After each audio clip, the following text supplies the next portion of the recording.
Who the heck is Pep Talks? I'm not gay, but I fantasize about Marco Rubio. Pep Talks. Pep Talks. Pep Talks. Let's eradicate the Kung Flu. I'm literally coming. Pep Talks. Pep Talks. Who the heck is Pep Talk? They want our women. They want our children. Pep Talks. Sometimes no means yes. Grab them by the pep talk. Grab them by the Marco Rubio. Obama is a racist. Pep Talks. I'm literally coming. I'm Pep literally coming. Pep Talks. We found weapons of mass Pep talks. destruction. My fellow Americans, it has been confirmed today from Pep Talks that we are indeed all high on politics. Yo, welcome to the Friday edition of High on Politics. I'm Pep Talks, your host. Let's get down to business. Just realized it looks super purpley behind me. What the hell's going on with my lighting? I have more neutral colors in this. What is going on? I'll fix it later. Well, either way, as I said, welcome to the show. How's everybody doing? What up, Zach? You are first.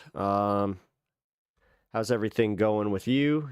Prepping for your long journey to New York? Did you say you were flying in, or can't remember what you said you were doing? I'm assuming you're flying in because you don't really have a car. So I answered my question before I even got to it. So either way, man, I hope you have a safe journey. I hope that you are. I hope that the car is in good shape. So either way. Wanted to cover this real quick. I dropped some members only content today. It's going to be a regular thing. I have been warning you guys that I finally kind of lit a fire under my ass. Understand kind of what would qualify as good members only content. So giving you guys little updates. Also going to be doing a little tour of the studio coming up here, and also maybe go on a little walk with you guys. Start toying with that kind of stuff. Maybe do a car stream. Ooh. But yeah, I had to cover it right away because I noticed when I woke up this morning, I was expecting a lot of the Epstein news, but I was not expecting it to be so already like on the back end of the news, where it felt like everybody that was covering it, whether it be a YouTuber or whoever, and I'll put myself into this one too, because I noticed that I might have this, where it's like, oh, I don't think that I'm enjoying, covering any of it anymore, because it's just, it's so fucking confusing. So everybody's kind of just like, I don't know anymore. We'll see what happens. Geeks and Gamers seems to have already softened his position on Trump. So seems like Trump is winning back his base, because now all of a sudden they're like, oh, well, look, he said he's going to release something. Yay. We're going to go into that and what was actually released and not released, because apparently it was a whole lot of nothing, but we'll get into that.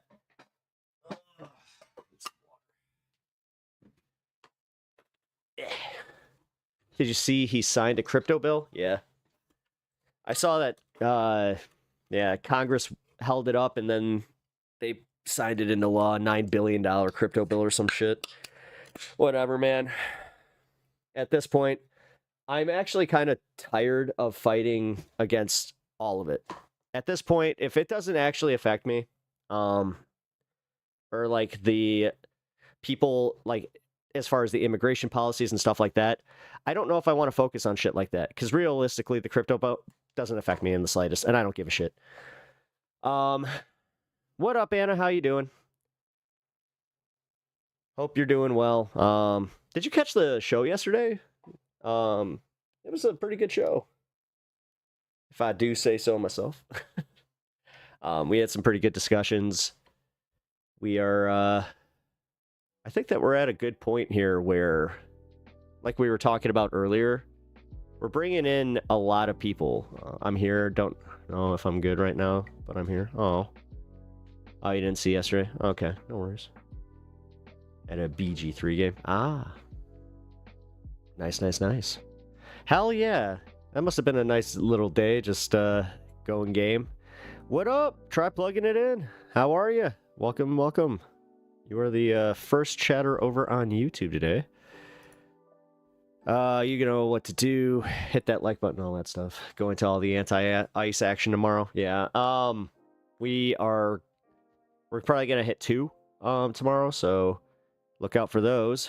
I apparently have plans that I also forgot about, so you gotta love those. Because I had brought that up to my wife, where I'm like, yeah, you know, I'm gonna hit this the ice protest. Thank God it's like close by, because she was just like, we have this thing that we need to go to. I'm like, oh, right. What up? What up? Ramses. Yo, what up? How you doing? I'm good. How are you, Ramses? You were this is your first time here, I see. Tony K, how you doing? Alva, how you doing? Hope everybody is having a good Friday, man. I had a nice, relaxing one. Kind of needed that. It's kind of where I was in the night, like I was in the zone. That's why I made that little video for the members only, which go and check it out if you have not already. If you're not a member over on YouTube, then become a member to go check out some of the members only content that is going to be a regular staple on the show now. So first time here, you're doing great. It is your first time. Awesome. Well, welcome to the show, Ramses. I'm Pep Talks. Nice to meet you. Just started the show, so I'm in a good place to kind of introduce myself in the show. I am a lefty streamer, but I also welcome nice, healthy discourse. Doesn't matter if you agree, disagree. Also, I am genuinely interested in your positions and how you come to them. So, as I said, welcome to the show. I'm gonna sneeze. Damn it. Ah, I caught it.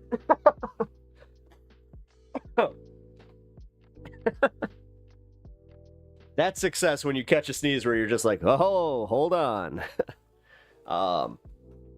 What up, Bryant? How you doing? Welcome, welcome. Look at this guy. Look at this guy. He's new. Ramses, I'm not sure if you understand the context of this.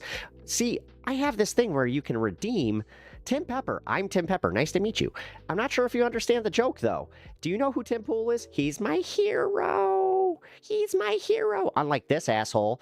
Well, Tim Pool is always right. This asshole's always wrong. That's the long and short of it. Kickflip. So yes, you guys can redeem the Tim Pepper puppet over on Twitch for 1,000. What is it? 1,000. Whatever. The thing that you redeem. I can't even think right now. Definitely need more redeems. Yeah, I need to just sit down.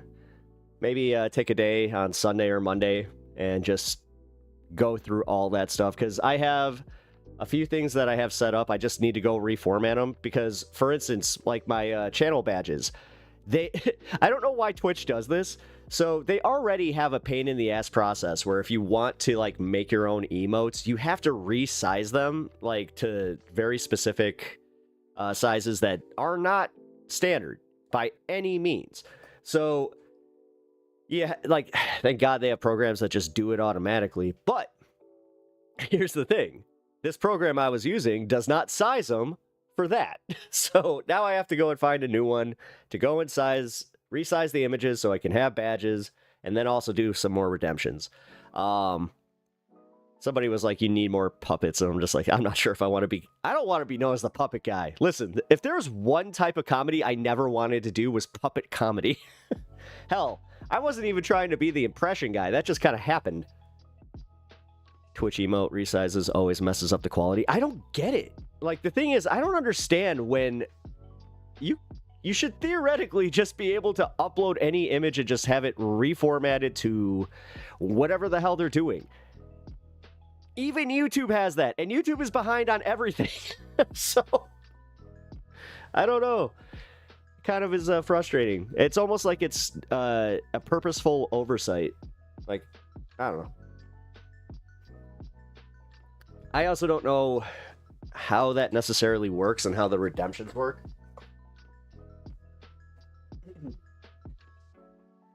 Because I'll be honest, I've been trying to figure out how the channel points work for a while. If you guys know, please let me know. How long did it take me to grow my hair out? It looks majestic. Oh, thank you. I appreciate that. To get to this point,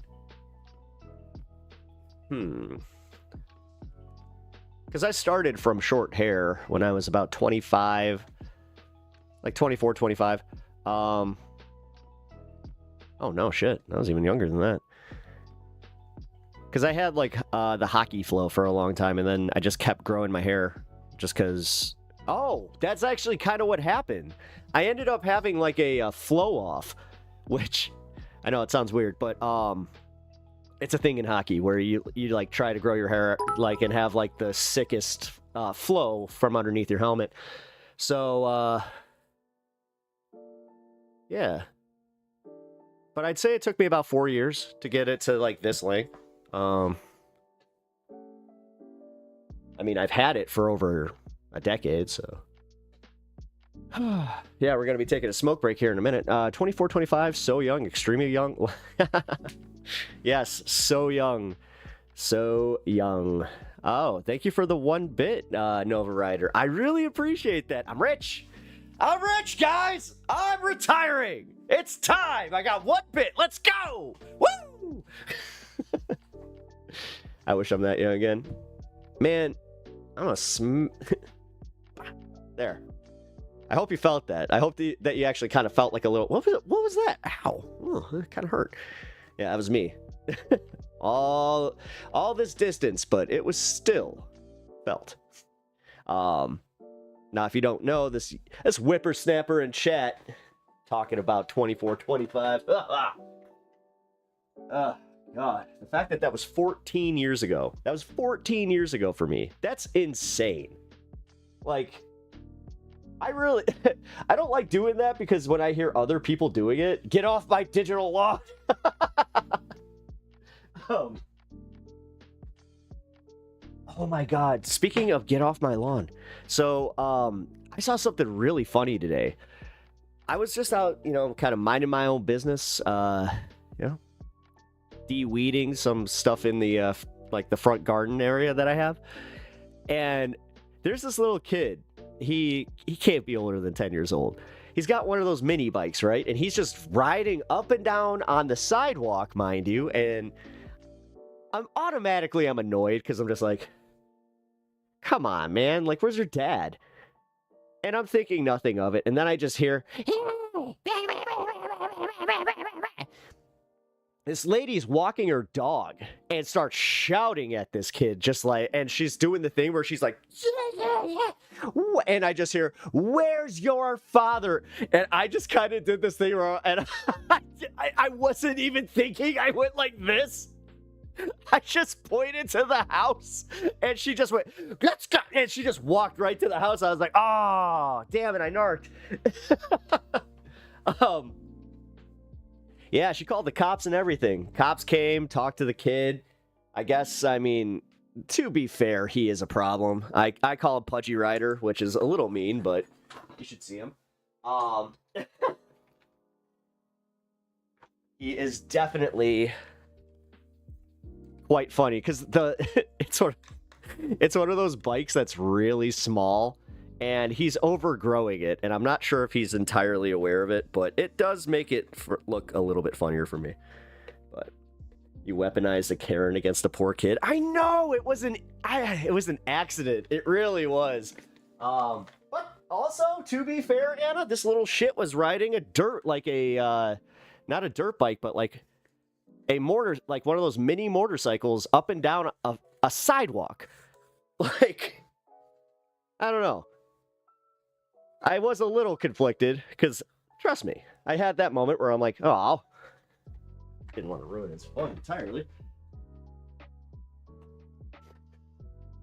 Crotch rocket? Yeah, crotch rocket. Yes, isn't that... Yeah, he should have been in the street. Yeah. Yes. And he doesn't wear a helmet. Like, this kid does not give a shit, and his dad doesn't. It's not an e-bike. This one's motorized. Or, like, this one has, like, gas motor, for sure. By the way, 421 Pep Talks. If you guys don't know what's going on, it's me stepping off cam here for a second. I'm not leaving.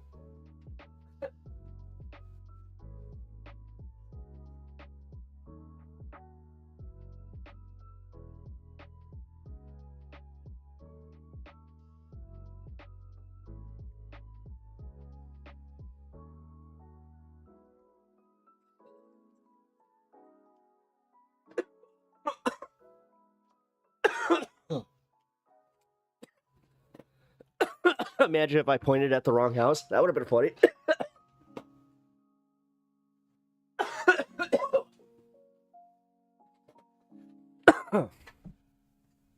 To be fair, also, his dad's a kind of a jerk.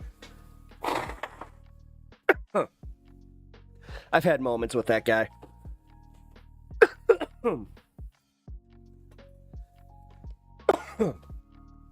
Like, for instance,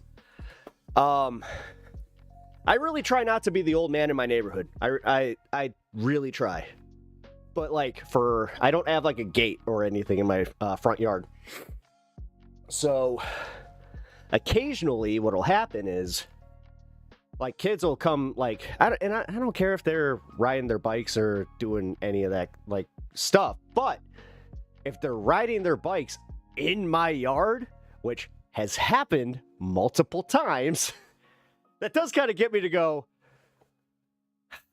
all right, I'm not going to go say anything, but I do, like, I put it out a sprinkler where I'm just like, okay, I got to water my lawn, guys. Sorry. So, what's the green like in the U.S.? Here in Romania, it's dog. It's probably, yeah, it's amazing here, man. You would really enjoy it. Also, welcome, man. Yeah, hit that follow button. Seems like you're vibing, having a good time, and definitely found a good online community to kind of chill with. But it's good. I got this stuff called Banana Conda. I am enjoying it. Just happen to be wearing yellow too. I'm taking my car to a drag strip on August 9th. Never been to one before. What kind of car are you taking? I enjoy thinking that some cancer child is wearing a wig for my hair. Yeah, I always have that problem where, like, when I go to donate, it's just, yeah. It's too, like, they say that too much dead hair, and then they're like, yeah, we would have to shave it off. I'm like, that's not happening. I've had it, like, told to me that I would, if I wanted to keep my hair, I would have to go shoulder length, but constantly, like, cut it. So.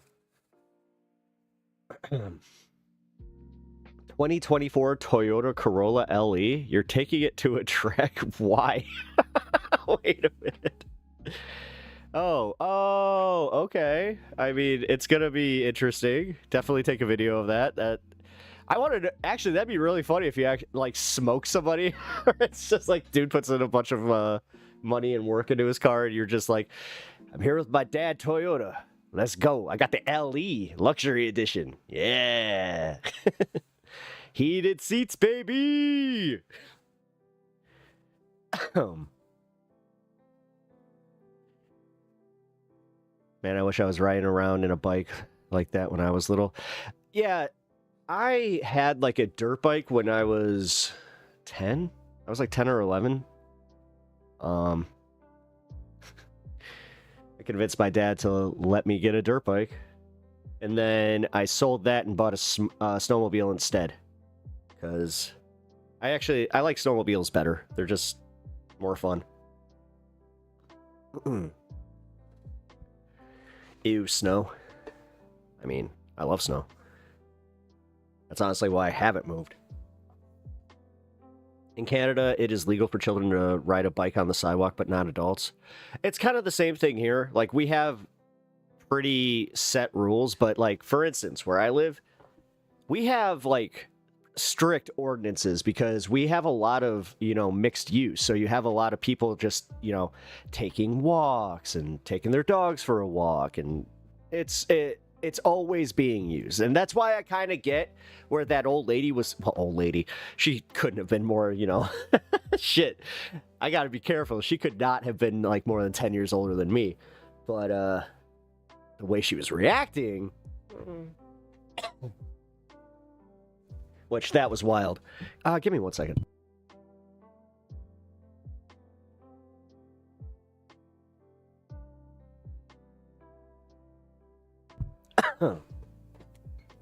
Excuse me. My car is equipped well enough that I can ride an extra person, so it'll be fun to push the car. It's a 1/4 mile, I believe. Oh, shit. Yeah, I mean, I'm interested to see how it goes. Like, if it's like a stock car, hell yeah. Brings a whole new meaning to stock car racing.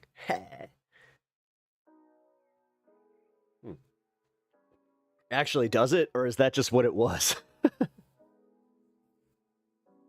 In Canada, oh wait, that's why I moved. How long ago was that?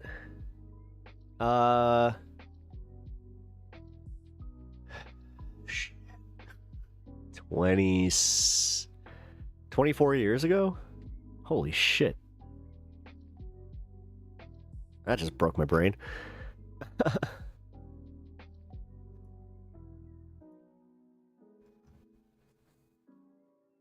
I'll post a video in Discord. It's a stock car. I bought it a year ago, less than 10K on it. Damn, you above her age now? What?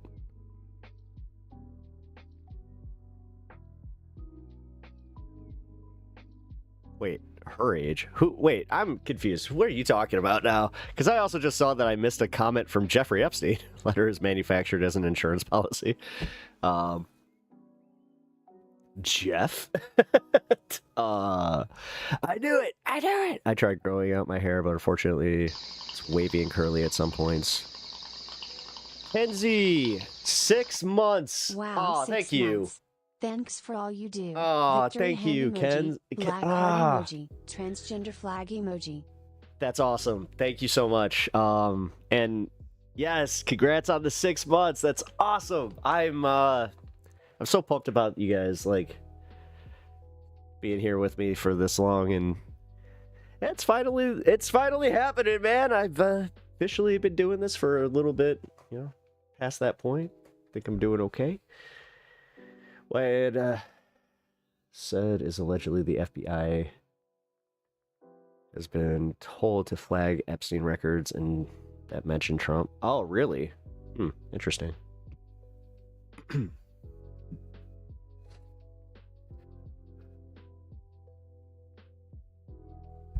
Also, Ken's, I'm not sure if you saw the, I have a video up for the members only right now, so go check that out. This one I think I will release to the public, though, because it's topical. Although, ooh, Meta the cat. I just like how he takes up the whole screen. Yeah, you do. That's because I'm beautiful. Not like this guy. You should see what's under this majestic beanie. You never will, but you should see. It's kind of like my hero Tim Pool. He taught me that you want to keep everybody guessing. Everybody, they show the picture of him being bald, but they don't officially know. You don't actually know. Anyway, did you see that my hero, Schrodinger's hairline? Hee, that's funny. I had to laugh about that. I was like, wait a minute. I'm back. I didn't say kickflip. I'm not out yet. No, did you guys see that? I have some hot takes about this Epstein thing. Real hot takes. We'll be covering that. I mean Tim. My hero. Kickflip.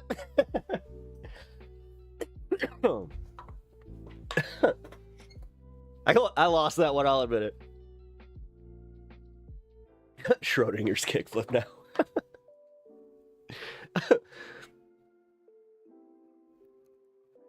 right, so, but if he isn't in them, why would there be a possibility? It's insane. Well, it's because sorry for breaking your character. That one got me.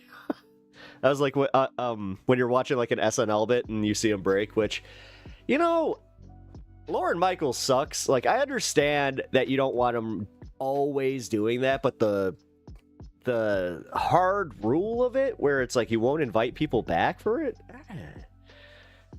I don't know. I heard that's why Bill Hader, like after he left the cast, that's why he wasn't really like allowed back a lot. So, which he did break a lot though. Him and Jimmy Fallon always did. Jimmy Fallon slowly inching his way back to relevance after the Stephen Colbert thing, because people are just like, oh yeah, he's still a thing.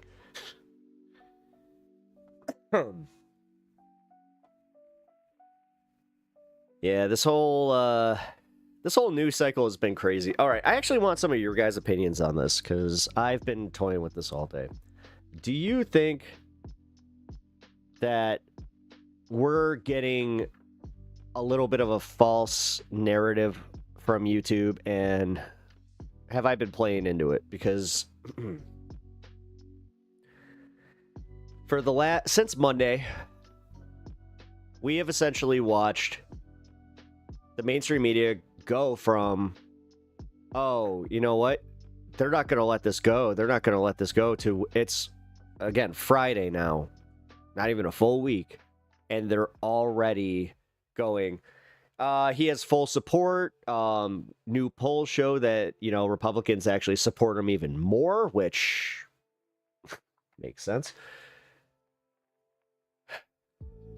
And now I'm also sensing that they're going to be pushing it like to the bottom of the news heap.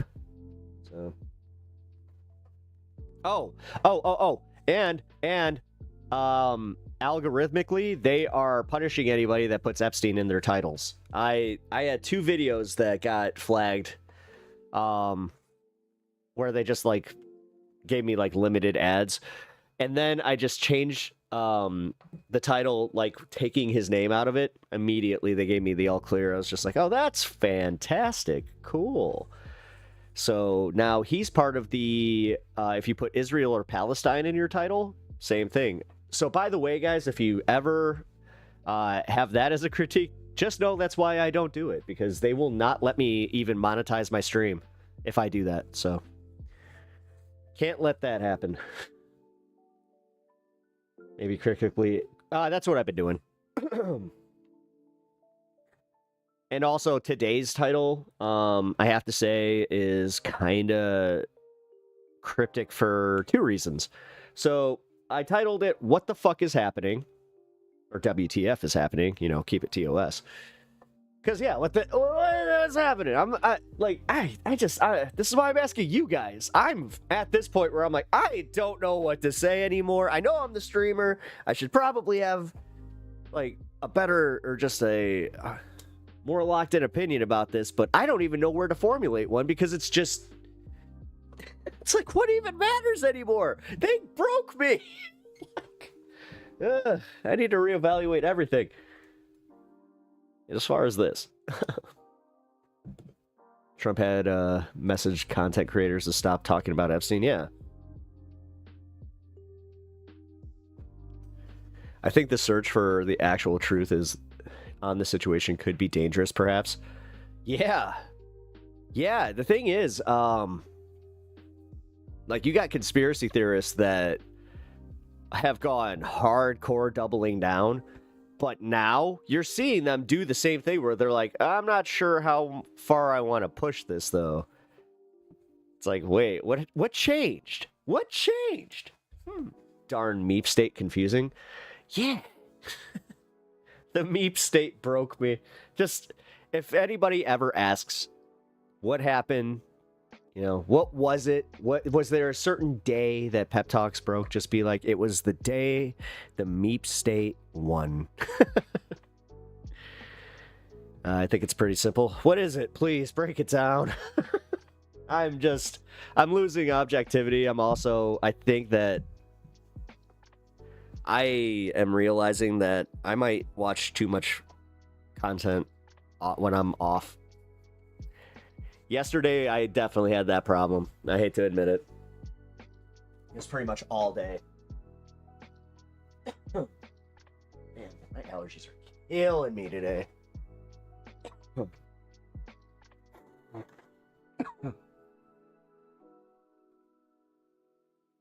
Excuse me. The tariff letters to countries is a little bit funny. The intent of notifying countries how we'd pay basically, he sent a letter saying we got tariff 35%, but this implies Americans will pay 35% more. See, this is the thing.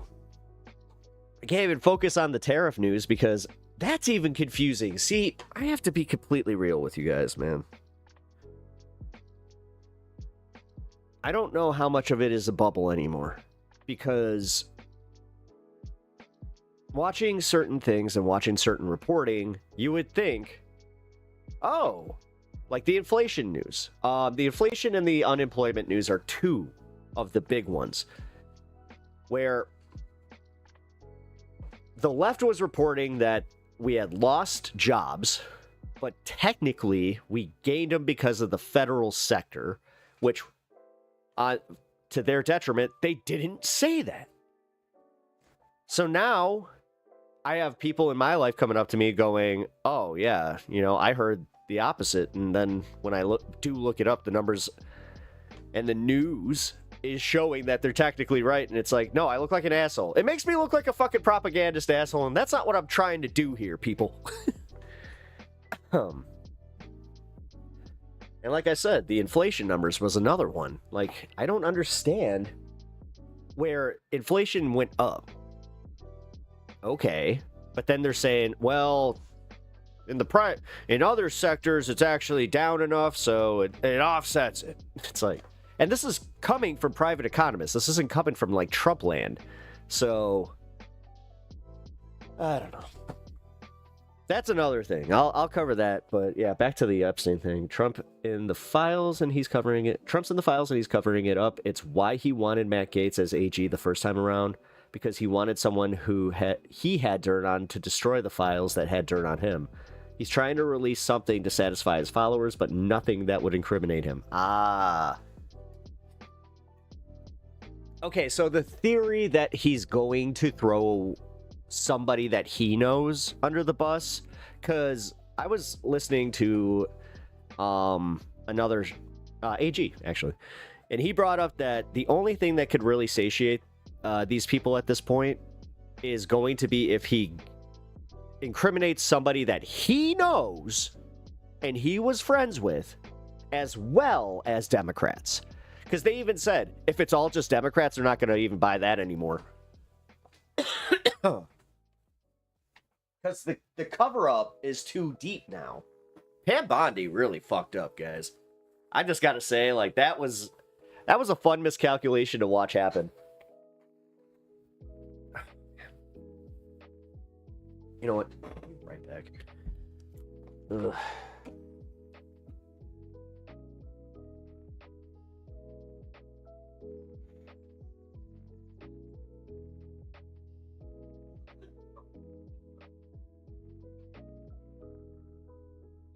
All right.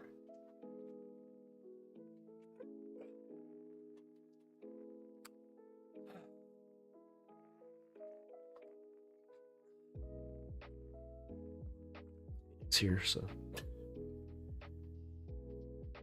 Yeah, it's a prisoner's dilemma. He's sliding down it. Well, here's where I was kind of getting at with this. I feel like it's already going away. I feel like we went from Charlie Kirk being like, I don't want to talk about this, to guys, you're making me do it, but here's why I don't want to talk about this, to now his audience going like, yeah, maybe he's right, we shouldn't talk about this. It's, I don't know. I didn't see them just going, meh, so fucking quickly. So quickly. It's jarring. And it's I have to say, maybe I'm reacting this way because I had this happen to me, like, privately with somebody I know, where I'm like, oh, like, just yesterday you were telling me how you were all for, like, getting the files, how Bondi was the problem, and then, bleh. You saw the comments on the Charlie Kirk video. Oh, yeah, I mean, I read them, but that's where... I don't know, that CNN report really did... Like, were you watching MR today? Because they did a report... Well, I think I'll bring up the actual... the polls. Okay, here. Yeah, because they got that dipshit that does the polls. It's depressing. It's depressing here. I'll just pull up the CNN video. Give me 1 second.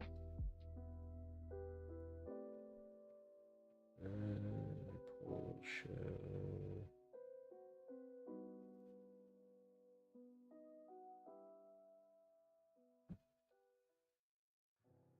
Yeah, they focus on Democratic favorability is lowest lowest point in decades, while Trump has 80% to 90% support amongst Republicans. Now, to be fair, apparently this poll was conducted last week, so...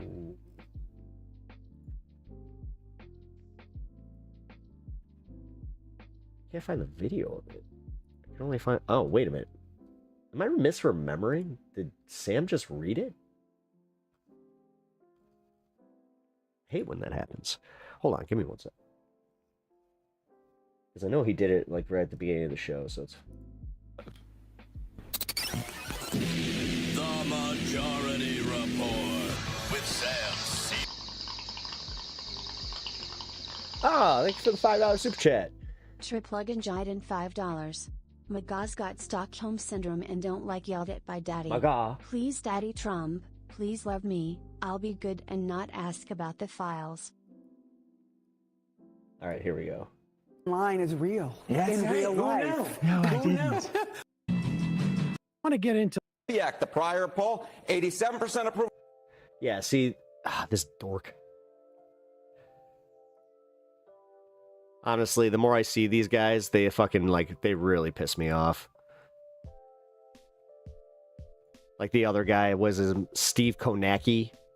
Or the other dork with his, poll board. Republicans this week I hate this guy's voice. 90% Yeah, me of too. Republicans. If anything, Donald Trump's approval rating has gone up since this whole Epstein saga started. He is at the apex, or close there too, in terms of his popularity. Yeah, how the fuck does that make any sense? How? How?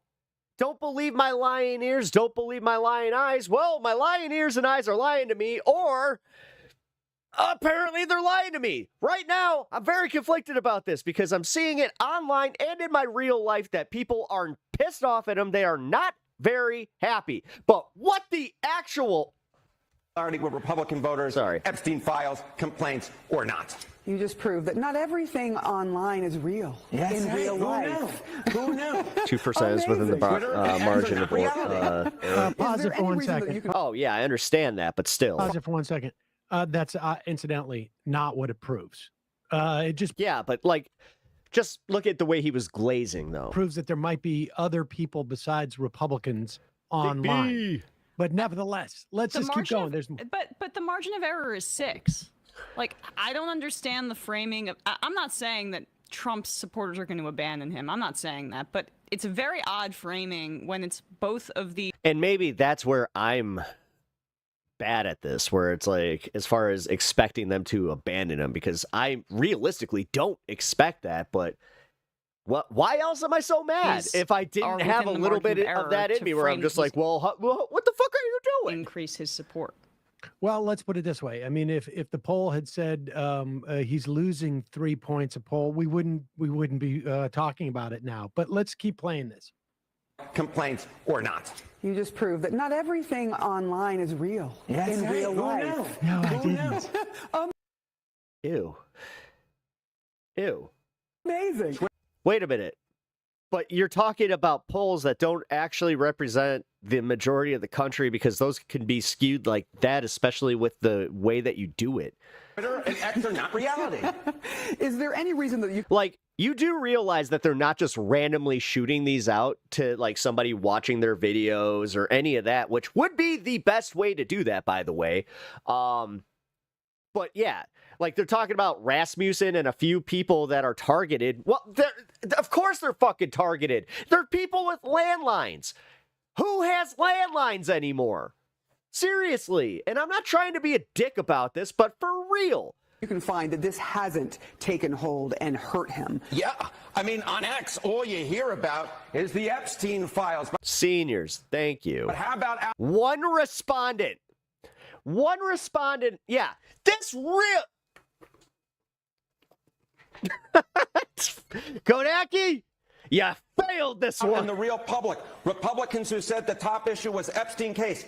The answer is one, and not 1%. One respondent. This was a great little finding that Ariel Edwards-Levy, who Was it a great little finding that? Yeah, baby. of course is part of our polling Oh, this guy sucks. unit, found just Sorry. one single Republican said that the nation's It's not him. It's not him. Well, yeah, it's a little bit him. top problem is in fact the Epstein case. Not much of a surprise that therefore Donald Trump's approval rating has First, what sample size? Exactly. not suffered with Republicans. Notice how they're not like one respondent out of, oh, well, you know, we only polled 20 people, but one respondent. Because of the Epstein case, because the bottom line is most Americans say it's not up, Sorry, I'm not trying to be all shouty today, high but up on their priority. riled No, up. I have no doubt that it's not up on their priority list, but it is No, realistically, what do you think the sample size was? If you had to guess, Anna. important. It's sort of an interesting Let's see. Can I actually look that narrative up? that they're trying to push here. But let's put up the graph. Let's see. Average sample size of a national poll. Gallup poll, the Gallup poll. U.S. national surveys are usually out of 1,000 people. Okay. So that's an average. Of Trump's actual approval rating. It The polls are probably on Real Clear Politics. It Okay. appears I don't know there's why I keep like going. more than just Republicans in the country. I mean, Keep tilting into the mic. it's not going well for him. It really isn't. Oh, here I it mean, is. Here's Real Clear. uh, Hold on. Let me clear up the screen for a second here. All right. And this is the poll average. His disapproval is about as high as as And it's gotten. Could you just scroll up quickly to see which polls are also included in this as well? Just wanted to shout out, try plugging it in again for the $5 dono. Thank you. I mean, Rasmussen is a joke, Yep. and that's included in the average. So right there, there are some junk Republican polls that have kind of, I think, proliferated over the past maybe 2 presidential election cycles. But yeah. Definitely. But nevertheless, his approval rating appears to be, going down. Not dramatically, but so Heather, like, give me your sense of like what interests me about this is why are all the right-winger media people still pursuing this? Like, how come they haven't been able to get past this? Well, I mean, I don't know what to make of the Harry Enton stuff. It doesn't make a lot of sense to me. Not because Right. I mean, we've seen this before. When Cleared the bag. I got to go get a new one for him. Uh-oh. Well, here you go. Special delivery. Oh, you're welcome. Bill Clinton was under, Where are you going? Okay, fine. the scrutiny for over the Monica Lewinsky thing, his poll ratings went up. They went up substantially, and not just with Democrats. They went up among everybody who felt that it was kind of a media, created scandal, and that people were making too much of it. And of course, the country was doing very well at the time, economically. Yeah, and I mean, Newt Gingrich was the one that was really pushing all that stuff. Things were going well. People did not want to rock the boat. I mean, it was a a very different sort of circumstance, but the same thing kind of happened. So I guess that part of it doesn't really surprise me that Republicans would sort of do a quick rally around the flag kind of thing, especially for Trump. The media, though, I think that there is a sense among the right-wing media, and this is, starting CNN too, with the influencers on the right, who I think have much more clout than people give them credit for. Among the mainstream right-wing media, meaning Fox or. I honestly think that this plays into why CBS was so comfortable firing Stephen Colbert, is because they don't understand, or they didn't understand how irrelevant they were. And I'm sure that somebody like in the ratings department or higher up started figuring out that it's like these influencers and these people on YouTube are dwarfing our nightly numbers. So what are we spending all of this money on? I don't know, the New York Post or whatever. Although I would have said the Wall Street Journal until a few days ago, or maybe last night.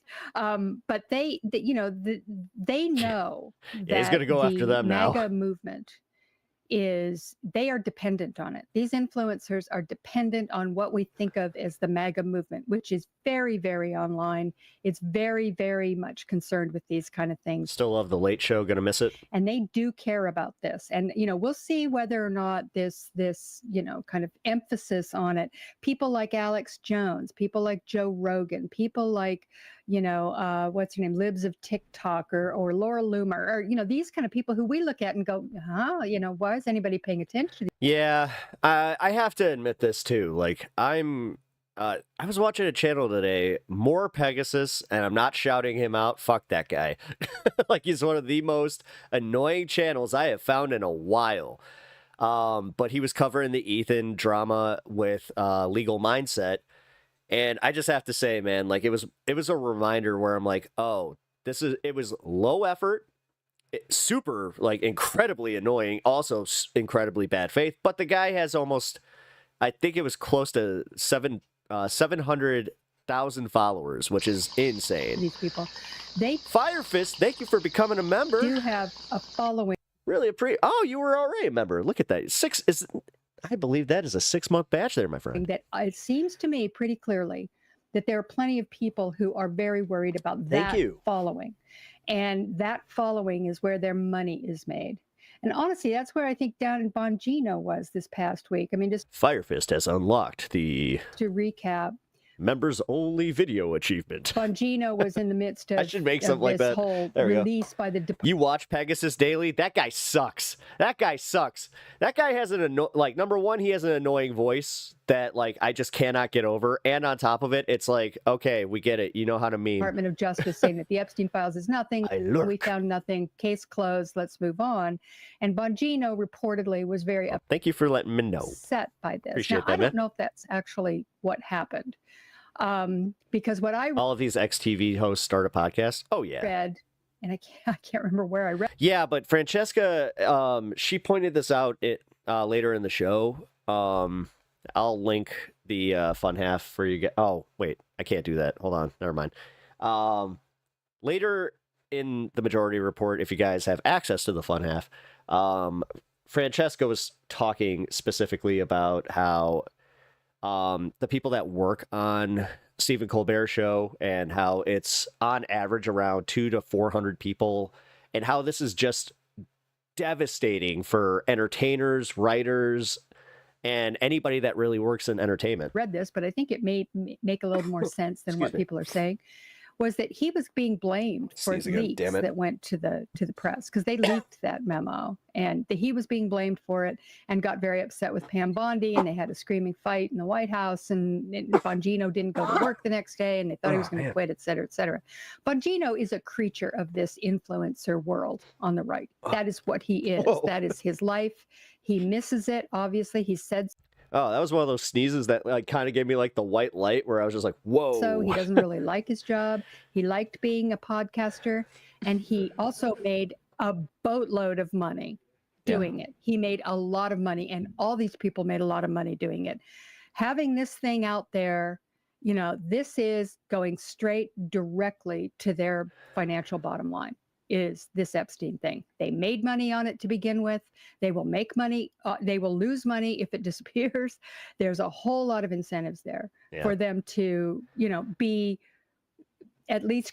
I didn't think of it that way, that they were riding this wave for so long that if it just disappears, then that will also be detrimental to them. Concerned with it, if not obsessed with it. So I think that that's part of it. I don't know it's a full explanation, but I think that it's a big part of it. I mean, I really felt from the beginning when I saw that Bongino was thinking of quitting, I'm going, he wants to go back.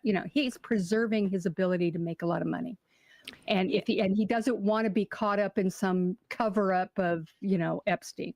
Well, this is the thing that I think is really important. That is the first time I've heard that take about this story. And regardless of your feelings about, like, I still think it's jeez, it's just incredible that it's I feel not like that's a being news screamed story in itself there, Firefist. from the rooftops that they Yay, edited customs. out 3 minutes of that supposedly raw footage that ridiculous. they released. Like, I mean, that's insane, and the incompetence is insane too. Mm-hmm.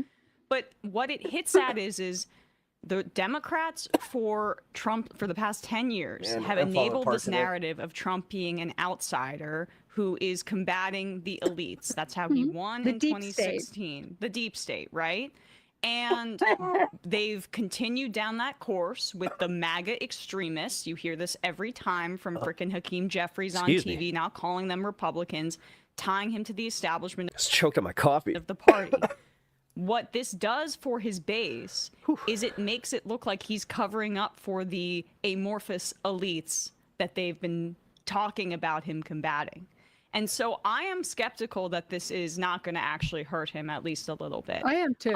And so I found the inclusion of, like, saying he increases support with a 6-point margin of error to be a little weird, because it may take a little bit longer, and the hard. You know what? That's a coffee cup I should get. For MAGA's Republicans, they'll always be with him. But what this really hurts him with are, like, the bro manosphere people who voted for him after, Taylor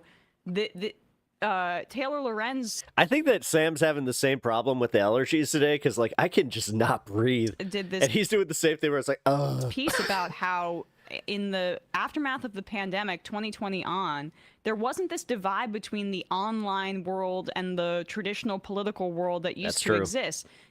Podcasts exploded. All of these right-wingers started to consume this kind of media as well, including, like, anti-vax stuff and more conspiracism.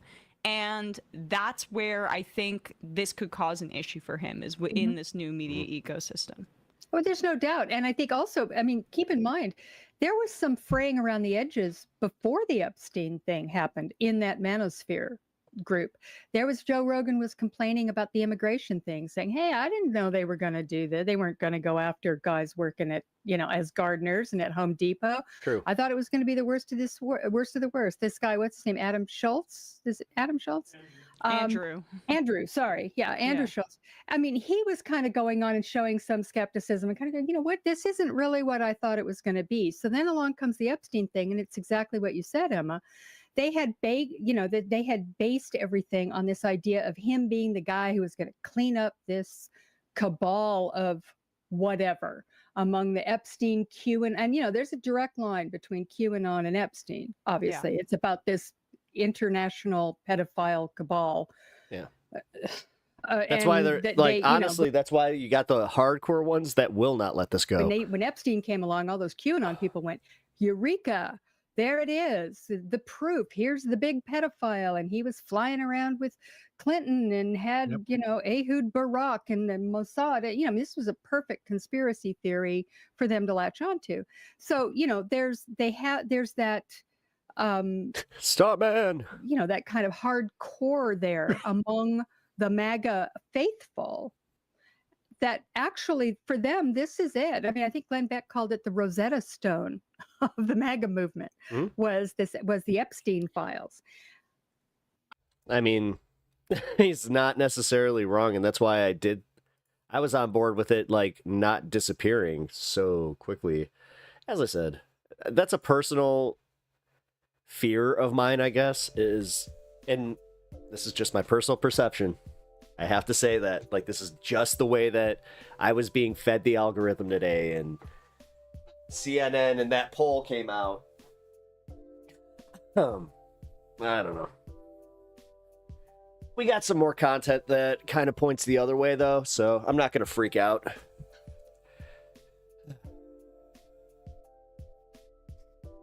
All right. What time is it? 5. Sweet.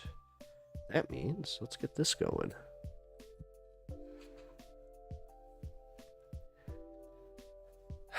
Fun first hour. Not to hate or dismiss their issues. I just felt their issues are more important. Oh, wait. Sorry. I didn't see there was a first part to that. I was like, why? What? So I voted for Trump. I personally hated hearing about LGBT, women's POC issues, but nothing about my demographic from the Democratic side. While the Republican side, it seemed more on my side. Not to hate or dismiss their issues, it just felt their issues are more important. As a Canadian who isn't affected by most of Trump's policies, Epstein was one of the few things I care about.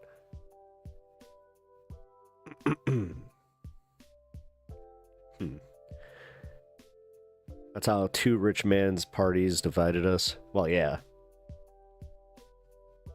Every time that, like, the Democrats or anybody like Hakeem Jeffries or the mainstream guys want to sit there and talk about, like, oh, Citizens United and we have to go money out of politics. Never mind. We don't need to do that. Let's just say the words.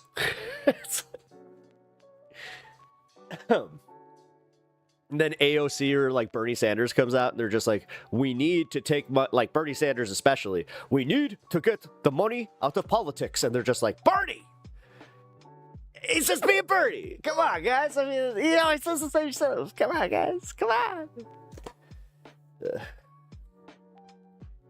Working with people who have no fixed color, gender, or sexuality. Or working people have no fixed color. Yeah. This is partly why I'm a socialist and not a Democrat. Agreed.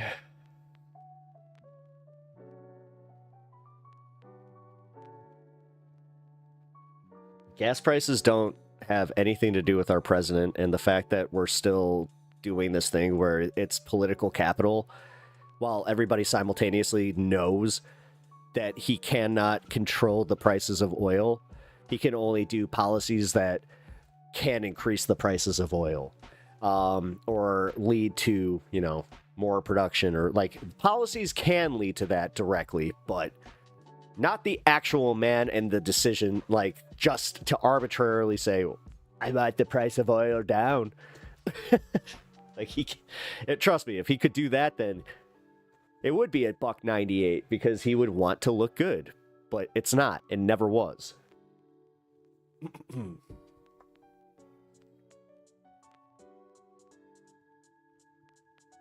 It felt more natural for me to vote for lower gas prices.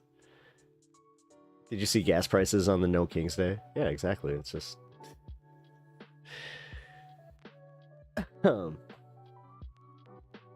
In the end, we can have both with socialism. This is true. But that means we gotta get the socialists in there. At one point, stop it. Said he was watching big stores like Walmart over the fact that they may or... Yeah. What's he watching? He's gonna threaten them with more like...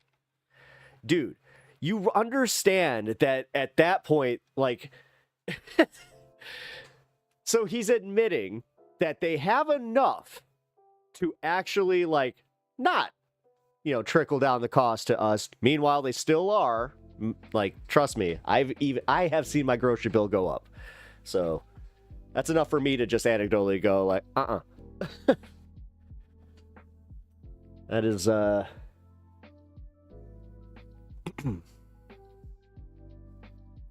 At one point, Trump said he was, yeah, but I'm just saying, like, this whole idea where it's like, they can almost admit where it's like, oh, you're telling me that these guys, so theoretically, they make enough so they don't need the tax breaks. So then what are we doing here? And it's always like the distraction that works, like what I'm seeing with you, where it's like the gas prices or just like the fixed thing for you, where you're just like, oh, well, I see this, therefore things are better for me. Line go up cult. Yeah, it's literally line go up cult. It's disgusting. But that's why, honestly, Zach, you fit in with it because you're very much about yourself. You don't give a shit about like the betterment of the, people around you. You only want what's good for you, which you have admitted. So that's the difference. So, which don't be surprised when you're met. See, this is my favorite part about Republicans is when they get met with the same shitty energy that they're putting out into the world, they start to realize that they kind of suck. So, like, for instance, like you just said, well, I want to be paid. I want more attention. What, you want a straight white dude's day? Is that what that comes down to? Because realistically, what was it? What was it that they weren't paying like enough attention to in the straight community, the straight white community? Where were you not being represented? What the fuck?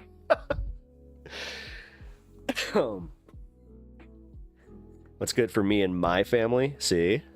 And this is like, that mentality makes me personally want your family to fail. Because I feel like you guys need to fail for society to succeed. Because that mentality, honestly, like, go on your little fucking island. Seriously.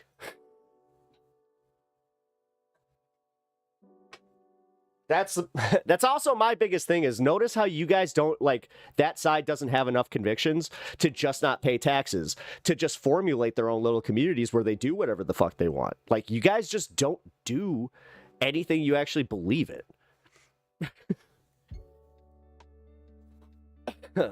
As I said, like, move into an island and just piecing the fuck out.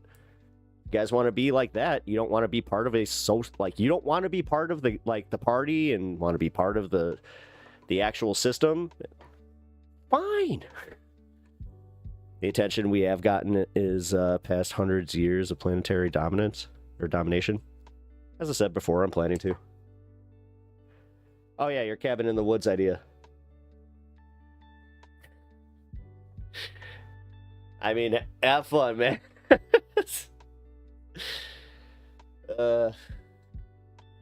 No man is an island. Apparently Zach is.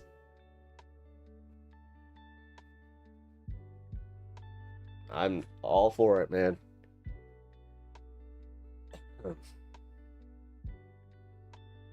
See, Anna, this is the thing. This is what we're combating, though. This is where I always get that reminder of, like, right. This is what we have to deal with first. Got it. And there is no convincing people out of their selfish nature. I'm starting to come around to that. It's a good thing most people aren't like Zach. Anna, I'm not seeing much proof that people aren't. Even on the Democratic side. Like, I'm seeing a lot of this. Like, I don't know. I've had my faith tested about the whole people being inherently good people thing. Like, yes, people don't want to see people suffer, but you know how many people, if, for instance, here's a good analogy. Most people, if they saw, hold on, Anna, I know you do, but this is where it's kind of weird that I'm more nihilistic than you on this one. It is a little bit odd, I have to say, just because, like, I'm Mr. Comic Book guy. You know, Superman is like, I'm like all for it, but then I'm also like, Zack Snyder wasn't necessarily entirely wrong.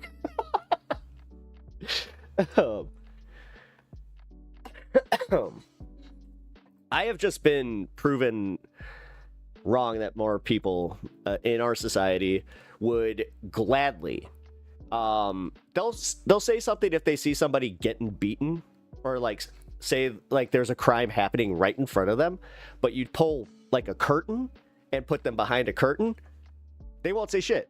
Because, and if you remind them, if you continue walking, you get yours. Most people will just continue walking. That's the problem.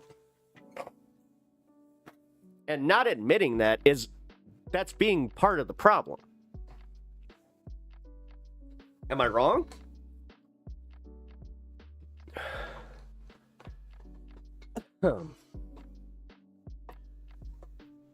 Because I don't want to expect good nature out of people that truly don't have it. You know? But also, you could say the other thing where, like, wolf in sheep's clothing type of shit, so.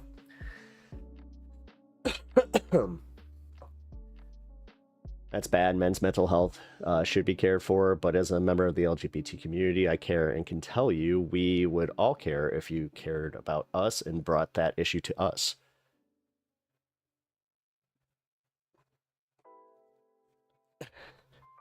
This is the thing, man. You don't care about your mental health, so why the fuck should we?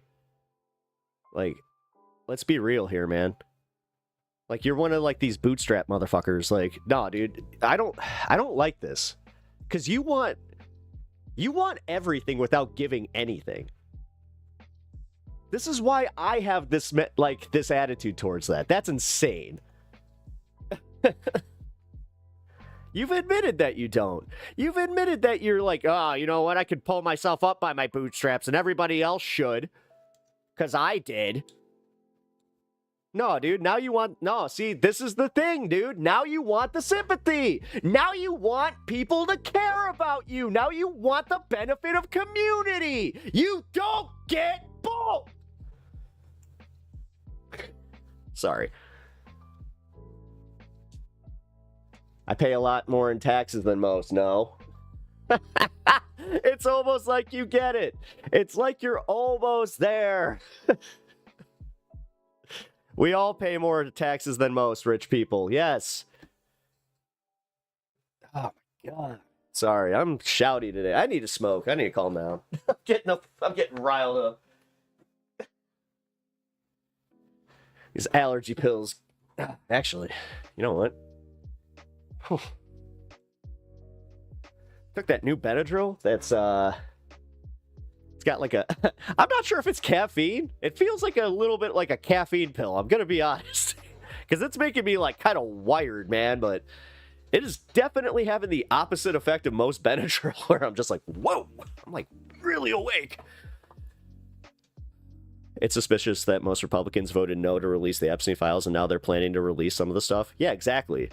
It's almost like they needed to have a backroom conversation and just be like, okay, here's the deal. He's in this, this, and this. Here's what we can release, and here's who we are willing to throw under the bus. It's almost like they're doing a conspiracy right in front of us. Like, dude, seriously, the conspiracy crowd, if they are not all about this, and they are just buying his line, hook, line, and sinker, then there never was any hope. These people, like, honestly, they could be told anything, and if it wasn't the exact thing that they wanted to hear, then they're just not. Yeah. Where they're now accusing us of that, where they're just like, so what do you, because somebody tried to pull that with me. They're just like, so what do you want out of this? It's just like, I want the truth. And it's like, this is most definitely not the truth. Well, there is no list. It's like, then what were those binders? Well, you know. Zach's 20 years old. He hasn't experienced shit, doesn't know shit. I think God's social media wasn't around me at his age to immortalize my ignorance. Oh, yeah. Oh, I've said that multiple times where I'm like, dude, I'm so glad I didn't have Twitter. Right at the end of high school, I had a MySpace. Yeah, let's see. In high school, I had AOL Instant Messenger and an email account. And I also had Kazaa, because, you know, we all had Kazaa. Oh, you're only 20? Yeah, Anna. Yeah, he's just a kid. That's the only reason that I am getting like this.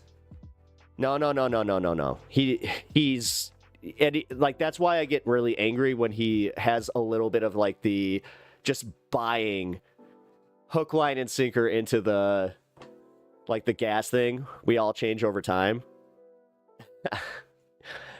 I mean, he's already checked out with his log cabin, so I don't know. Like, he wants to literally be like the most antisocial you can. Kazaa and Share Bear. Share Bear! Wow! I haven't heard Share Bear in a while. I used that for like a hot minute, but that one took up too much memory on my computer, so I only used Kazaa and Livewire. And we all know what Livewire did. Like, yes, there's the memes about Kazaa, like, literally being cancer to your computer, but I think Livewire was even worse. Oh, man. I'm not planning on being with society much longer. I love to live in a cabin in Alaska. It's better for me and everyone. See, apparently that's everybody's dream. Instead of just being like, I want a vacation, but I also can admit that I'm kind of a selfish asshole and also delusional. Like, Anna, you want to be part of community because you need to be part of these communities to actually obtain what you want. So it's like, at what point do you just say, okay, I guess I'll just be done with that? We have PSL branch in Anchorage because that's going to do a lot. I barely acknowledge that Anchorage and Alaska have like any bearing on our fucking country. Let's be real. Markowski only got... I know, I'm kidding. I am partially kidding. Satellite states are... I've always had that, you don't even go here. It's like, you also have, like, special permissions. Cool your jets. If anything, that's the least selfish I can be. Okay. Hold my horses?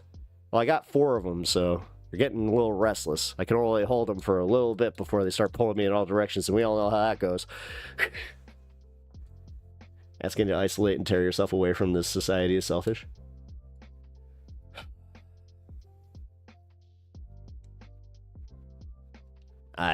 Yeah, salmon and oil. Yeah, go whalers. Drawn and quartered. It's literally... Painful death, yes. Yes. Could you imagine how shitty that would be if it wasn't even, like, a purposeful one, though? Where it's like you're just trying to wrangle 4 horses, and it just so happens where you're just like, no, uh-oh. I'm sure that, you know, in the grand scheme of how many people have lived and died on this planet, I'm sure there's been at least one of those. Oh yeah, it's pretty much whale meat, yeah. Oh, it's pretty. It's the same way that, like, I don't know. I want to go to Scotland. I want to go many places, see the beauty. And I would love to be able to just move freely because that would be great. Love how, you know, when the Watts want to do that, that's, you know, not called immigration. That's just called, you know, being idealistic. There's more people alive today than have existed in all of human history. Really? Really? Is that true? No. Really? That is something I've never heard before.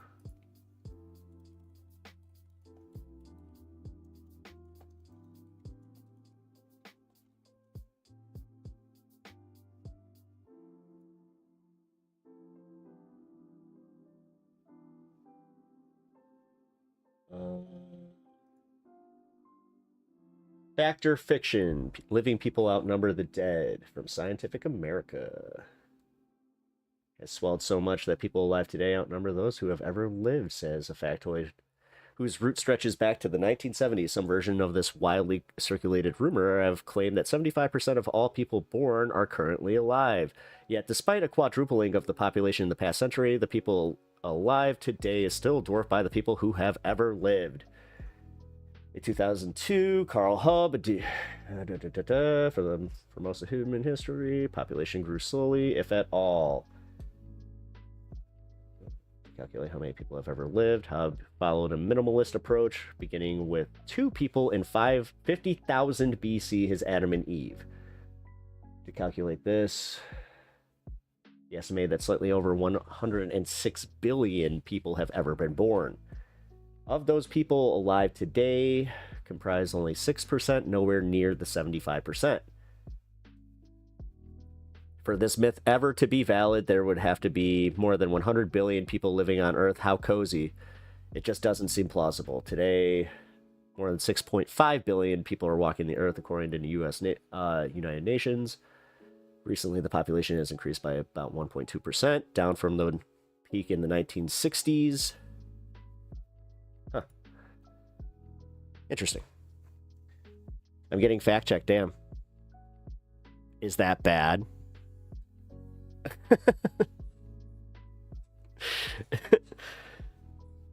Sorry, I didn't mean to ask like a dick. Dude, what the hell is going on with my light today? Give me one sec. There we go.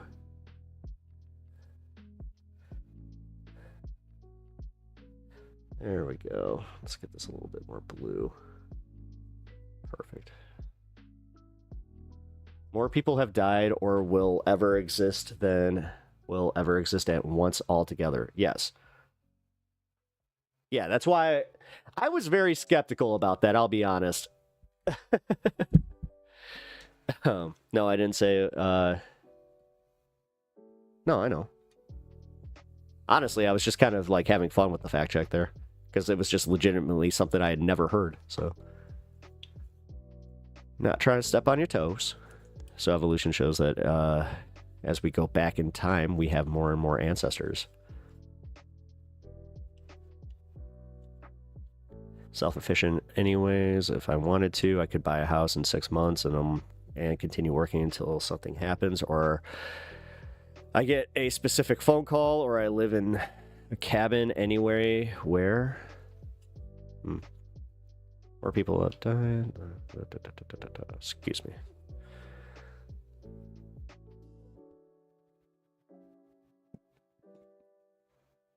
May ever pepper be a beautiful secret. May every pepper be a beautiful secret. Ah, I see what you're saying. I was like, ever pepper. Huh.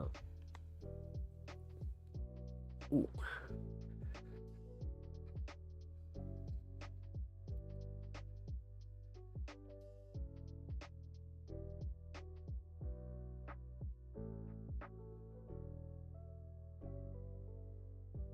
Yeah, it's okay. So yeah, the final point on that one, it does look like that is just a myth that's been perpetuated for a long time and is just not correct.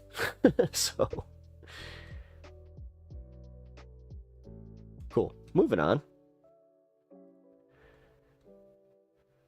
Well, it's just money. As soon as I get enough, I'm moving away from society. See, that's my Kyla the Furry.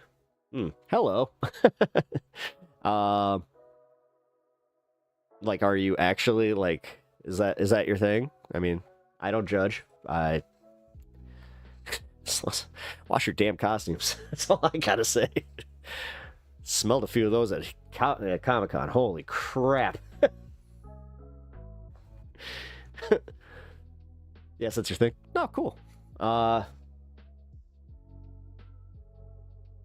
Like, okay, so how does that work? Do you guys, like, have, like, a under ventilation system? Brown Fox? Oh, cool.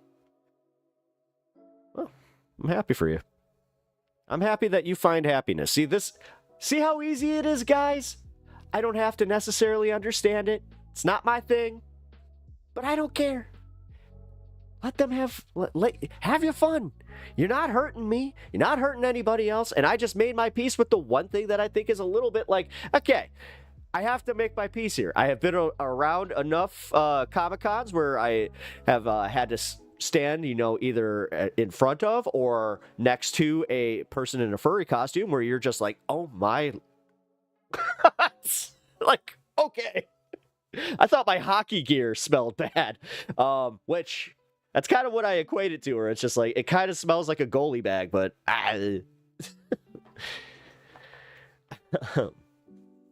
More expensive suits have ventilation. I mean, that's, yeah. It's just so, like, I appreciate all that goes into it. Stinky pepper. But it's fine to enjoy. Hey, listen, that's the thing. Like, I'm all for people enjoying what they like. Like someone who enjoys Final Fantasy VII despite it having the worst leveling system. I could agree with this. I don't like its leveling system. Final Fantasy X has one of the better ones, but I grew up with it. The story and the gameplay wasn't horrible. Well, the story's amazing. The story's incredible. The gameplay, I like the new leveling up system of Final Fantasy VII Rebirth and all that. So, a lot of furs just take their suit to carpet cleaners so it doesn't smell weird. Oh, cool.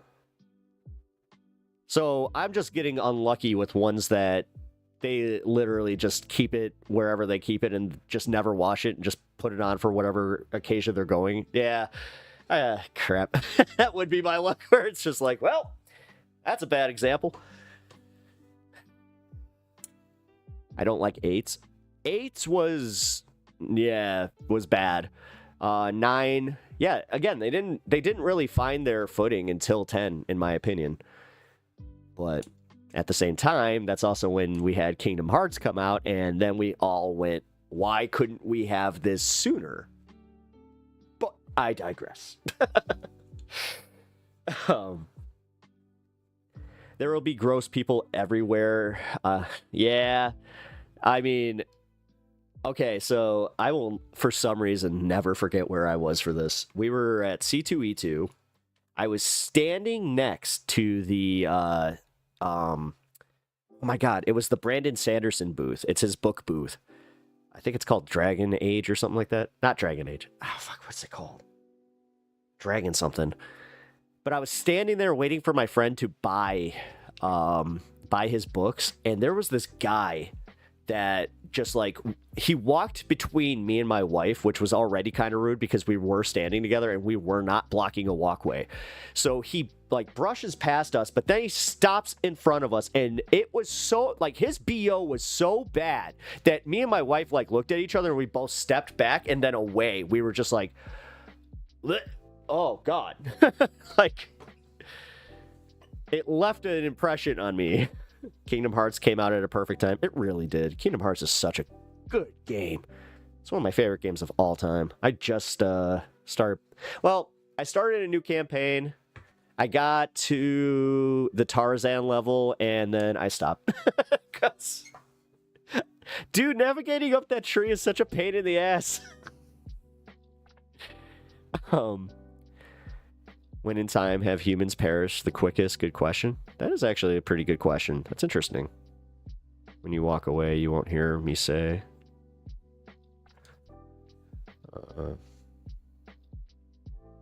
Always ask yourself, does this person smell worse than Asmongold?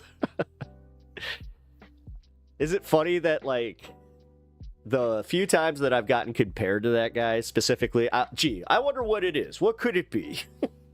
And maybe the Squishmallow. But yeah, somebody was just like, oh, you look like you smell like Asmongold. I'm like, oh, I do not. I clean my studio, and I also make sure that I myself do not fall in.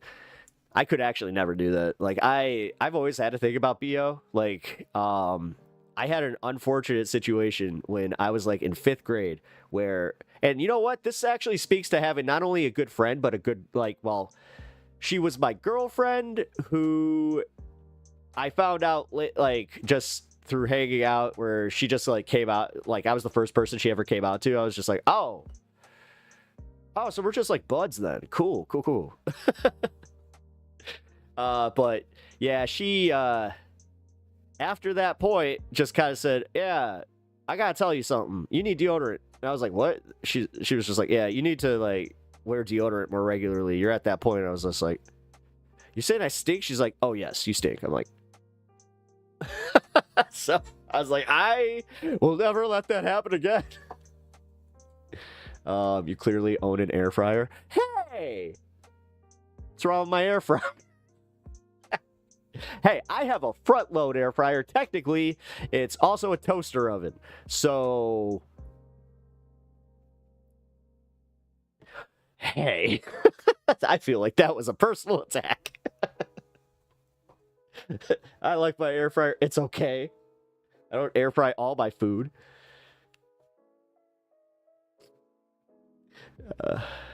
Probably smells like Garnier Fructis. No. Oh, please. Don't insult me like I use some garbage product. Ugh. Ugh. Hell no. I can tell you exactly what I smell like. I smell like a little menthol, actually, because I use Nioxin. It's a very, very good hair product. Wee. Uh-oh. BO stands for body odeur. It's a natural French stink. Very attractive. Wee. No. The pit stink? That's supposed to be attractive? Then why does it repulse me? Like, come on, man. No. Like, literally, when somebody smells like they just stuck their hand under their ball sack and was just like, hey, smell my fingers. I'm good, bro. I'm good. Like, yeah, I'm supposed to... Yeah, that's... Hey, here's my natural musk. Fucking gross. Come on. Herbal essence for sure. Oh, yes. Yes, I mean, I have, like, the 90s response when I use my herbal essence shampoo. Is that even a thing? Is herbal essence not even a thing? Huh. I don't know about that. Girls stink good. I mean, sure. As long as you don't smell like a foot, okay. The thing is, I may not be the best person for this opinion because I have a limited sense of smell. So I have this really... I'm cursed. I can only smell things when they're really strong and, like, good. Actually, here. You know what? That's why I use this stuff. It's because I could actually, like, smell it. It's not like I'm huffing it, though. Also, when you got this guy down here gassing you out, I sprayed myself with a cologne that made me smell like a freshman smoking a cig. I hate to admit the cologne that I used to wear. Can you guys guess what cologne I used to wear? Let's see. Can any of you get it? If any of you get it, I don't know what I'll do. I'll take a... No, I had self-respect. I only used that. Axe was specifically just to hide, smoke smell. So yes, occasionally I would if I did smell like Axe, it was for a very specific reason. Bod? No. You probably smell just straight skunk. I mean, my gym teacher would probably call. That's probably what he would have said. He said that to me one day where he's just like, you smell like a skunk, and I know what that is. Try and be better about that. It's like, oh, got it. Axe. No, not Axe, not Bod. Old Spice is one of the ones that I would go to. Gucci number 8. Nope. Old Spice still doesn't count. It wasn't my main.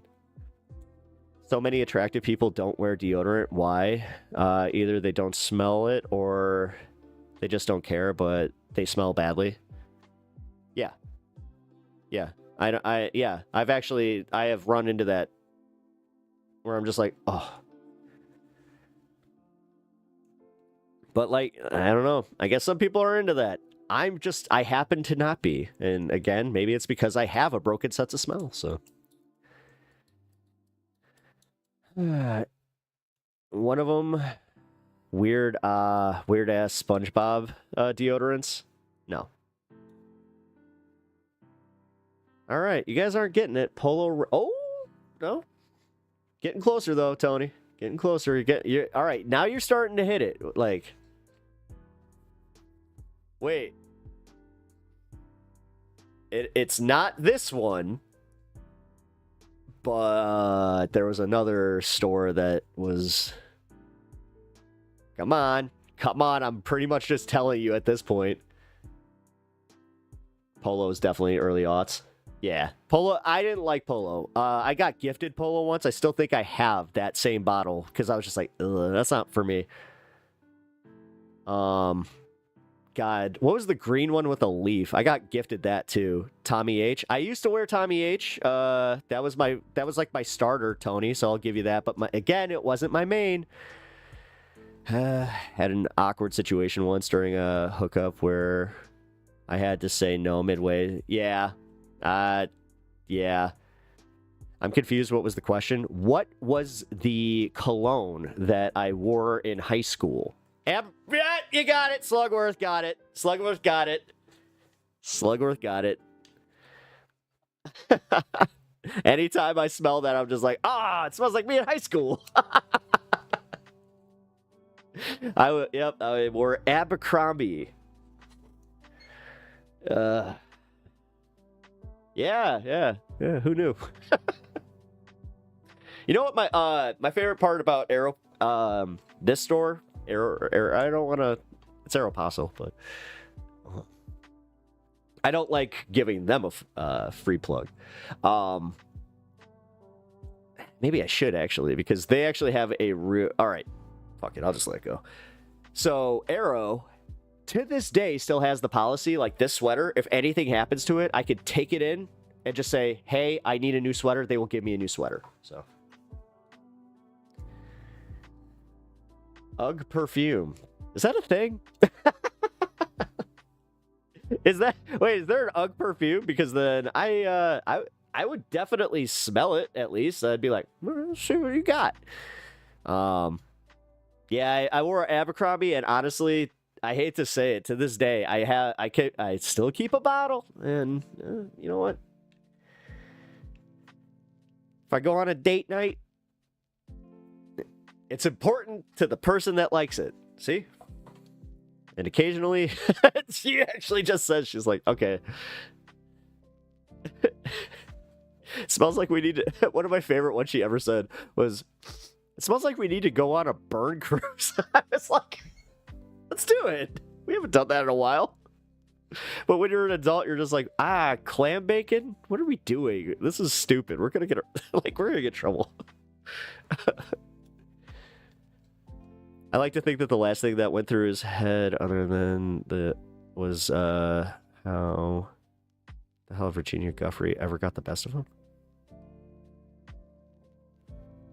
What are you talking about?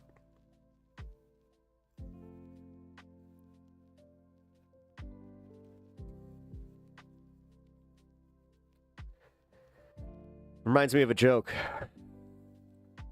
What's the last thing that went through the bug's head when he hit the windshield?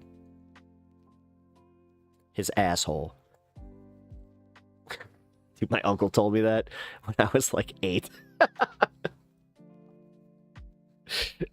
I thought it was the funniest damn joke, and I would go around telling all my dad's friends, and it was the one that, because they don't expect you, and I had permission from my dad to use the punchline. I was one of those kids. I would ask my one of the like core memories I have was when Alanis Morissette came on, and she says "damn" in the lyric, and I just looked at my dad and I'm like, can I say it? And he was like, go ahead. And I was just like, oh, permission. Permission granted. CEO of Abercrombie and Fitch was a S trafficker. Oh, yeah. No, I know. I actually knew a model, that was aware of that, and when she said, yeah, but he's not really into, the women, I was like, oh, so like when you look at like how many of the dudes were on like the Abercrombie bags, it's kind of sad when you think about it. Nah, it sucks. Hey, they made a good smelling cologne. They used to spray it all over that effing store to the point where you're like, okay, maybe I don't want to smell like that because I don't want to be associated with it.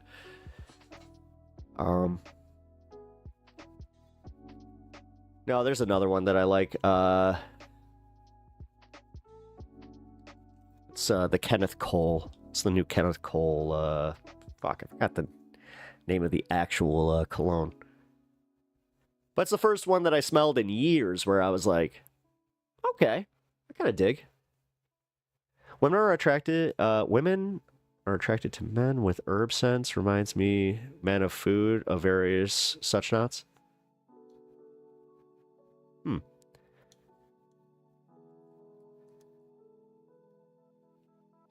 The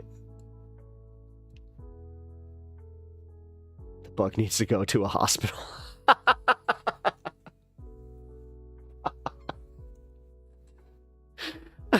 I love it. All right. I love like when people do that. It's like they pass the punchline, just matter of fact that he needs to go to the hospital. So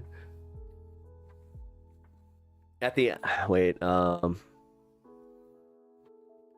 holy crow. Okay, chat box is going away for a minute. Jesus. Okay, guys. That was pretty good though. Head and shoulders. It's terrible. Terrible. Man, you're gonna make me go full Charles Barkley over here, bro. Like, damn, that was fucking rough though. I can't even repeat that. I mean, I probably could, but I don't want to get in trouble here.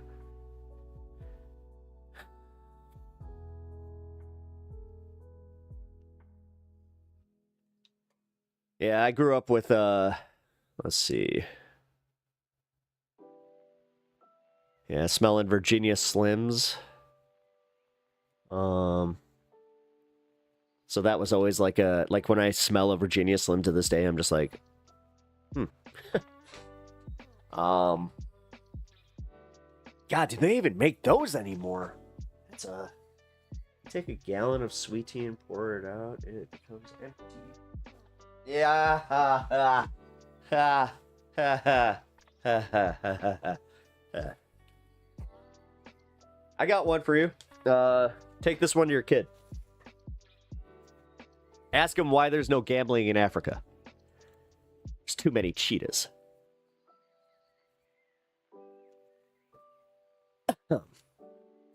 My nephew thinks I'm the funniest person ever because I told him that joke.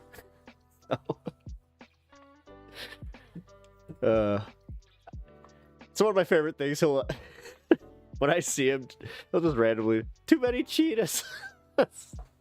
You get it. I'm assuming you're on a PC if you're stepping out all the time. Oh, as I said, like, I'm a master comedian to like the 7-year-old nephew. All right. I missed the smoke time, so I'm gonna take a quick one. I'm gonna just step over here. Give me one sec.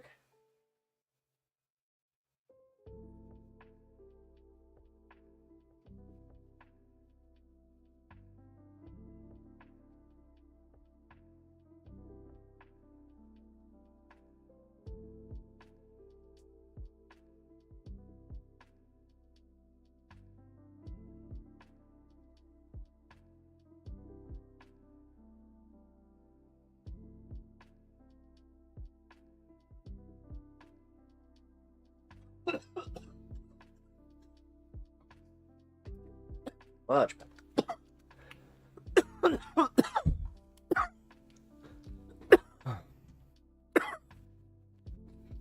Well, when he said smoke break, I was like, you know what? Kind of need one. Not a furry, goth, grunge, trans.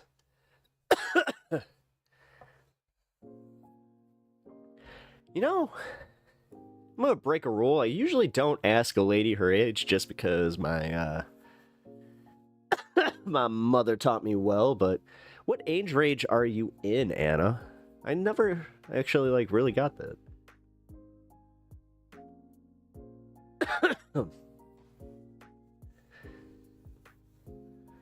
Yeah, you. Yeah, I don't think I've ever asked. Oh, cool. I was not aware of that. I also was not aware that we, well, I might have been aware, my bad, but hey, December B-Days, woohoo. What happened when you give Adderall to a Ford Fiesta? You're 93. God. Even then, like, I remember what I was doing in 1993. I saw my first PG-13 movie in Jurassic Park that year, so... Ooh.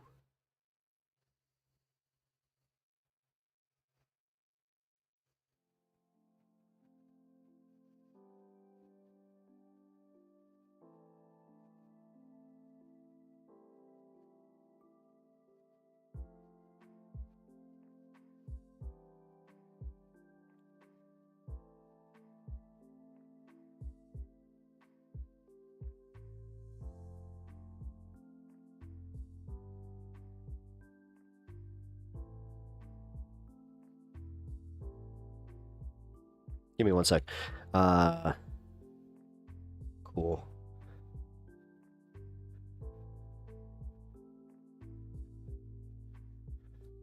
If it doesn't have JP, it's simpler times. I'm telling you, like yeah, well, because I was that age, God,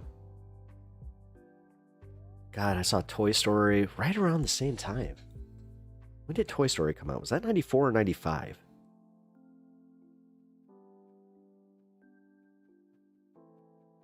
'95, yeah. So it's about 8.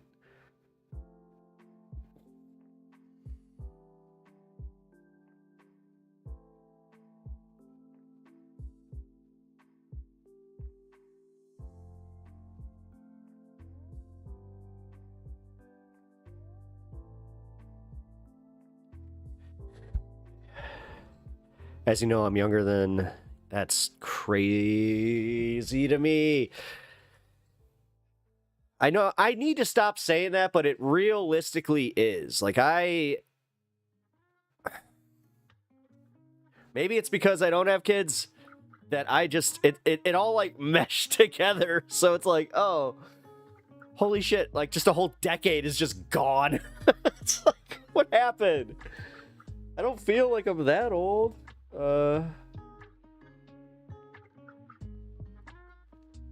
But I guess I am. Just gotta accept it. We all get older. Seems like everyone knew where they were at that point.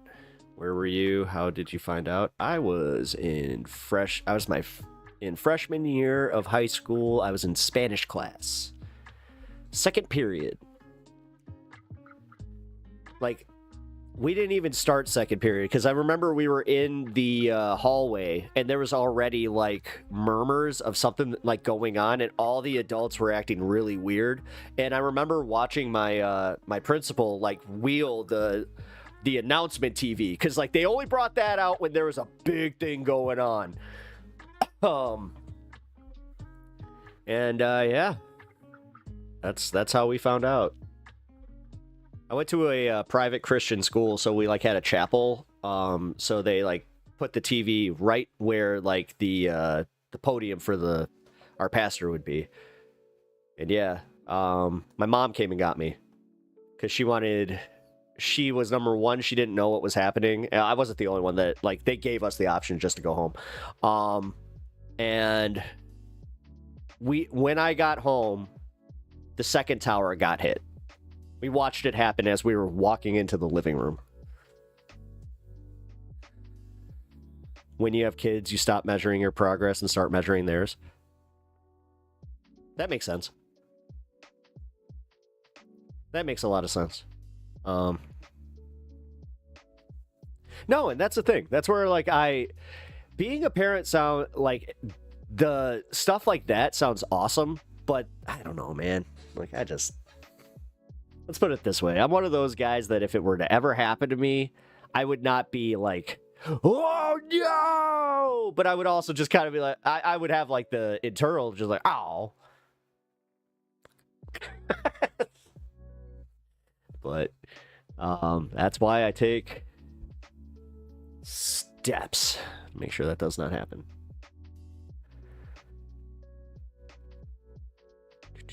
Three years younger, bro. The kids I used to work with is younger than peak COVID. It's crazy. Wait.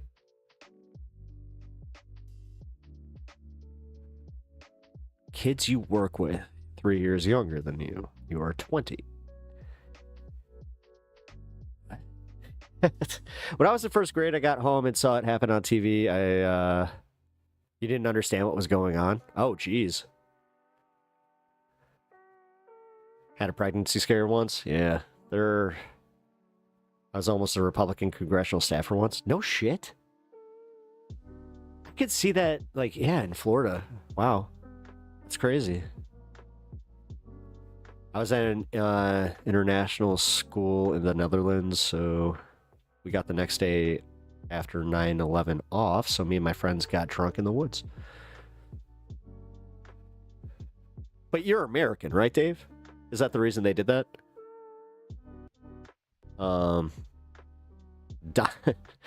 Donald. 9/11 was a travesty.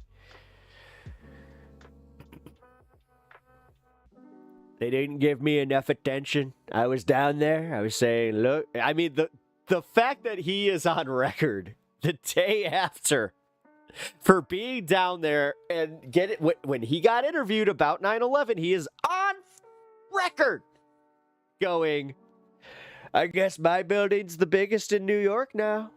Like, what the fuck? I'm sorry, man. It was just how that one wasn't immediately disqualifying for the rest of his life. I don't know.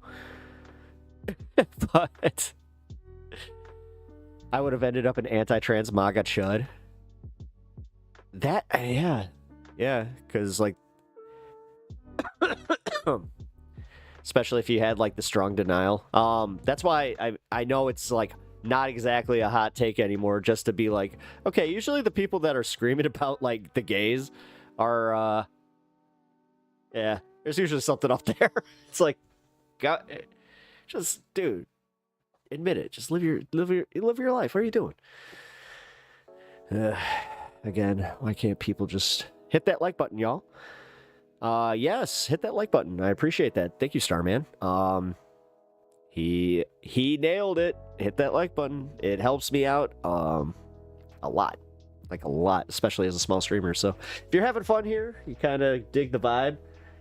I'm all about providing a good vibe for a good hangout. The gays. What can I say? What can I say about the gays? You know, a lot of them, they do great things. Like Cats. Have you ever seen Cats? My favorite musical. I saw Cats once and I was just like, wow, that's what a cat looks like. Little too big for me. That's why I never wanted one myself. But you know what? Love the cats. He said that too. I mean, funny enough, I'm kind of like not trailing off too far from like quoting Donald Trump in my stuff here, where it's just like he has gone on record saying how he loves the musical Cats. Like,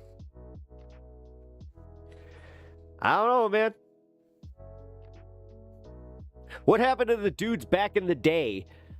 Back in my day, you know, the good old boy conservatives, where the second they heard that, they'd be like, oh, this Nancy boy Trump, he goes to Broadway musicals. He's a New York elite. Why? What's he doing going to these musicals? He's canoodling with the gays. What's going on there, Mr. Trump?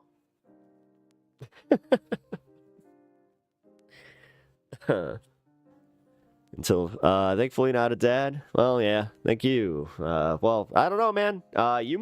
you specifically might be one of the people on this planet to benefit from getting a vasectomy, and then if you truly decide you want children, you can get it reversed.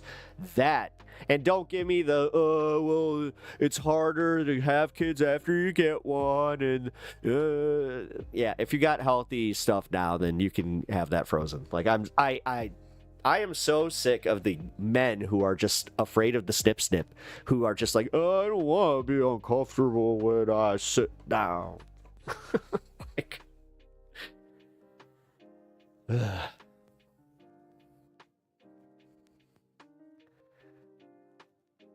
I'm just saying. Yo, what up?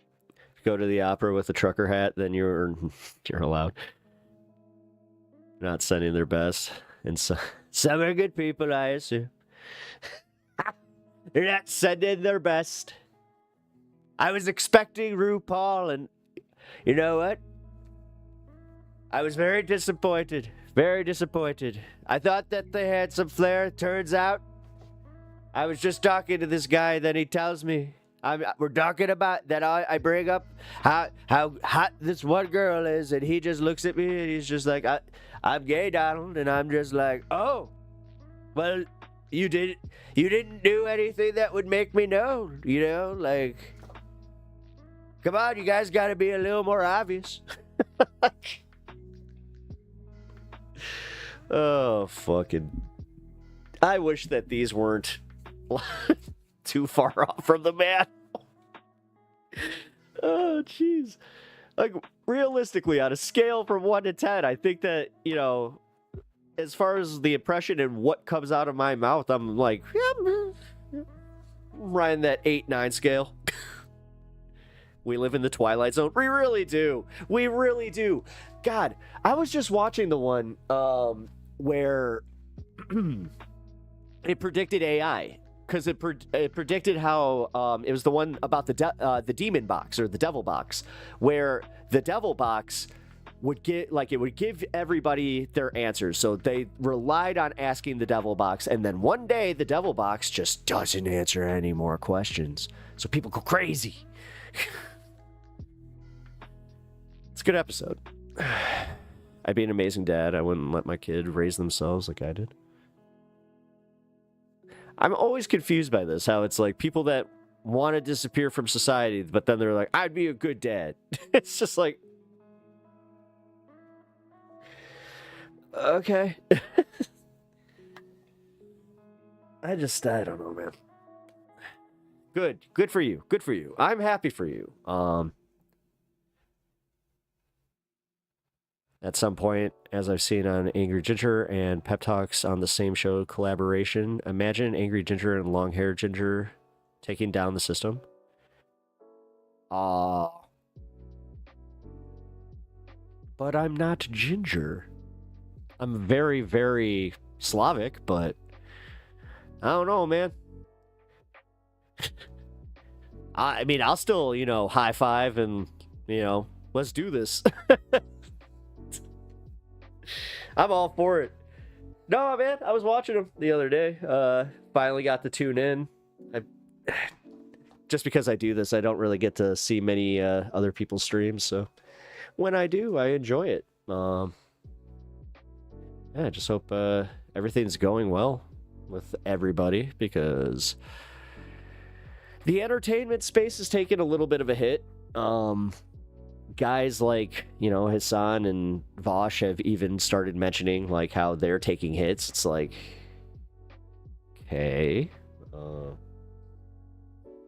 great timing for me, man. But pepper ginger fusion, ha! The ginger pepper.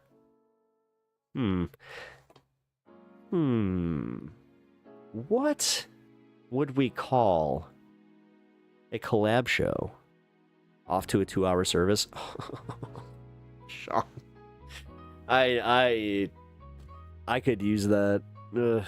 It's funny. I was thinking about getting like a massage soon, because I'm just like, I'm dying. I'm at that point where I might even be able to go to the doctor and get one prescribed.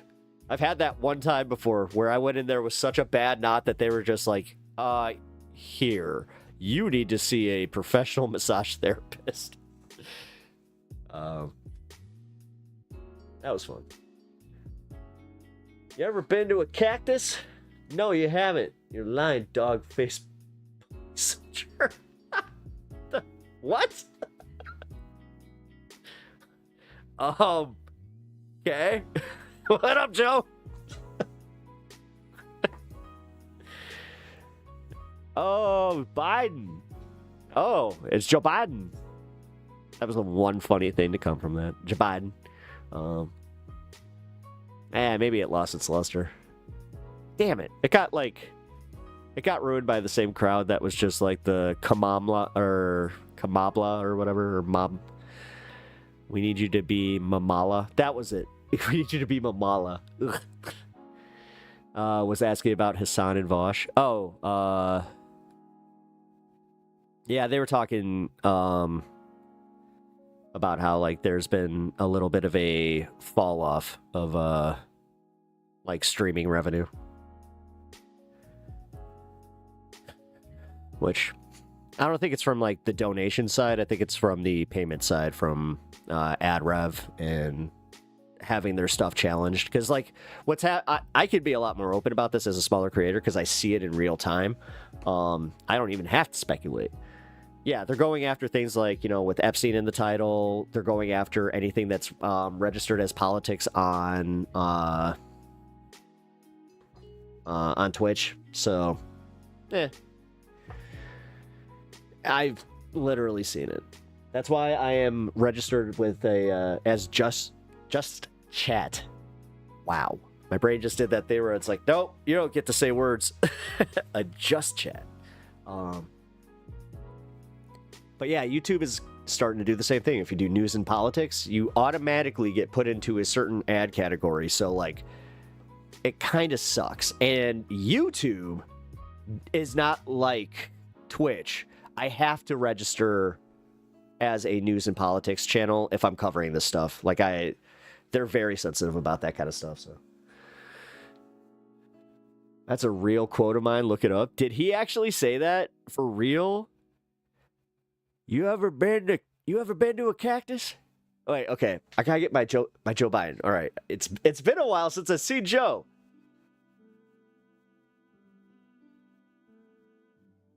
Yeah. Hey, Jack. No, because I'm doing hold on. I'm doing the Trump because I'm doing Trump hands. He does this. He does more like the. Yeah. Okay, there we go. I think I got it. So what was the direct quote? Wait. I lost it. Damn it. You ever been to a cactus? No? You haven't? You're a lying dog-faced pony soldier. Yeah. And by the way... I'm supposed to wear a sling right now? Wait. What? I have to go to a specialist for my neck? Dude, yeah, you should be... Don't mess with that stuff. Especially if you have, like, a pinched nerve, you could actually really screw yourself up like that. I had a buddy that was internally decapitated like that, where they said, like, if it was, like, a millimeter closer, as far as, like, the separation of his neck, they were just like, you would have been just dead. And it wasn't from anything just except living his life. That's the craziest part. Like, he didn't get in a car accident, none of it. He was just like, yeah, I have really bad posture, which actually reminds me, it's like, nope, sit up straight. Dog-faced pony soldier. Up there with corn pop. Yeah. Let's start looking back the way that we did with Trump. Let's see if that happens, where they can do the same thing or like Shane Gillis would be a good one to gauge this. If I could have a chat with him, I would just be like, hey, Shane, what do you think about, all Biden slip-ups and the fact that, like, they weakened at, Biden? Like, that was pretty funny. Because it was. Now, in retrospect, fuck it. Why can't we laugh at him the way that we did with Trump? Really? Like, Trump is cratering us towards fascism. He is doing everything that Biden was doing with Gaza and everything else times 10. Why can't we at least just now admit that the guy, like, occasionally said something that was kind of funny because it was just so out there and, like, old manish that you were like, oh, someone take Grandpa home. There's the Uncle Joe-isms. Your best Biden impression was when he gave the farewell speech, I think. Oh. But, yeah, all right. Good. You know, it's almost like you guys got some fascism happening. Yeah, what's up with that? All right. I gotta go get some ice cream. Peace, Jack. Takes off in his Corvette. He took off in the Corvette. That was a real thing. He got in a Corvette with Jill and was just like, all right, deuces. Good luck, America. Fucking A. We really do. We just live in one of the, like, God, we live in a movie. That's why movies, I've noticed this, that, like, I'm not being as entertained by, like, TV and just, you know, all the fictional bullshit, because it's just like, oh, that's right. I got this. It's like, life is just, amen. Amen. Joe's a crook. Come on, Jack. Look at him. I am not a crook. Wait. I could do that too. I'm not a crook. Him giving his tiny little peace signs. To quote the great man, Nixon, who was treated quite unfairly, I gotta say, they went after him with the witch hunt, Watergate. The original witch hunt. It was deceptive editing by David Frost. I heard the Frost-Nixon tapes, and I gotta say, they railroaded him. Totally railroaded him. Poor Nixon.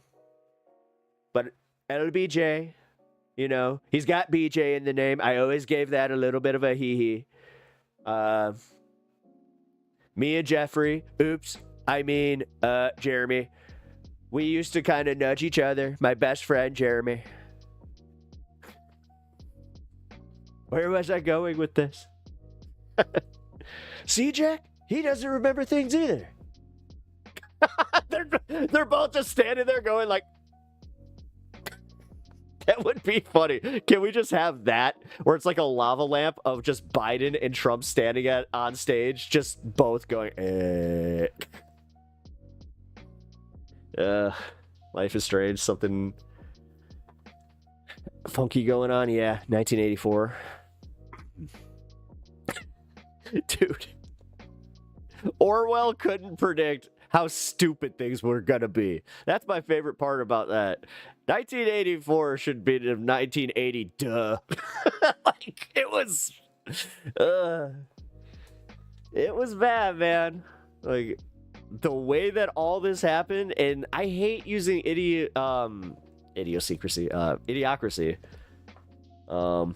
as like the main like example of everything, but we really are just one step away from watering our plants because they need electrolytes. Like, we're one step. I swear to God, if Kennedy came out tomorrow and said it, I'd just be like, there it is. Apocalypse. Dumbocalypse. It's adpocalypse. Oh, adpocalypse. Yes, there's an adpocalypse happening. Yeah, actually there is. Hence why, if you guys can help me out with the getting a membership over on YouTube, that really, really helps out the channel. I have to be a little honest with you guys. I only get a certain cut from that, but the memberships do push the channel in a way that the likes and all that stuff tend not to. So just trying to be as real about it as I can be with you folks, because I wish I could do this where it was a salary, like if I could work for a radio station. But then on top of that, I wouldn't have the freedom that I have. So I'm very happy with the way that this is set up. Just that's why I do have a little bit of that fear where it's like if they start coming for this, like if Google starts coming for this, that could be a big problem. So, but yeah, if you guys can help me out by donating to the stream, or you can donate $2 to give the dog a treat. But yeah, appreciate that. Also, if you haven't already, sub to the channel. Now let's move on to the fun stuff. Close to Idiocracy, but with the vaccine stuff, weather machine stuff is arguably even worse. Yeah, that was stuff that even idiots, that's stuff they couldn't even like. Huh? They couldn't see. Oh shit! We got 5 gifted subs. Well, let's give him a treat for each gifted sub that was just given. We got CK Golf Marine, Natalie Marie, Matthew Otter, and Blank 98131. I did find out that when these people are gifted subs, that they have to be active watchers, so that's kind of nice. Again, thank you for the 5 gifted, man. Really, really appreciate that. And here, Stan is going to freak out. Here.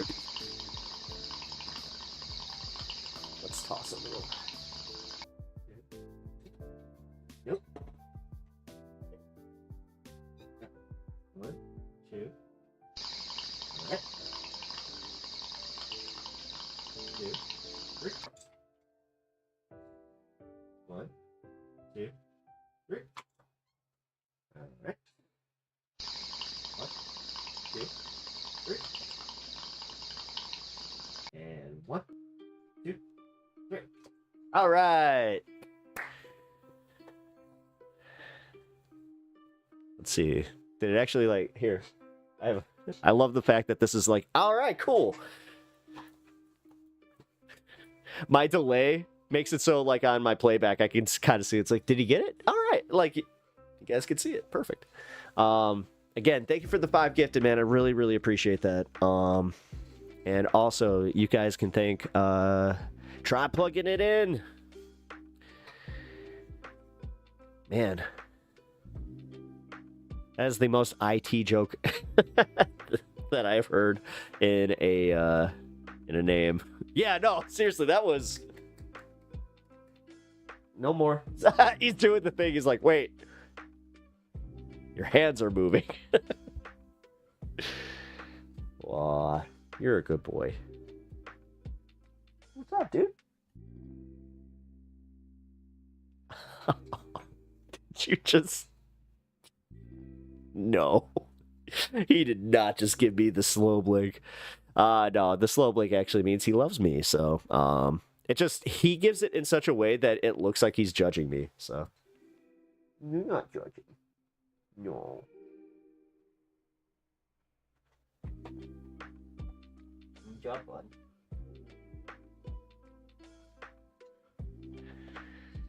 Okay. Roll it over my collar. Give me a second. Yeah. Well, let's get to the breakdown for everything that I have going on in the show here. Let's see. We have got... Oh! You know what? Let's do the fun stuff. Because we have a lot of fun stuff to get to. So we got Dean Withers is losing it, apparently. Not apparently. Like, can I just say, like, my piece on him? I'm not sure if you guys know who I'm talking about, but Dean Withers is like one of the TikTok debate bros that's gone viral recently, and he's, you know, he's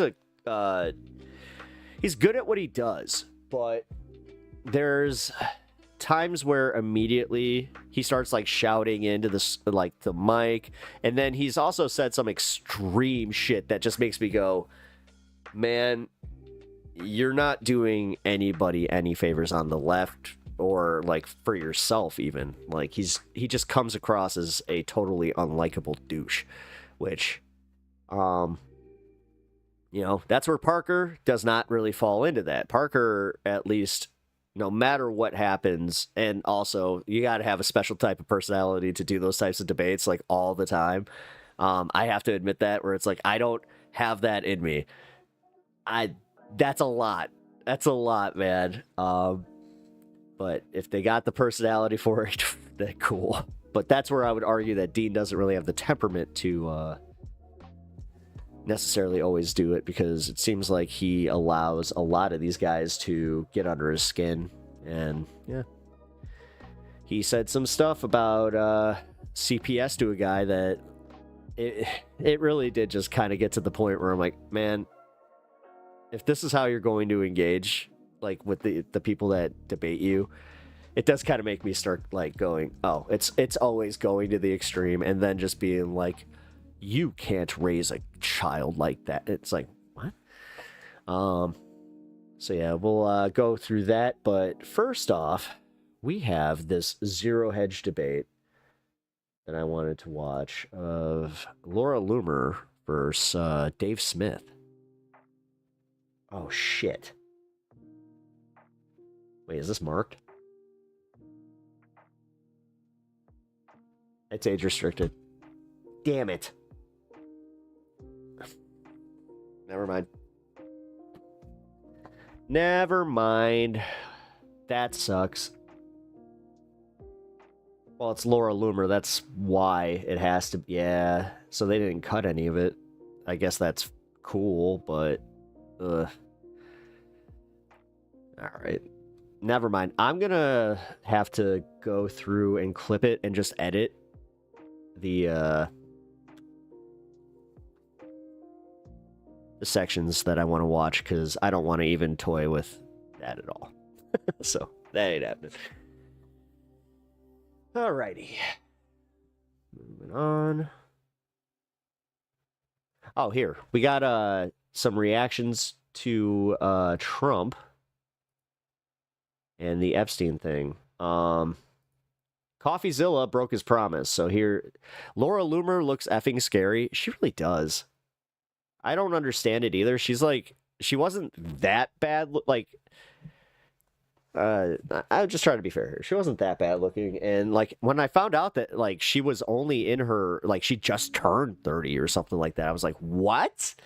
No, she looks like she's damn near like 40. Like, that's crazy. It's all coming out today. The Wall Street Journal not only released an article today, they're getting sued as well for this article. Coffee broke his promise because he was like, oh, it got crazier.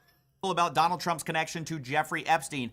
It's explosive. It's about a letter Trump sent to Epstein with supposedly a drawing of a naked woman by Trump, along with a little poem which talks about a wonderful secret that Jeffrey Epstein and Trump share. We will go through all the evidence because there's a lot to this. You are okay, so we're gonna see two parts of this, because I know that Geeks and Gamers, this is where he was like, this is a nothing burger. I was like, huh? Very silly if you jump to conclusions on a story this big with this. Wait, what? 30? She looks like, yeah, no, for real. I found out she like was 29 and just turned 30.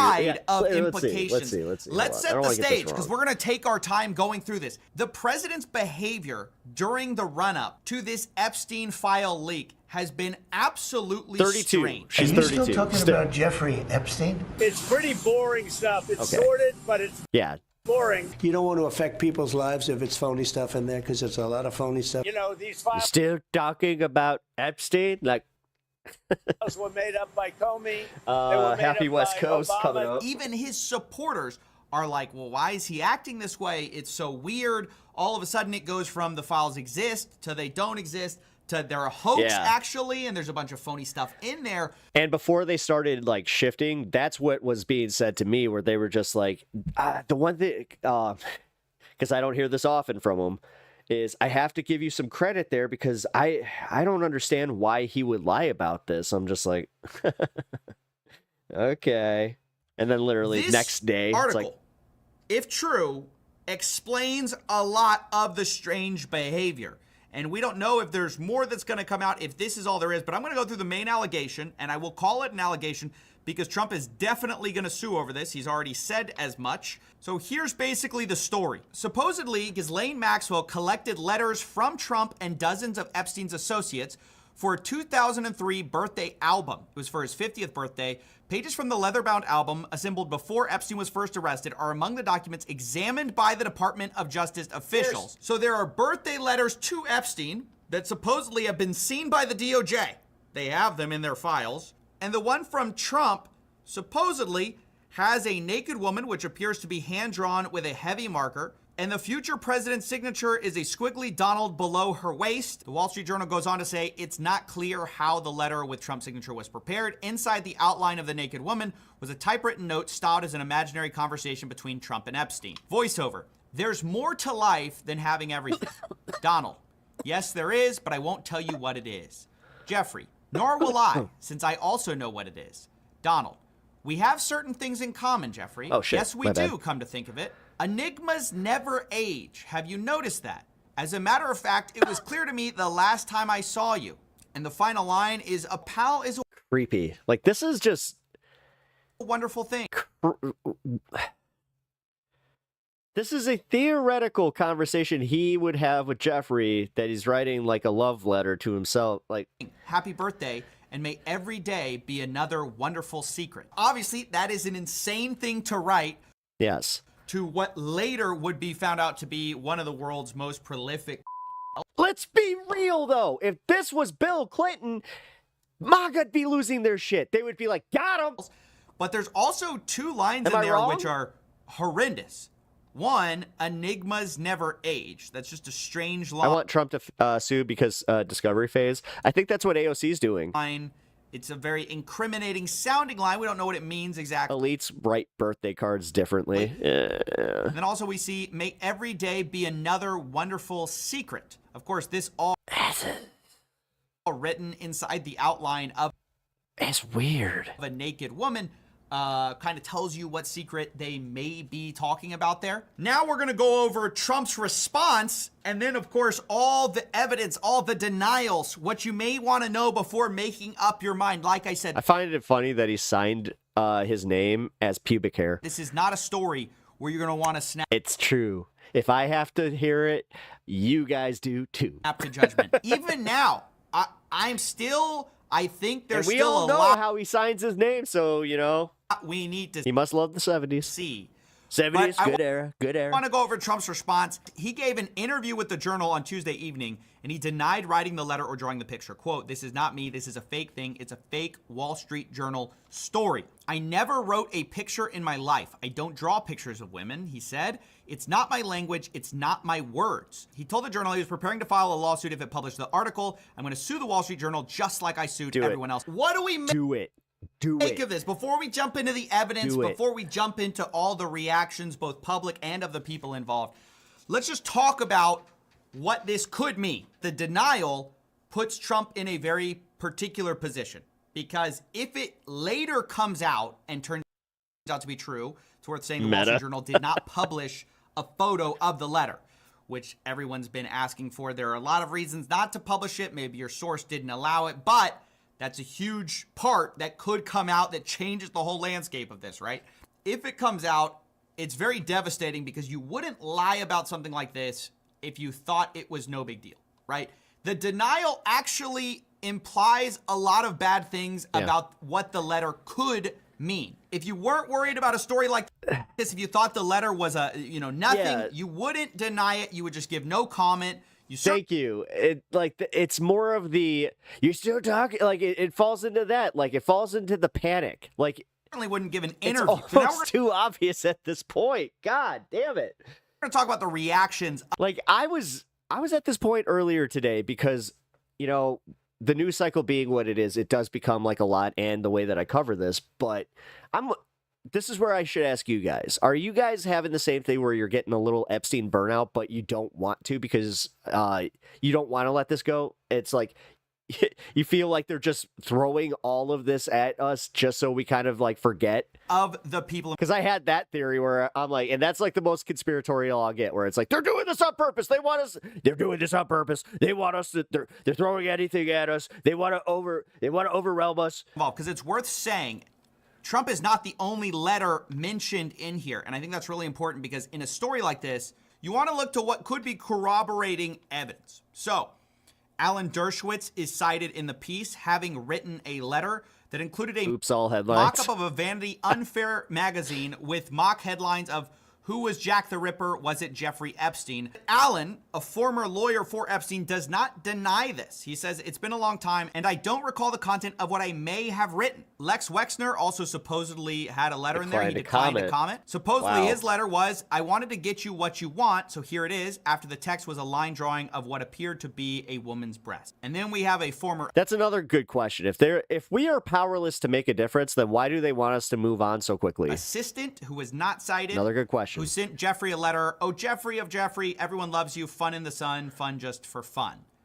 Pretty innocuous. And then, of course, we have Donald Trump, who denies, of course, the whole thing. So we have some non-denials, some people who just didn't respond, and then we have Trump. Trump's the only one who's firmly denying this letter so far, with him doubling down on Truth Social, saying, it's not my words, it's not the way I talk. Also, I don't draw pictures. I told Rupert Murdoch it was a scam. That might be the one believable thing. And he shouldn't but let's see how good it is. Print this fake story, but he did, and now I'm going to sue him in his third-rate newspaper.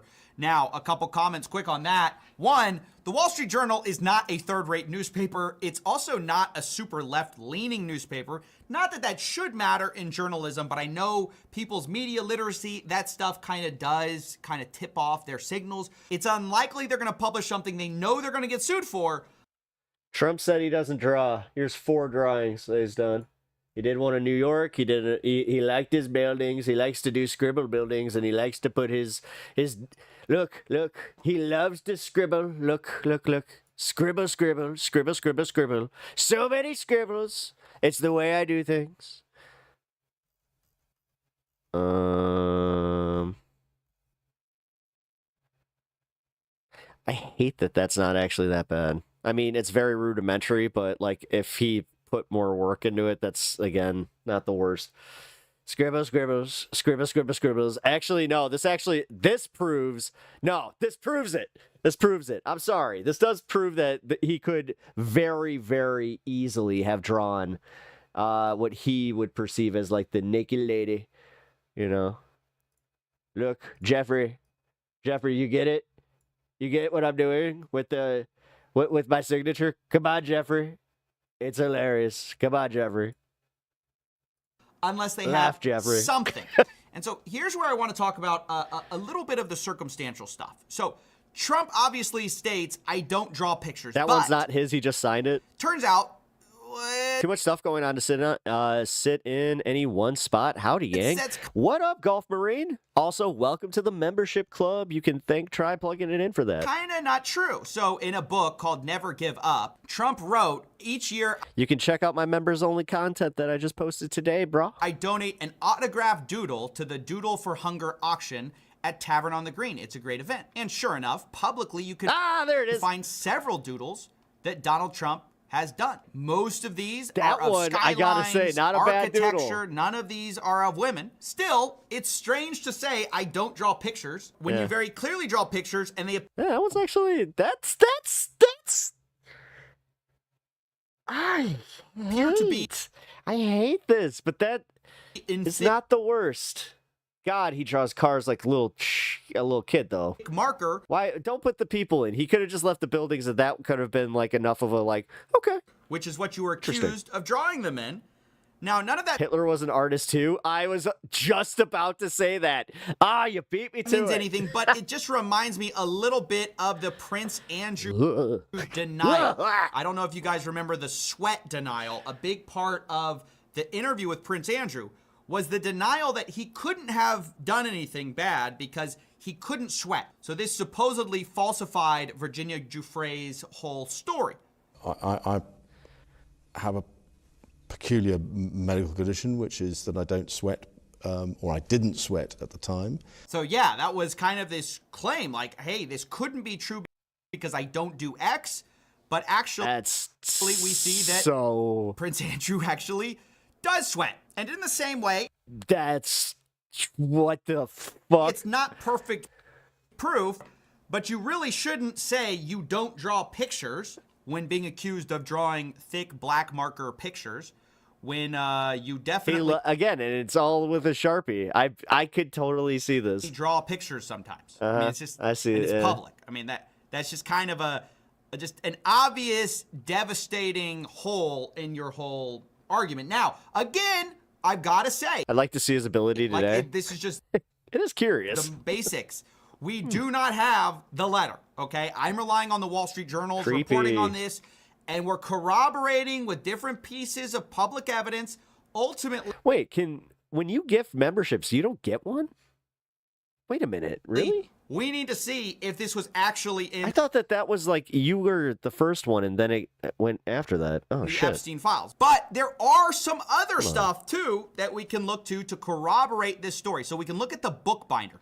So in the Wall Street Journal report, we see a very specific and interesting corroboration. It says the book was put together by the New York City bookbinder Herbert Weitz, according to people involved with the process. Weitz listed Epstein as a client on his website in 2003. So here we have a chance to corroborate externally. Of course, it's not a full corroboration, but we have a chance to look to see, was it actually on his website, right?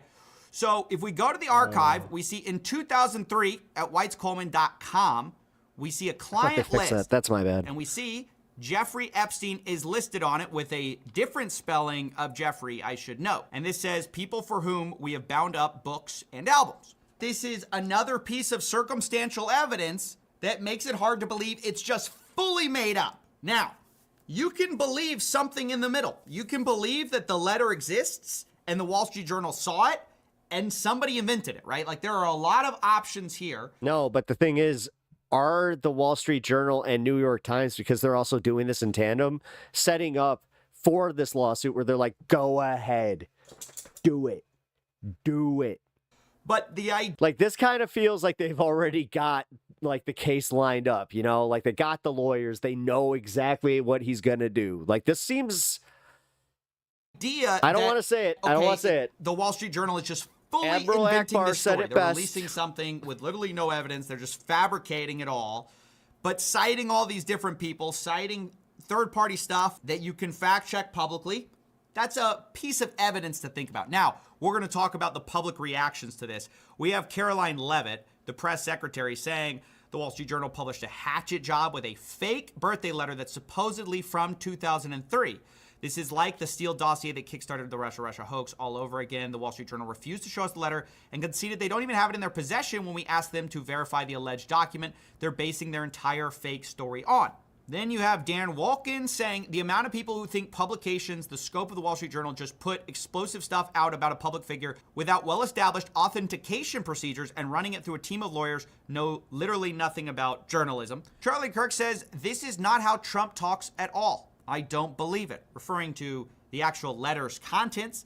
Specifically, people picked up on the idea that Trump says enigma in the writing of it. In fact, Trump writing at all, some people find that hard to believe. J.D. Vance says, forgive my language, but this story is complete and utter bull.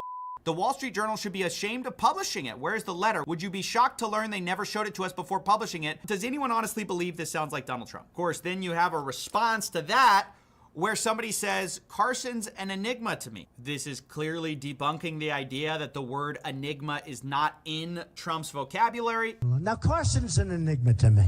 So that clearly debunks the idea that he couldn't have written this because enigma wasn't in his vocabulary. It actually is. So I mean, the internet's a fickle bitch here. From where like you guys gotta I'm sitting, the letter is they have to understand, like, this is kind of the thing. Somebody had mentioned that it might have been purposeful that somebody left the Adobe fingerprints in there because they wanted people to just see what was going on, and they were like, this is too obvious to ignore. Odd, but it also is I don't know, man. It's getting more and more believable, like, the more time goes on. Some of these other letters from people like Lex. Not saying that they didn't do the right thing. Wexner. It's also in line. It is just also hilarious. Like, the other side of that, if they're just inept and just, like, that bad, where it's just like, oh, wait, no, you're just that bad at, like, keeping things. Okay. And with some of the doodles that Trump has publicly made. I mean, the thing is, you can totally see how he would draw, like, look. You look, circle, circle, circle, circle, circle, circle. What are those? They're totally boobs. Look, I even gave them little cleavage. Look, you put the line and the line together, and you don't complete the 2 circles. You got some boobs. And it is also in line with... Look, and that's where he's just like, hey, Jeffrey, check it out. DJ because there's seriously, like, try and decipher from his his signature where the actual, like, how is that your name? Trump's recent odd behavior with the Epstein files, where he keeps... But yes, look, what's that, Jeffrey? What's that? Setting up the idea that there's this big hoax coming, that there's phony stuff in there. And that actually is the most persuasive piece of evidence, Trump's own behavior in this weird meltdown, more than anything which has convinced me. Because on the one hand, there are some things which would tilt in the favor of it not being Trump, right? The very fact that it's a letter. The prose of the letter is a bit strange. And then you also have the fact that, okay, if the DOJ had this during the Biden years, why didn't it come out, right? So that's all pretty compelling until you once again just look at the way Trump has been behaving. I think it strongly suggests that Trump saw something in the Epstein files, was debriefed on something that he was worried about. Whether it was this letter or something else, I don't know. But clearly there's something in those files that he was concerned about being involved with. I think we need a full declassification of these files, except for the CSAM and victims. Now, to the declassifying comment, Donald Trump, based on this, has posted, based on the ridiculous amount of publicity given to Jeffrey Epstein, I have asked AG Pam Bondi to produce any and all pertinent grand jury testimony subject to court approval. This scam should end right now. And Pam Bondi has said, President Trump, we are ready to move on the court tomorrow to unseal the grand jury transcripts. I think that ultimately it needs to be everything or nothing. You can't give a little bit at this point. With the level of allegations being leveled against our president, that he would send pretty incriminating letters to the world's most notorious pedophile. Now, again, before he was arrested the first time, right? But given the letter's contents, Man, it's weird, like, how they're not, like, they went right back to, like, you could say it earlier this week and they weren't going to hit your channels, but now they're going right back to it. And that they're doing so much, they're going to be suing the Wall Street Journal right, over this. To deny it, I think, if it turns out to be true, is devastating.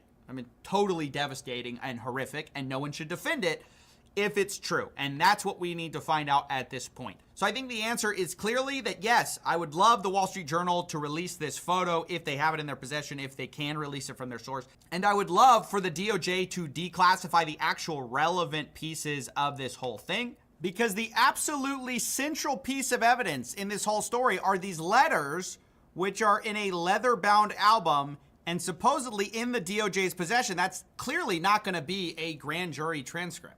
That's going to be one of the pieces of evidence they collected from Epstein or Maxwell. And so that is a different category altogether.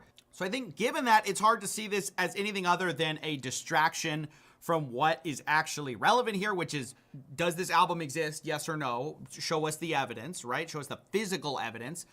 Instead, this is just going to get people riled up because it's an Epstein release, but it's guaranteed by definition not to have the evidence one way or another. A transcript is not going to have a piece of physical evidence. And we need to demand answers on that, because either it exists or it doesn't. And if it does exist, that's a huge problem. If it doesn't, for the Wall Street Journal, that's a huge problem. And I'm really not sure which we are going to get first. All I know is that if you are looking from the outside, I would highly recommend that you don't just dismiss things based on a quick, hot Twitter take. There's a lot to this story that is corroborating, and also we need more evidence on before we can... But the thing is, they're also not going to just release this.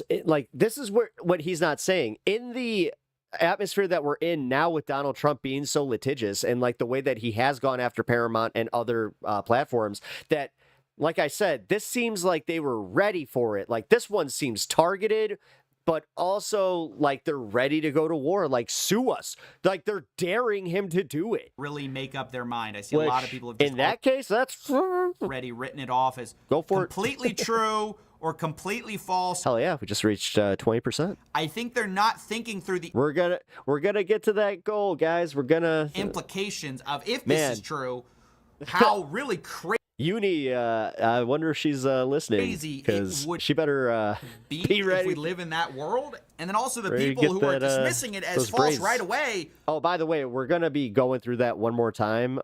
We've knocked it down to 4 choices. You're not really thinking through, like, you might be defending a right? That is one of the outcomes that could be true here.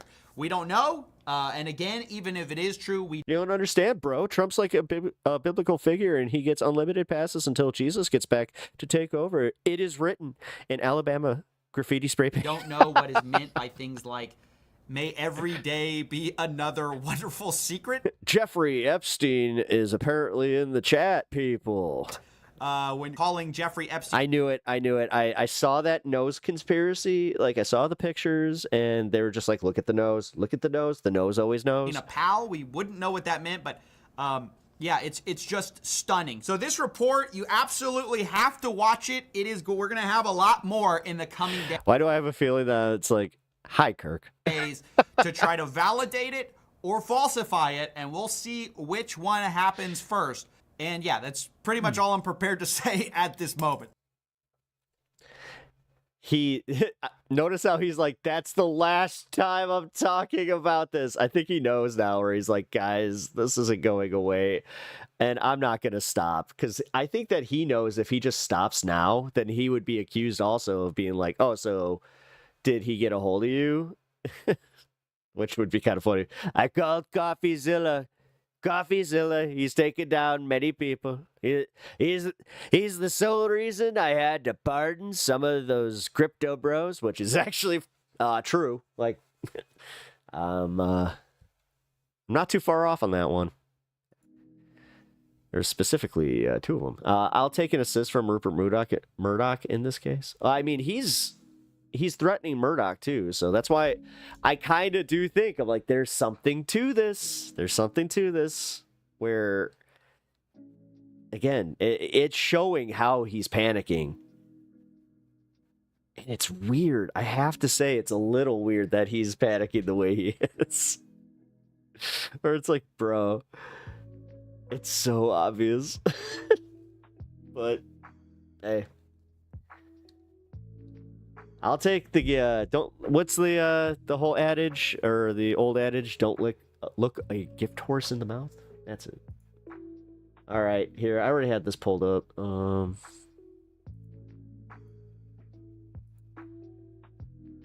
Did I? Oh, I guess I didn't. Shit. Give me one sec. Release the Epstein files. No, wait, Epstein is actually a host. No, wait, since everyone is spending a ridiculous amount of time on this, I don't know why, just release all the grand jury testimony, even though that's not what people are asking for, and you can't do it without court permission, and the court will probably block that. Trump's I'm not involved with Jeffrey Epstein t-shirt has a lot of people asking questions already answered by his t-shirt. And the funny thing about that meme is that it was originally literally about human trafficking. But the long and short of it is that the MAGA movement may have finally taken a stand against the Trump administration. The current DOJ under Pam Bondi is covering up crimes. But back in 2024, candidate Trump made some promises about releasing these so-called Epstein files. Would you declassify the Epstein files? Yeah, I would. During his most recent presidential campaign, Here's Trump said that he would the have, original quote, link no for the problem video if looking you guys into want to check the that out. Epstein client list. The list of clients that went You can also to the follow island the has not been made public. Oh shit. Yeah. My bad. It's very interesting, isn't it? Yeah. But yeah, I'd be inclined to do the Epstein. I'd have no problem with it.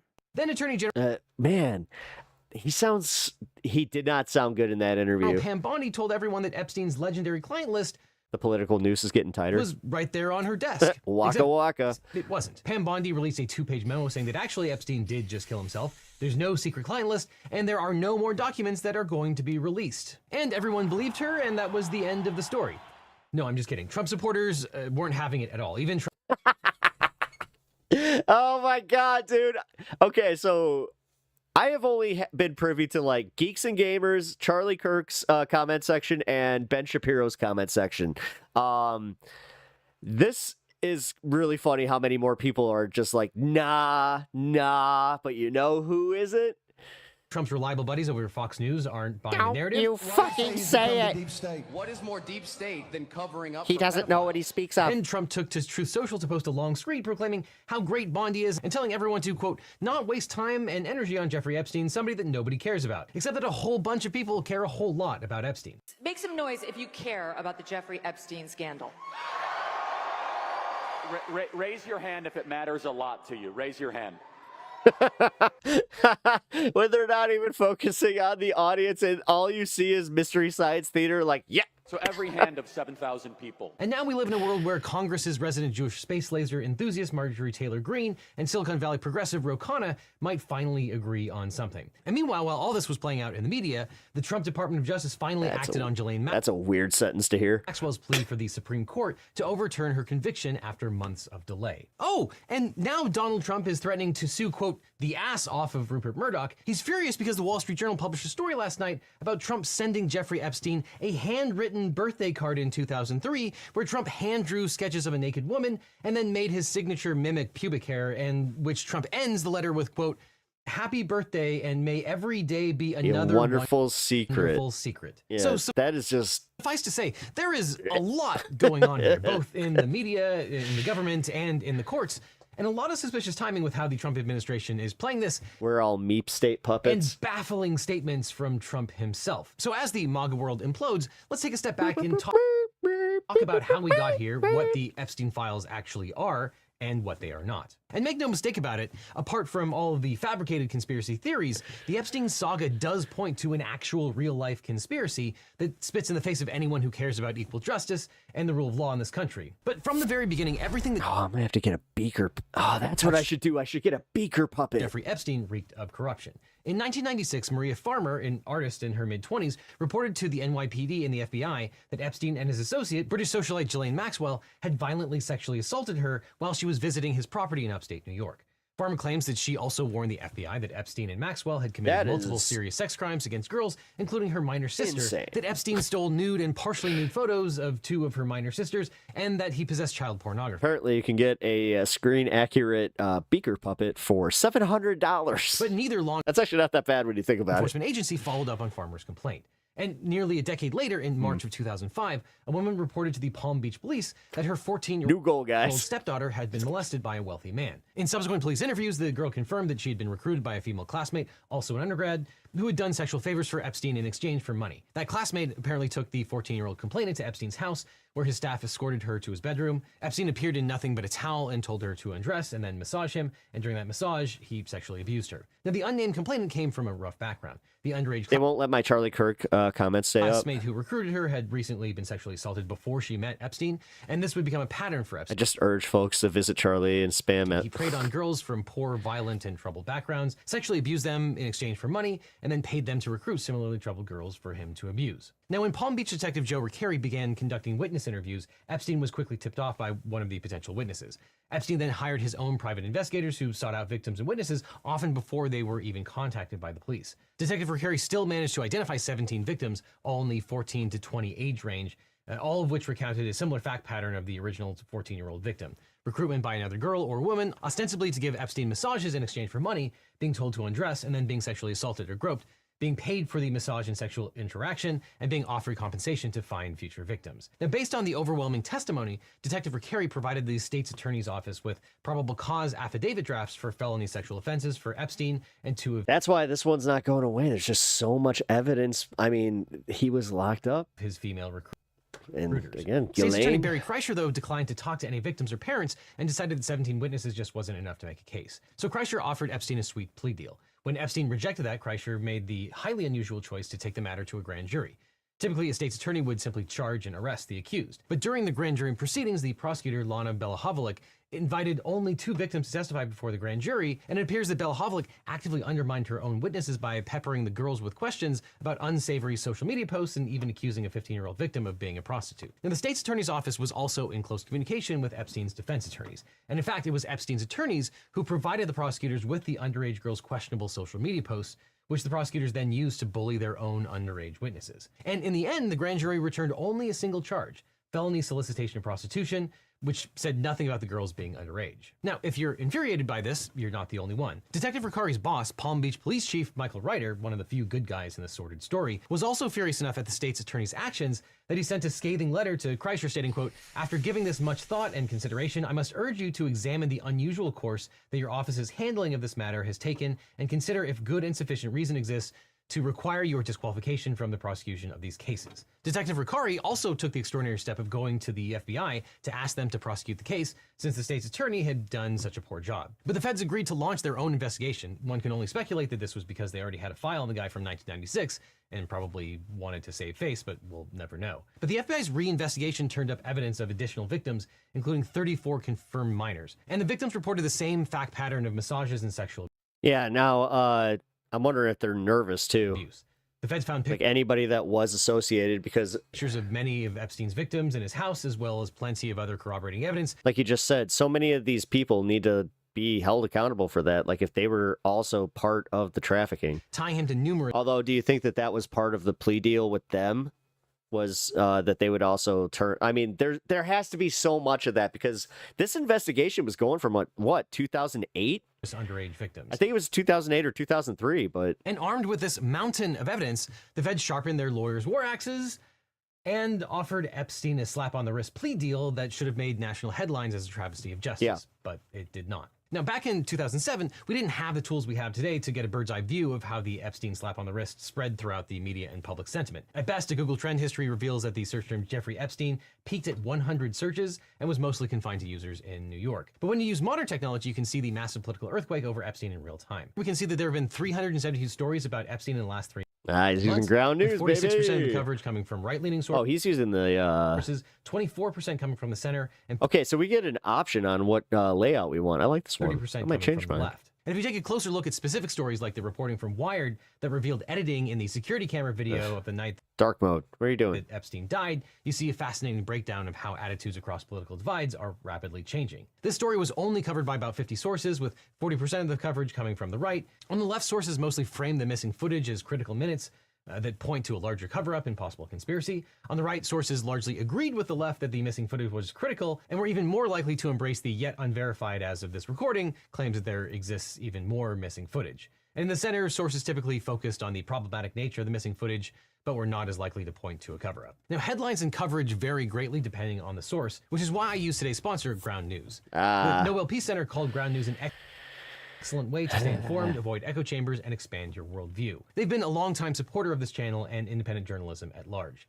Because Ground News gathers related articles from around the world and across the political can't spectrum, in good so you can conscience see skip this, but at the same time, bias and compare coverage. Every story comes with a quick visual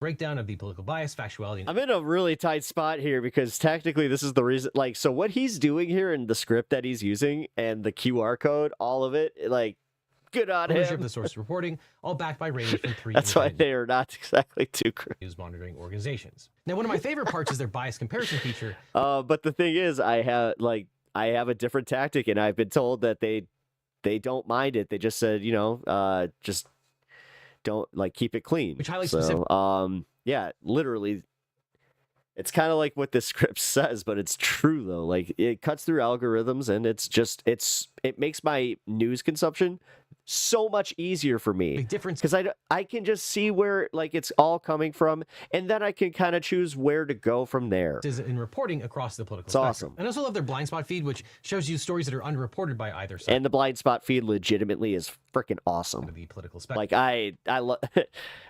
So during my morning coffee, that's what I start with, is the blind spot feed. I'll go from there, and then I'll go into the main stories. But all this is why Ground News is my favorite. The nice part about the blind spot feed is they keep things up from like I think it's 2 to 3 days. So you have a decent amount of time to kind of like get all these perspectives. Way to get the news. And as a legal eaglet, you can save 40% off the Ground News Vantage subscription. Hey, he's got this. Wow. Apparently I did do good, guys. Code on screen or clicking on the link down below. This subscription gives you unlimited access to every feature. Yes, you can use his. Including the I Bias mean, Insight tool. we are watching his video after all, but Bot feed. So click now or I will see you in court. But let's get back to 2007. He added that little bit at the end there. I'm like, when Jeffrey Epstein was hold on. offered the sweetheart plea bargain deal of the century. In June of 2007, the local U.S. Attorney's Office, under the leadership of Alex Costa, issued a 53-page indictment against Epstein. Now, negotiations for a plea deal began with Epstein's all-star legal team. Ken Starr, famous for serving as independent counsel during the impeachment of Bill Clinton, Alan Dershowitz, famous for lots of stuff, and Jay Lefkowitz, a partner at Kirkland and Ellis, the same law firm where Acosta was previously a partner. And after a lot of cozy meetings with defense attorneys at hotels over breakfast, Acosta offered Epstein a remarkable deal. Epstein could plead guilty. You're hot for a bit, but you'll be back. Cool. To state charges. 1 count of solicitation of prostitution. Yeah, definitely hop back. I got some, we got a little bit of the drama content as far as the legal mindset. Oh my God. Okay, so guys, I'll let you know this so you can go back to some fun. The guy, legal mindset that was covering the Ethan and Hassan stuff, there has been some developments as far as his, like, what's in his past. And this is one of the rare times that I will watch a bad empanada video and just enjoy it, because I think you guys need to know this. I do not like bad empanada. He seems like he's not a very nice person, but I could be entirely wrong, and I welcome him to challenge me on that. And 1 count of solicitation of prostitution with a minor under the age of 18. He would be sentenced to 8 months in jail following a year of house arrest and be adjudicated as a convicted sex offender who must register twice a year in Florida. And that was it. That was the penalty for sexually abusing at least 34 underage girls in a systematic, calculated way for years. It could be a good empanada. And even then, Epstein only spent his evenings in Florida jail. During the day, he was permitted... The thing is, like... the stuff that he, like, stands up for, like, that's where I can't really argue with it. I just don't agree with all of his tactics. At least at his swanky office. And I also think that he is a little bit of, you know, a catty bitch, like, when it really comes down to it. Now, Acosta's deal with Epstein... And I call him that because he doesn't admit it. He tries to be like, I'm above this drama, but... included several other gifts fit for... You should have seen him, like, frothing at the mouth over the iDubbbz and Anissa thing, where I guess iDubbbz and Anissa had to move back in with iDubbbz, or... I don't know whose parent they're living with, but they're living in one of their parents' basements. And... like, everybody is loving this because they're just like, look, they had to sell their house. Look, there's finally accountability for the creator clash stuff, which, well, I'm thinking I might get into that too. So Wall Street, an agreement that the victims would not be notified, a promise that the deal would be... But again, here's one of those guys that's just like, oh, I'm beyond the drama content, but look at iDubbbz! Kept under seal, and an agreement to dismiss all grand jury subpoenas. And Epstein's all-star legal team also managed to secure one more extraordinary victory, a non-prosecution agreement which allowed Epstein and his co-conspirators to avoid federal sex trafficking charges. Now, we've covered this before, but this plea deal was extraordinary for several reasons. Yeah. First, 18 U.S.C. 3771, the Crime Victims' Rights Act, gives victims the right to be apprised of the developments in criminal proceedings, the right to be present at public proceedings, and the right to be heard related to plea deals, sentencing, and other key developments. Now, the prosecutors not only bypass any notification of the victims, but they actively lied to the victims, sending them a letter months after the plea deal had already been signed. Shit, where are we at? Oh my God, this is a half-hour video. All right, well, I'm gonna take a quick pee break. Urging patience while the prosecution, quote, conducts a thorough investigation. Now, bypassing this law at the request of a serial sex abuser's attorneys was an extraordinary move by Acosta's part. Now, second, Acosta's agreement with Epstein not only prevented future prosecutions of Epstein, but also future prosecutions of his 4 named co-conspirators and an open-ended category of, quote, any potential co-conspirators. Another extraordinary gift. Now, both of these aspects of the agreement are legally important, but we'll get to that in a second. Now, the Miami Herald really blew the lid off of this entire story and reported that the plea deal may have been affected by Epstein's role as a witness in the 2008 securities fraud case against Bear Stearns executives. Now, ironically, those executives were later acquitted, along with pretty much anyone else who played a direct role in blowing up our economy. Now, we don't know for sure, but it looks like prosecutors threw a couple dozen underage girls under the bus in order to get some ineffective testimony about the cheating finance execs who tanked the world economy. So Jeffrey Epstein served 13 months of nighttime imprisonment, spent his days at his swanky office, and apparently even continued to have women flown out to Palm Beach to have sex with him in exchange for money. And a few potential violations of the house arrest were documented in the state's attorney's files, but no one took action. And after his 13 months were up, Epstein seemed to return to his ordinary life of sexual predation. And faced with some additional law enforcement scrutiny, he purchased 2 private islands off the coast of the U.S. Virgin Islands in 2010 and 2016, respectively, where he then had even more leverage over his victims. In a later lawsuit, one of his victims revealed that in an act of desperation, she tried to swim off the island to escape him. But Epstein and his co-conspirators located her and then took her passport in an attempt to keep her captive. Another victim alleged that when she tried to escape the private island, Epstein and his co-conspirators returned her to his house and suggested physical restraint or harm if she failed to cooperate. And meanwhile, U.S. Attorney Alex Acosta went on to be appointed as Trump's Secretary of Labor.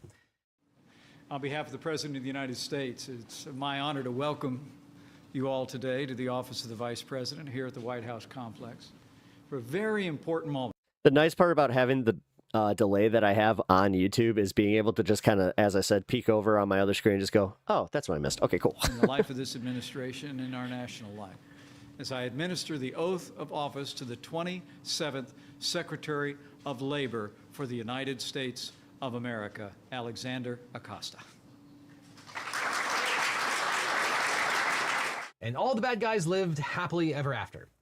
Until two scrappy reporters, a few more heroes in the story, started looking into this. Julie K. Brown, an investigative reporter at the Miami Herald, and Miami Herald videographer Emily Michaud began investigating Epstein in early 2017, about the same time as Acosta was being nominated as Secretary of Labor by Donald Trump in his first term. And they uncovered 80 potential victims as young as... It makes me angry how we don't give a crap about the children, their happiness or their health. I hope more people decide to not have kids if this is how they're going to treat them. 14 years old when the abuse occurred, and conducted video and written interviews. Yeah, there's a special place in hell for the people that like have kids and like we're talking about, you know, defending the children and then let this go just because it's politically expedient for them. With 8 survivors, the most important heroes in the story, who bravely agreed to tell their stories. And the Miami Herald's investigation ultimately led to Acosta's resignation from his Secretary of Labor role, and finally to a real criminal indictment against Jeffrey Epstein. So on July 6, 2019, federal prosecutors in New York got a second chance to prosecute Epstein. And unlike Bill O'Reilly, you're probably smart enough to figure out that since this is 2019, this is still the Trump administration. Epstein... No! What? No, it's not. Biden was president then. What are you talking about? Was arrested at Teterboro Airport in New Jersey, reportedly a hub of his sex trafficking network. And under 18 U.S.C. 1591, the U.S. Attorney's Office for the Southern District of New York charged him with sex trafficking and sex trafficking conspiracy related to the abuse of dozens of minor girls at his properties in Palm Beach and New York. Now, the Southern District of New York's charges weren't double jeopardy because in Acosta's original case, Epstein only pled to state-level charges. And the I'm pretty sure that Stanley had to... 2019 indictment included only... He's outside, by the way. Charges. Acosta's plea agreement with Epstein, though, would have likely become a thornier issue. But the U.S. attorneys never had to address that because on August 10th, 2019, Epstein was found dead in his cell. A medical examiner's report... You know what? Give me 1 second. I don't want to miss this one. It's literally upstairs.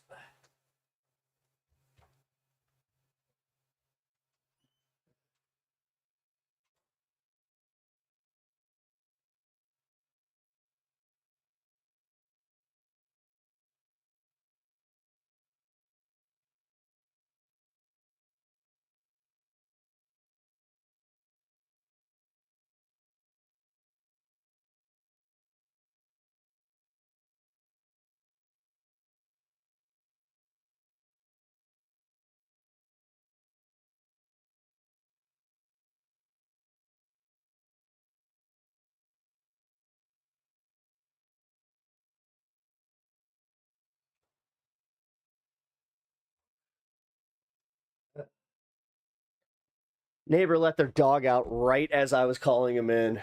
So it'll be another 10 minutes. Ruled it a suicide by hanging. Him and this little chihuahua, I swear, they got like this little thing going on. So obviously that ended the criminal prosecution against him, but it did not stop the legal fallout. Now, Maria Farmer and several other Epstein victims alleged the involvement of Epstein's longtime companion, Ghislaine Maxwell. Victims accused Maxwell of recruiting them, manipulating... I don't think the elite even look at us like people. We're just usable objects to the... gaslighting them by normalizing... I'm talking about Matt and Nick Jackson. Epstein's predatory behavior, and even of sexually abusing them herself. And the Department of Justice's investigation corroborated this, finding that Maxwell and Epstein identified vulnerable girls, typically from single-mother households and difficult financial circumstances. Maxwell then helped Epstein entice and recruit the girls as young as 14. I will say this, I do not hate the Bucks. They are great workers. Just stay aside. Residents to be sexually abused by him. Maxwell also encouraged victims to travel to Epstein's other properties, knowing that they would be sexually abused there, and she helped pay victims for the sex acts and for recruiting other additional girls to be similarly abused by Epstein. And on December 29th, 2021, Maxwell was found guilty of conspiracy to entice minors to travel to engage in illegal sex acts, conspiracy to transport minors to participate in illegal sex acts, transporting a minor to participate in illegal sex acts, sex trafficking conspiracy, and sex trafficking of a minor. Now, numerous powerful men and female co-conspirators have been named in connection with Epstein's sex crimes, but Maxwell remains the only person in the United States who was ever actually convicted of sex crimes related to the Epstein abuses. She was sentenced to 20 years in prison. But Maxwell may still evade justice thanks to Acosta's plea agreement with Epstein. In a 2023 appeal to the United States Court of Appeals... Oh my God, could you imagine going into a wrestling promotion as a heel just named Epstein? ...for the Second Circuit, Maxwell argued that because Acosta's immunity deal... That'd be wild. ...with Epstein included an unnamed list of co-conspirators, get some heat. and because Acosta didn't expressly limit the agreement to the Southern District of Florida, she should be included and should be immune. That's the true. DOJ has counter-argued that, quote... Yeah, as much as Jim Cornette wants to call it cosplay wrestling, they definitely did a good job with The it. phrase United States in a plea agreement like this is just a generic reference to the U.S. Attorney's Office that enters into the agreement and is not on its own enough to establish an affirmative appearance. The DOJ also argued that Maxwell has no right to invoke the protections of the agreement because she wasn't a signatory to the agreement and hadn't sufficiently argued its protections were conferred onto her. Now, the Second Circuit Court of Appeals affirmed Maxwell's conviction, but in April 2025, Maxwell filed a petition for writ of certiorari with the Supreme Court, asking the court to find that Acosta's sweetheart deal applied to her as well. Maxwell argued that there's a circuit split as to whether a promise on behalf of the United States or the government by a United States Attorney's Office in one district is binding upon offices in other districts. Now, confronted with this challenge, the Trump DOJ did nothing for 3 months, but mere days after Trump's meltdown on Truth Social, Trump's DOJ filed a conveniently timed response to Maxwell's petition for writ of certiorari, arguing that the plea deal did not apply to her. And the DOJ contended that, quote, at the time the NPA was negotiated, DOJ policy barred U.S. attorneys from entering into non-prosecution agreements that bound other districts unless they obtained the approval of those districts or the criminal division. And it would be strange if one rogue district attorney could bind the entire U.S. government from ever filing charges against Epstein or his co-conspirators without ever consulting headquarters. But as of the recording of this video, the court hasn't decided whether it will hear Maxwell's case or not. And meanwhile, the many civil actions against Epstein's estate and associates continue.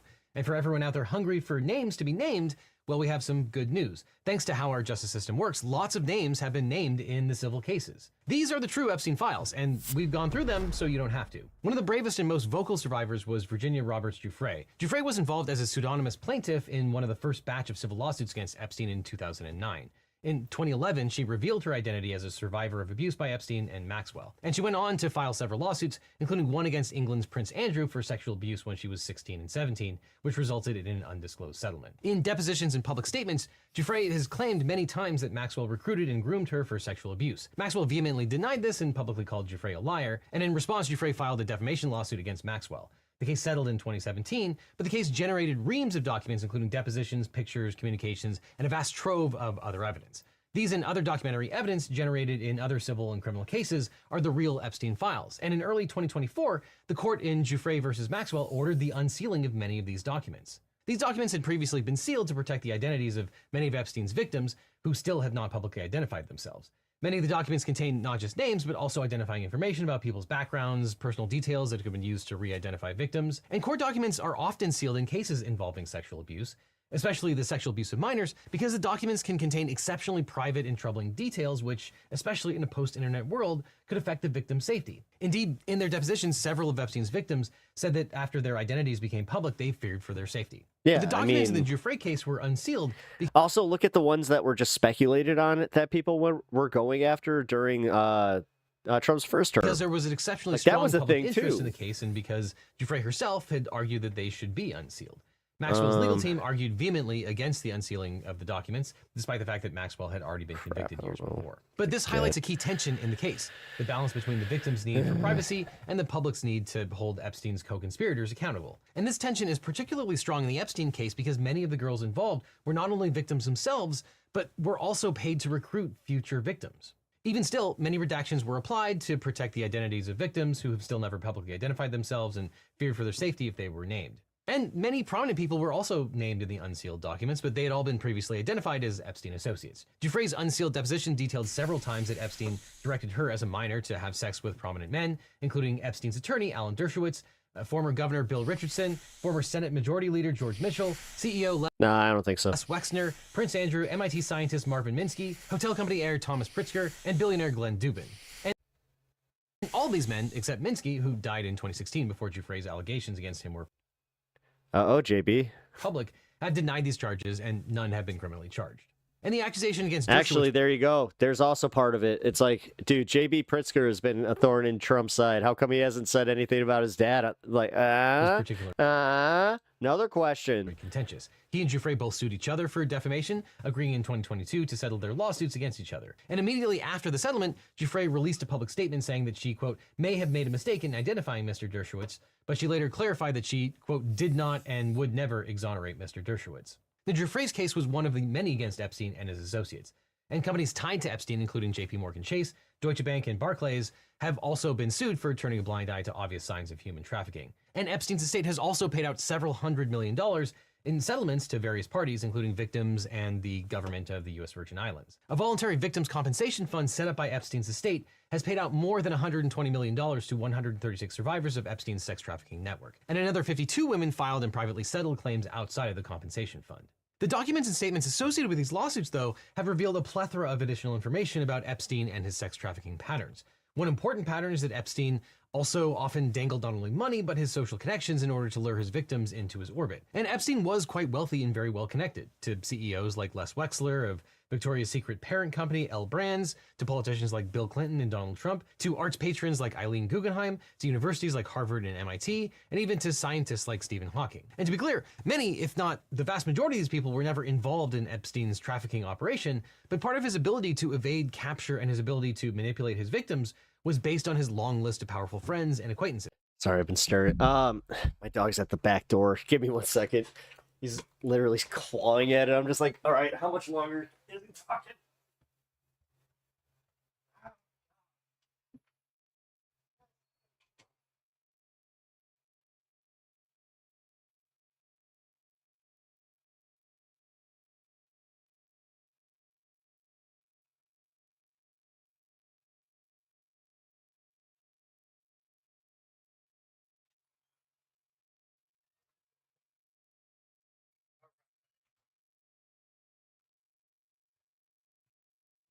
Come say hello and say sorry, guys. Sorry, guys. He had to go and win his bark off with the Chihuahua. Did you win? Yeah, you always win. To Maria Farmer, he offered an introduction into the art world. To other girls, he offered help with their modeling careers, and to some, he offered help to further their education. And it's reasonable to conclude that Epstein's ability to evade accountability in 2006 was probably due to his wealth and connections. He was able to leverage those resources to hire the best attorneys, who in turn had connections to the prosecutor's offices. But MAGA and QAnon conspiracy theorists took those actual facts and blew them into fantastical conspiracy theories, which President Trump and his allies often encouraged. And last week, that practice of fanning the flames of conspiracy theories and making fantastical promises came back and bit President Trump and his administration where it counts the most. Get out of this.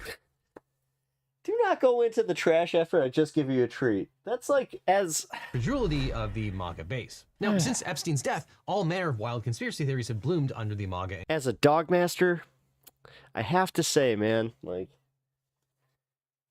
and QAnon communities. The Epstein scandal actually fit quite well with QAnon's core belief that feels so betrayed when it's like, here's a treat, and then right to the trash. There's a cabal of satanic cannibalistic child molesters in league. I feel like all these old perverted men look alike. The Deep State, which is operating a global. They all do have like a certain look, don't they? Child sex trafficking ring. And to the extent that MAGA isn't synonymous with QAnon, conspiracy theories ran rampant in MAGA land as well, including the idea that the Clintons had murdered Epstein. Though QAnon, they have entire books on this. Seriously, never saw the sex trafficking.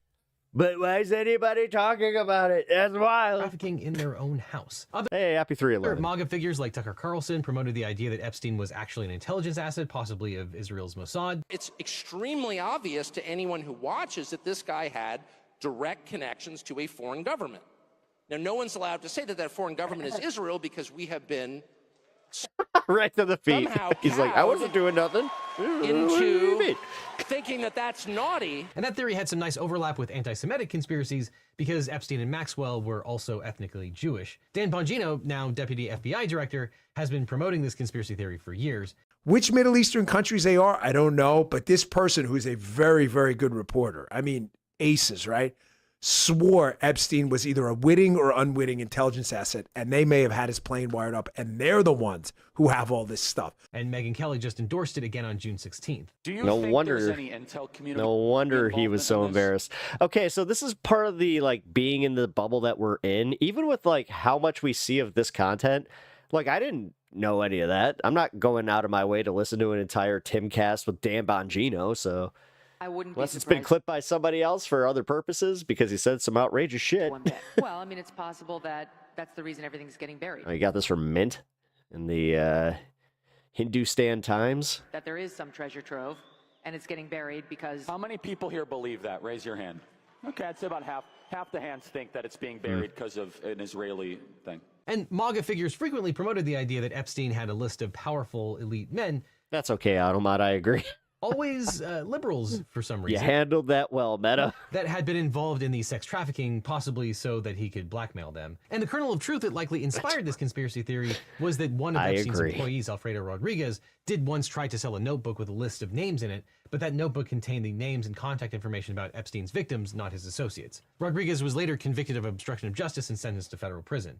The contents of the black book was evidence in several civil lawsuits. And Rodriguez, by the way, was sentenced to the same amount of time that Epstein ended up serving as a result of Acosta's sweetheart deal. Now, President Trump has rarely encountered a conspiracy theory he didn't like. And in August of 2019, during Trump's first term, just after Epstein's death, Trump reposted a tweet suggesting that Clinton or George Soros had murdered Epstein. So when AG Pam Bondi's DOJ came out with a 2-page memo declaring that there was nothing to see, that Epstein's death was a suicide, and there was no secret client list or cabal of liberal elite sex trafficking children, the MAGAverse lost its collective mind. Dan Bongino had a spirited disagreement with Pam Bondi and threatened to possibly quit his job. Apparently, he was on the verge of making a stand. Laura Loomer warned Trump that this misstep could consume his presidency and called for a special counsel's investigation. Glenn Beck declared that he wanted Pam Bondi fired. Okay, I want Pam Bondi fired. I want Pam Bondi fired. Megyn Kelly called for Bondi to resign and declared that if she didn't, some MAGA bros would leave. We're calling for Pam Bondi to resign or to go, but can you please tell people the breaking news?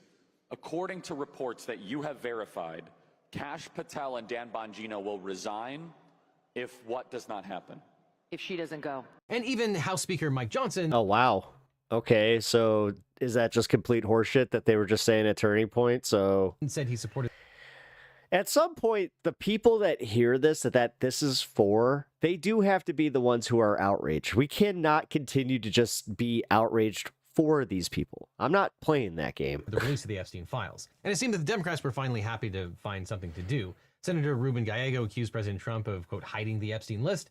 House Minority Leader Hakeem Jeffries proclaimed that Americans, quote, deserve to know the truth. And on Tuesday, Democrats attempted to cast a procedural vote as to a referendum to compel the release of more Epstein-related material. And none of that was helped by the real questions raised by the Epstein jail cell video that the Trump administration released. As Wired has reported, nearly 3 minutes were cut out of the released video. Bondi has claimed that this is because of the way that the videos turn over. Yeah, if only there was somebody above Pam Bondi that could release the files. Yeah, why? At the end of the day, but Wired's expert. The courts, you know, the courts are just holding it up. It's like, but Mr. President, didn't you just make it so they can't hold it up? The courts are holding it up. First confirmed that the video was edited and hoax. Russia. Witch hunt. Just take one of these, goddammit. My video editors tell me that it was a rookie move to leave that in the metadata. And He President really Trump, is faced with floundering. the ire of some of his supporters and insults from his enemies, went on the offensive, posting a long screed on Truth Social about how his Republican critics were just playing into the hands of the, quote, radical left Democrats, and he called his doubtful previous supporters weaklings and proclaimed that he didn't want their support anymore. And it appears that Trump and his inner circle engaged in their own That's real-life That's one of three TLDR posts. conspiracies. One was He's had a few now. to stifle right-wing news from talking about the Epstein files.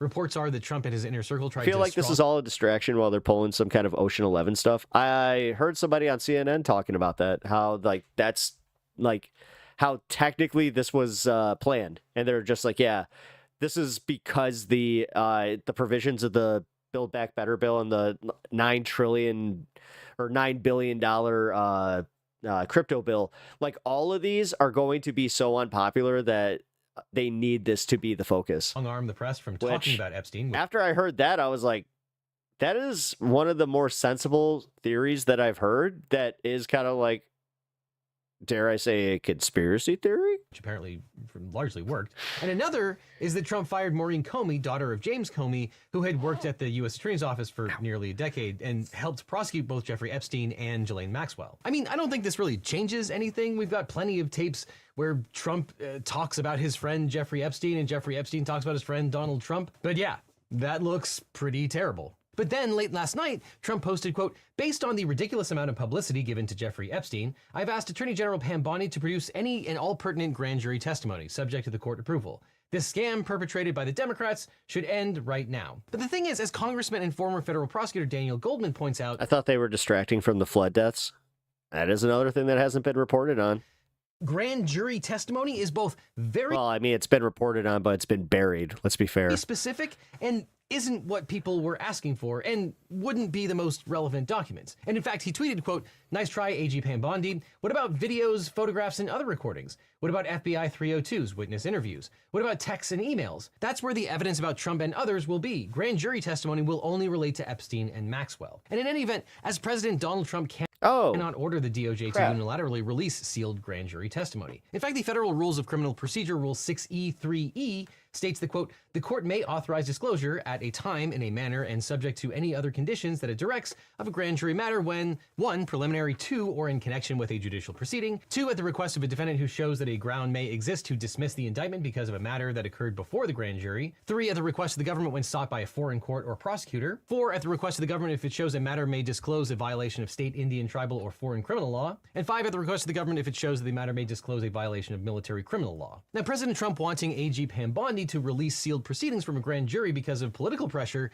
seems like it fails to meet any of those requirements. And even Trump's post recognizes that the release of these documents must be made with court approval. And I'm not going to engage in conspiracy theories, but who knows? Maybe Trump doesn't want the court to approve the disclosure. It still counts. But in any event, hopefully by now you understand that the sealed grand jury proceedings are probably not the real Epstein files to the extent they exist. But the real Epstein files are now largely public and aren't what people think. The real Epstein files are the thousands of pages of documents that have been generated by the criminal investigations and by civil lawsuits against Epstein and Maxwell. And some of these were unsealed in the Giuffre case, but many are still under seal. And it's likely that there are reams of witness interviews, financial statements, flight logs for Epstein's plane, records regarding his friends and acquaintances and co-conspirators, and photos and videos, including the child pornography that the Fed seized from his house. But while Megyn Kelly and Alan Dershowitz and others are calling for the unsealing of these documents, there are some very real reasons to keep many parts of those files secret.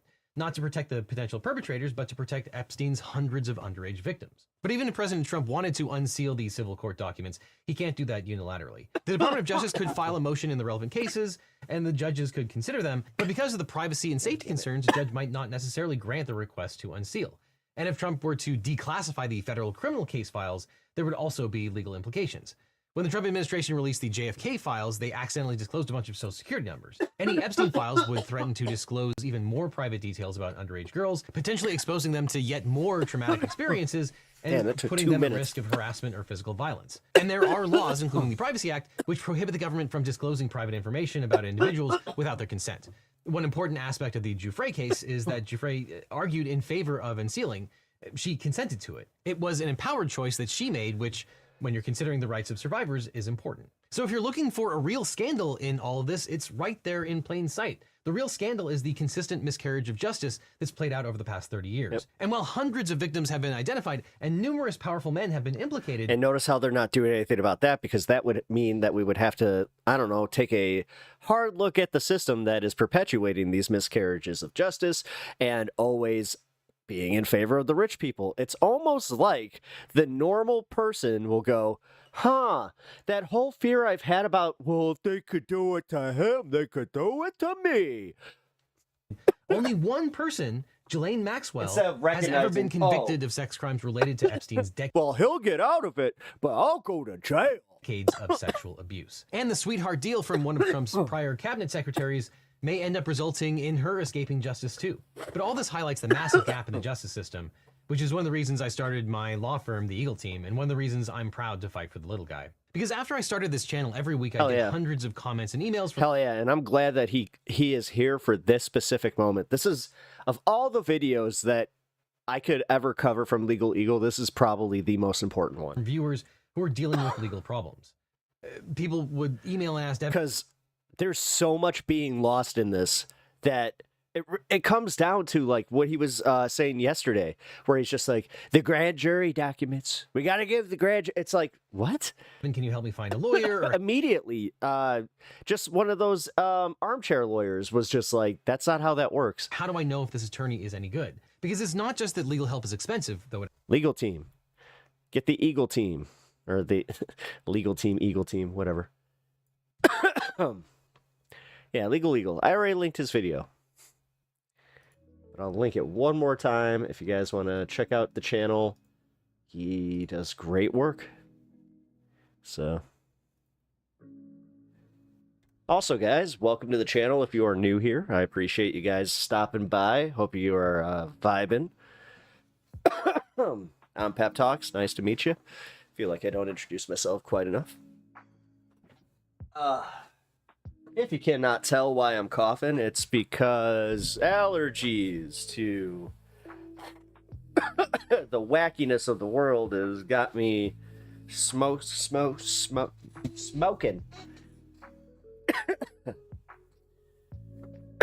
Sorry, I confused the transcript. All right. So, is that all we got? Nope, we got one more take on what's going on. Let's see how Geeks and Gamers is spinning this. We started to hear stories that the Wall Street Journal was going to drop a bomb on the Trump administration. Oh, it's going to be huge. It's going to be huge right here. President Trump pressuring the Wall Street Journal not to publish this potentially explosive story on his relationship with Jeffrey Epstein. Oh, man, that sounds really bad. Trump may not survive this one, guys. It may finally be over for President Trump. This may be the end. The Wall Street Journal is about to drop a bomb on Trump. Everybody was talking about it. Wall Street Journal is working on new details about Trump's relationship with Epstein, and Trump reportedly wants to stop it from being published. He reported... Well, why did he want to stop it from being published? Called Wall Street Journal's editor-in-chief to try and kill the story. Oh, man, this sounds really bad. This may be the end for Donald Trump, ladies and gentlemen. All right, I can already tell by his tone that he's going to brush this one off. What is the story, you may ask? Well... here's the story right here. The Wall Street Journal releases an alleged letter from Donald Trump to Jeffrey Epstein on Epstein's 50th birthday. President Trump says the letter is a fake thing, and he says he is going to sue the outlet. The letter involved a hand-drawn woman with a text that read, "Happy birthday, and may every day be another wonderful secret." God, man, like, can you not even try to make a believable lie? Good Lord. Trump drawing a woman? What? And then all of a sudden he sees that Trump can totally doodle. President Trump says the 2003 letter. Like, how do you think he felt when he saw that, like, cityscape picture? He's just like, is not him. This is not me. This is a fake thing. It's a fake Wall Street Journal story. I never wrote a picture in my life. I don't draw pictures of women. It's not my language. It's not my words. I'm going to sue the Wall Street Journal just like I sued everyone else, he said. Holy crap. Dude. Okay, so do it. Do it. Sue him. Do it. I don't know how he does it. I don't know how Trump... Oh, so he's already back. Like, he's just back. Like, he just stopped caring about the Epstein thing, and now he's just like, oh, now this is a bridge too far, guys. This is not a bombshell. Does it? Trump right now is dealing with the biggest PR nightmare we have ever seen from his base. And it's, and I've said this before, I'll repeat it again. It's primarily an online thing, but it's still a problem. There it is. See, somebody watched CNN and was just like, yeah, it's just an online thing. And the Wall Street Journal comes out with this story and just unifies everybody again to make them realize that the media is the enemy of the... Well, this isn't as fun when he's just glazing the mother... All right, well, I guess Jeremy's back to glazing a PDF file. Cool. Cool. Keep going, J-Man. That's fucking insane. These people really have absolutely no principles. They just don't. As I said, one day, We were watching a video that he recorded yesterday about the Epstein scandal, and this somehow undid that in his brain, where he's just like, yep, this proves that it's a witch hunt. This ridiculous notion that Trump could even draw a picture. I mean, guys, come on. We know that he's a complete, he's an idiot. He has no talent. Like, God, say it, Jeremy. Just say it with your chest. Hard to see clearly when you have your head so up, when you have your head up Trump's butthole. Yep. I guess we know who called this guy earlier. Oh, you think he finally got his phone call? You think that it was just a late phone call and now he's just like, guys, I'm not going to say like the Charlie Kirk thing, but I could see him doing that though. Like the way he would handle that is just not handle it. Like just pretend he did not say any of those things. That's the MAGA way. You know what? I realized it wasn't funny after I sent it, so glad Automod grabbed that. Oh, yeah. No worries, Meta. Oh, that's an old ass comment. What the hell? Okay. Okay. Drama time. Let's see. Well, actually, we should finish a little bit of the news.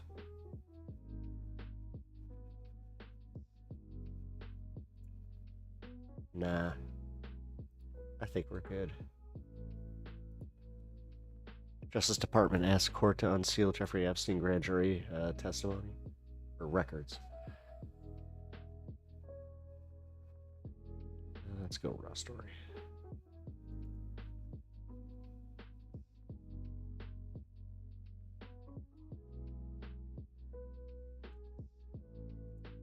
Revealed how Trump's new legal moves likely to fail and may backfire spectacularly, by Daniel Hampton. A CNN legal analyst warned President Donald Trump that 2 of his new legal actions in the Jeffrey Epstein saga will likely fail, and 1 could spectacularly backfire. Trump's Justice Department on Friday asked a federal judge to make some grand jury testimony public in the Epstein case. When and if this judge releases this, will the public learn anything potentially useful? CNN anchor Brianna Keilar asked legal analyst Ryan Goodman.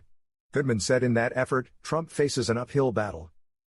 Especially because this doesn't really fit any of the statutory or regulatory reasons that a court would do that. The court would have to find that it has inherent powers. Very unusual, he said. To boot, he added that the public really doesn't want that evidence unsealed. The public wants to know what other individuals were involved in the sexual abuse of minors. It's probably not in these grand jury materials, he emphasized. In fact, he said, the grand jury indictments are very limited to co-conspirator Ghislaine Maxwell and I don't like using this, but it's there. Epstein's abuse of minors and do not mention other people. So there's every likelihood with those indictments, they weren't even presented with that, he said. I think the real material that the public wants is in the DOJ's offices. It's not what was presented to the grand jury. No, and that's what everybody's been saying. And the fact that they also, now he could try to hide behind the excuse of, the court blocked it. They used Later their in the powers. segment, Goodman was I could do. asked about Trump's lawsuit against the Wall Street Journal and Rupert Murdoch. Is it a smart filing by Trump? Asked Keilar. Goodman replied, I'm not so sure is, especially because when the Wall Street Journal... Okay, this AI somehow skipped. I'm not so sure it is. Reported the story. I mean, did they run a direct quote and it just like... Story last night? I mean, it's in print. They said that they were already told by Trump's side that they were threatening to sue the journal. So one would expect that the journal did all of its homework before publishing. What's more, Goodman added Trump's effort may blow up in his face, and then it could seriously backfire. It could backfire in so many different ways, he said. The journal could reveal the risque doodle he reportedly sent to Epstein, which features Trump's signature. Goodman noted that it would be pretty hard corroboration for somebody to try to avoid that. Additionally, Trump could very well end up being deposed, Goodman added. Watch the clip below or at this link. Okay, so the journal could reveal the risque doodle he reportedly sent to Epstein, which features Trump's signature. Why don't they? Goodman noted that it would be pretty hard to corroborate for everybody trying to avoid that. Yeah, but that's what I mean. Like, why not just release the whole thing, like the doodle? Like, now that we know that this is a thing, okay. You think Kamala was any better? Wasn't she known for rising? No? No, you actually believe really weird conspiracies while ignoring the blatant ones, but that's okay. That's kind of the mode for, like, sick conspiracy brained people, whereas, like, the normies that, like, when we do see one, like, this is why nobody takes conspiracy brained people seriously, is because they always go to something else instead of just going, yeah, you know what, this is really something that I need to put my attention towards, but here you are doing whataboutism that with something that's completely ridiculous. Like, what are you talking about? You're not exactly trolling. You're trolling yourself here, dude. I mean, do you really think you're good at this? Because you're not. Like, I have people that are way better at you at doing what you think you're good at. Just so you know. And even they're not that good at it. So that says something. Former mayor of San Francisco is well known for his. That whole thing where, you know, she was with somebody. Okay. Cool. You really are a fucking dipshit. It's kind of funny that, like, that's where your head's at right now. But that also shows that you know that this is all, like, this is totally a thing. Again, the fact that you're just like, yeah, nah, you know, chemtrails, totally, weather machines, the global cabal, and you know, they all get together and they all do their thing at the camp, and but this, the one that's actually provable now, like the one where there is cooperating cooperating? That's a weird word now that I think about it. But there is cooperative. There's evidence. There is evidence. What is Jeremy's channel that you are watching? Geeks and Gamers, or yeah, it's like Cobra 2.0 or something like that. I don't know. It's one of his fan channels that has some clips. So I was sent that by one of the viewers. Who was that? Try plugging it in. He's the one who sent me that. Definition of trolling. I got caught being a dumbass. I mean, hey. Nathaniel, what have I stepped into? I had to step away for a bit. Oh, no worries. Oh, this guy's from... He migrated here from another community thinking that he trolls libs here, or like he thinks that there's something that he adds to the discourse except for just, I don't know, running defense for pedos. But go ahead, bud. Keep going.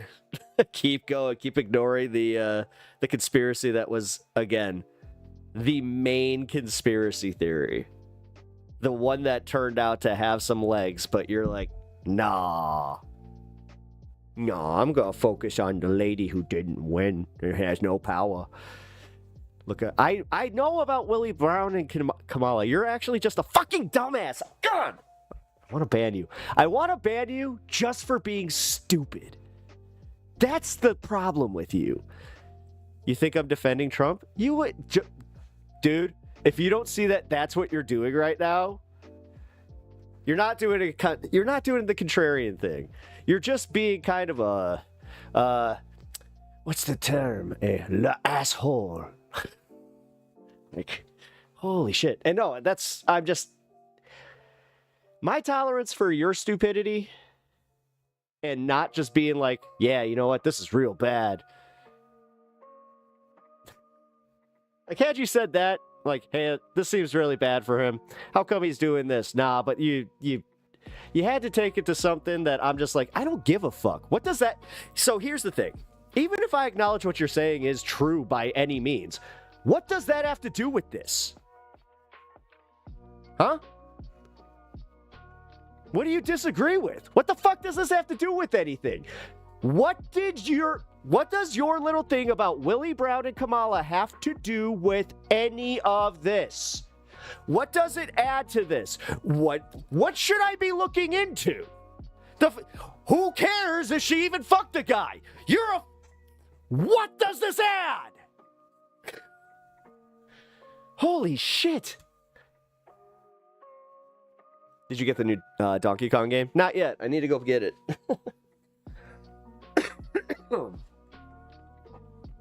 I need to pick that up. No, but I have been playing Tony Hawk. I got that last week and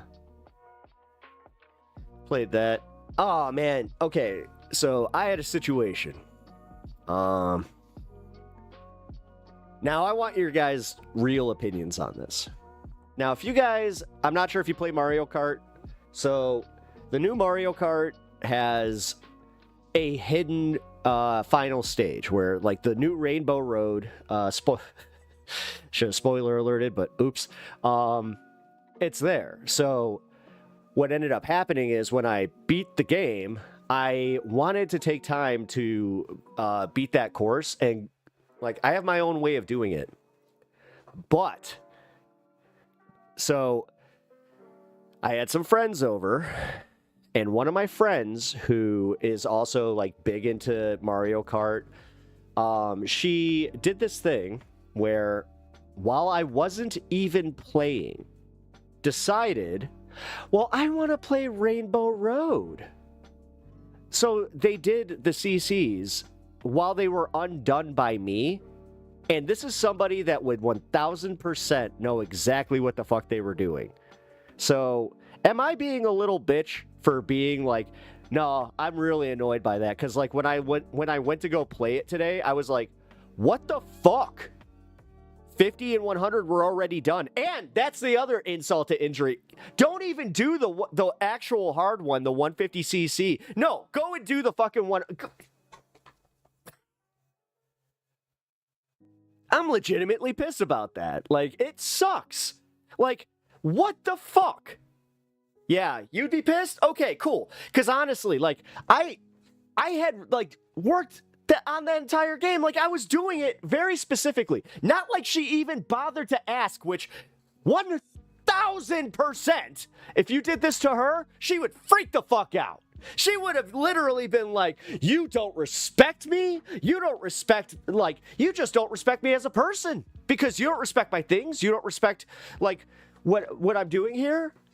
Meanwhile, every other time, like, if any other time, they would be asking, like, hey, can I do this? Can I do this? No, yes, to being a little bitch. Oh, you son of a... Oh, well, you took advantage of that YouTube delay.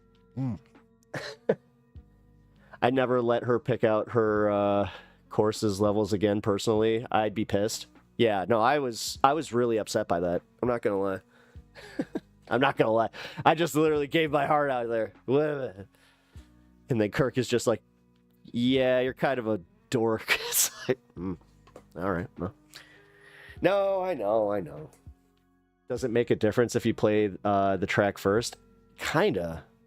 Like, it's something I earned and that they took from me. It's almost like it's principle. You know? Because they do that. Like, this isn't the first time they've done shit like that. Where it's just like, they don't ask. They just assume. When it's, like, not their stuff. But, like, again, if it's their stuff and you're at their house, then they, like, it's the first thing that they expect of you to just be like, you couldn't ask. Oh, that happened.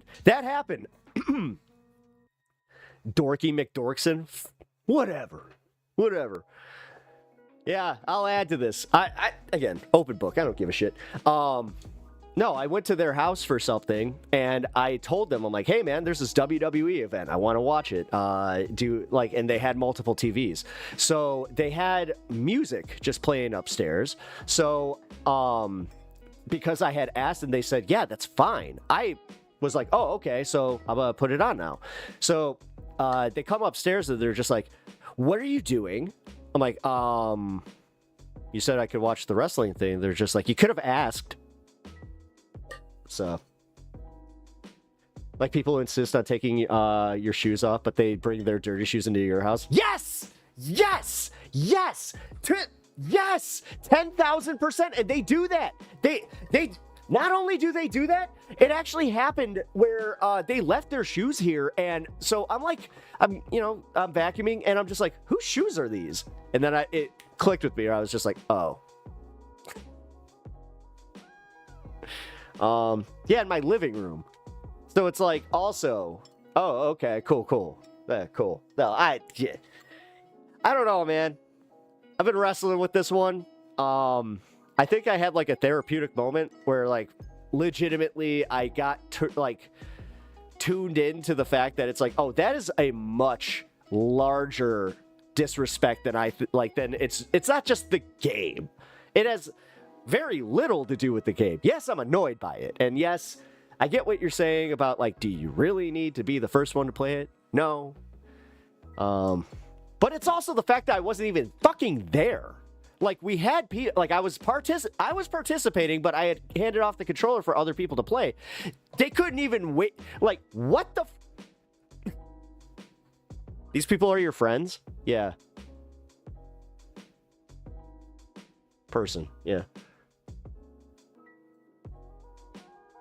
Yeah, it doesn't sound very cool, does it?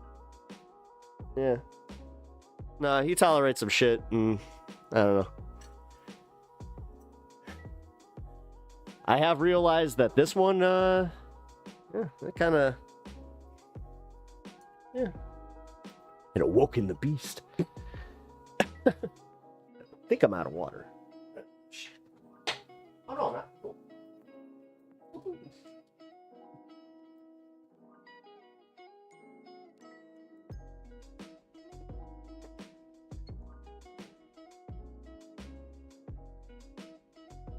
I don't know. I feel like the principal thing, though. Like, because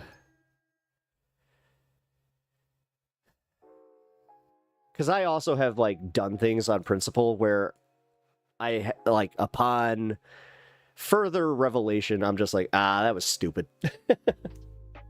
Like, all right, yes, there's principle, but then there's also just like, all right, you're being a little just uptight.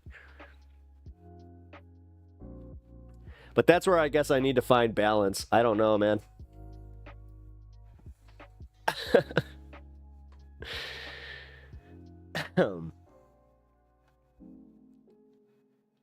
Although, back to that, yeah, Donkey Kong. I want to play Donkey Kong. I don't know, see, but that's the other thing, like, game etiquette. Like, all my friends, for the most part, have, like, really good game etiquette. So, I don't know. That... It seemed almost personal. My next game is FF Tactics Remake with the voice... Yeah. Yeah, I'm getting that too. People who don't respect boundaries, I am trying to cut ties or love them from a distance, especially if you communicated your boundaries. Yeah. No, I'm, yeah. Not trying to talk about all that, but I will just say yes. 2025 is the year of boundaries. It's the year of boundaries and my new butt. I'm gonna get squatting, folks.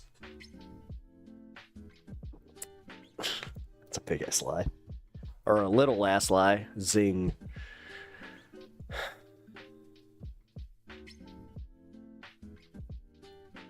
Why do I zing myself?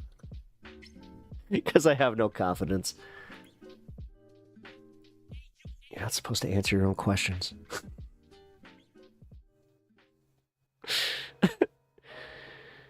People who don't respect... Oh, I don't think I would know that rule.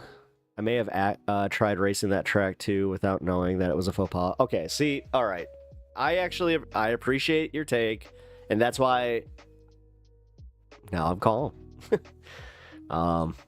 Yeah, I don't know. I don't think it's as, like, personal as I was taking it, but... I don't know. Now I just know to actually bring it up to them and just be like, hey, so... Gotta ask you something. All right. I'm going to break a rule. We're kind of done with the news portion of the day. So we're going to kind of move into like the fun half drama portion a little bit sooner than I was thinking. Also, by the way, for anybody that forgot, here's Trump's drawing. Is that supposed to be the Empire State Building? Or...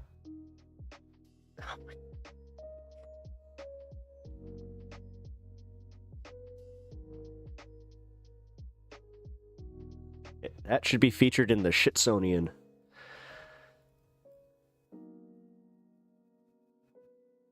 New York, New York. I took my time with this one. I call this one Trump's perspective.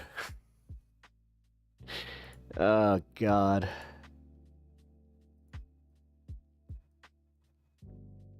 The fact that he has that, he has it framed so it's so gaudy. It literally looks like it belongs in a golf. Oh my God, it's in a golf club, isn't it? Oh no. Oh my God, he totally has that hanging like right outside like the 18th green. You walk in, it's just like, hey guys, did you know that I find myself to be a little artistic sometimes. If you look.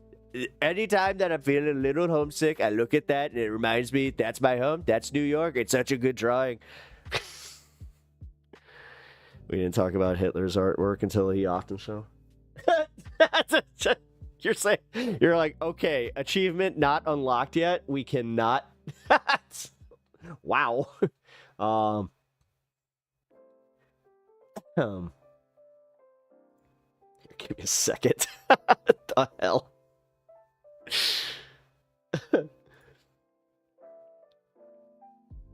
Here we go.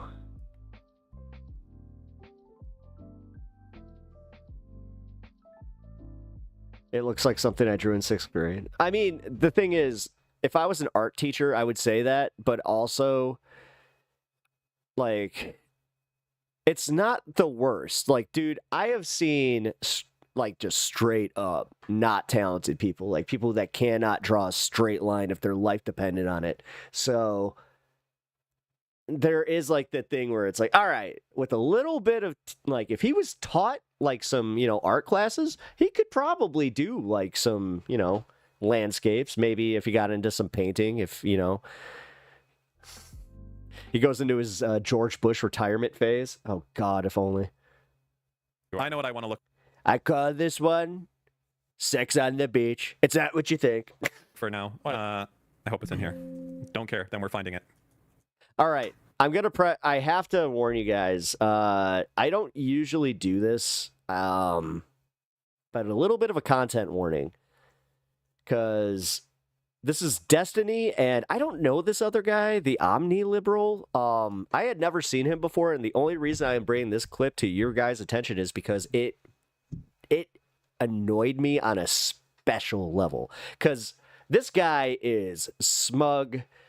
The way he talks about the left is super problematic. And on top of it, I'm not entirely sure if you guys know who he is, can you explain, is he a comedian who does the political thing? Because if that's the case, then fine. It's kind of like the way that, oh my God, the other guy that interviewed Destiny, and he's like friends with Hassan.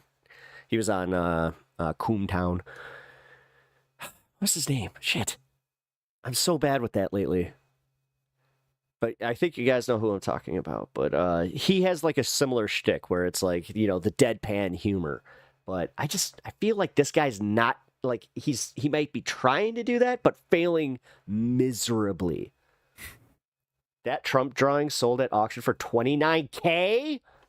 Oh, God. I don't care if you've already covered this. We're going through it. God. Oh, yes. Give me that video. What? Oh, she's gonna swipe face. What's this guy's name? Oh, here we are. Doxes and threatens a father. Holy shit, Bandit. What up, dude? Bandit with the 10 gifted subs. Fucking A. Hi, Poggers. I gotta take the Sam thing. Poggers. It doesn't have the you know what? I can't do that because it doesn't have the same like lore behind it. But yeah, dude, thank you, Zach, Bloodstone by Stars, Meta, Legend of Sean, Mr. Salty Toes. I'm not even reading that one. Spacey, Esco, and Nathaniel. You all got gifted subs. Thank you, Bandit. I appreciate you, dude. Ah, fucking. What's wrong with me? Hell yeah. Thank you. Oh, I've seen this. This is insane. What the fuck is this? This is Good to see you. insane. Get ready for some brain rot. I've seen this kid around, and kind of. All right, can let me just go to the fucking. He's a VTuber, Dan. Jader loves these guys. He probably knows everything about this dude. For fucking Christ. And right back at you with a gifted sub. Thank you, Zach. You guys rule. Thanks. Hell yeah. Oh. I'm enough to send my kid in. It's no different than a baby commercial for diapers. Can you answer my question? Do you think that you have the right to consent to 65-year-old men? This is the Joe Rogan of the left. Pay attention. I wouldn't allow it. Do you think that you have the right? This is the Joe Rogan of the left. Pay attention. Like, do you think that you have? Who considers Dean the Joe Rogan of the left? Right to allow it? Do you think? How if you dare did he try allow to take it, that? You would be violating the I'm consent the of your child? stoner idiot here. Come on. They have no choice in the matter whatsoever. Stoner idiot doing meta commentary. It's my decision as the parent, and I wouldn't put my kid in that situation. That's why I think pageants are weird in the first place. I would never. Wait, the soy face. The soy face. Yeah, what is he upset about? The soy face. About here exactly. So I'm missing this. I understand that. Like, what is he saying? Was like father? I think he's trying to get to the idea like, can you consent to having your children being ogled or molested by old guys or whatever? And the other guy, so Dean says that you shouldn't be able to send your kids to a beauty pageant. well, that's what he's trying to draw the equivalent to or something. I think, yeah. And the father is saying what? Well, he's dealing with Dean's direct questions, which is like, can your child? Dean's asking a question about whether or not you can force your child to do things, maybe of sexual nature, kind of. Oh, can you force your kid to be in a beauty pageant? Well, but he didn't get to the beauty pageant part. But the reason why this caller might be a piece of shit, but Dean's question is stupid because the answer is obviously yes, right? Like if your child has to go to the doctor or something, yes, you can literally force your child to go to the hospital and get like vaccines and shit. Like the child doesn't have any autonomy. You don't need their consent to do like medical. Is that what Dean's actually saying here, though? Examinations and shit. Okay. So it's a stupid question. All right, let me just replay it now that I know that. Now that we all know that. Treasure trade. Dumb enough to send my kid in. It's no different than a baby commercial for diapers. Can you answer my question? Do you think that you have the right to consent to 65-year-old men looking at your son while he's naked? I wouldn't allow it. Do you think that you have the right? Do you think that you have the right to allow it? Do you think if you did allow it, that you would be violating the consent of your child? I mean, if it was like 50, 65-year-old doctors. That's why this is like a dumb like hyper fixation by Dean, I think, right? Well, like, as a parent, you have complete autonomy over of course, yeah. Your kid has no fucking autonomy. He's a kid. Yeah, you can make them fucking do anything. Exactly. If you They're want a child, they have no rights. Exactly. Like nothing. Well, that's not totally true. Well, yeah, you know what I'm saying. But like the whole point, like they can't get a tattoo. They can't. No rights? Huh? You can do anything with your child?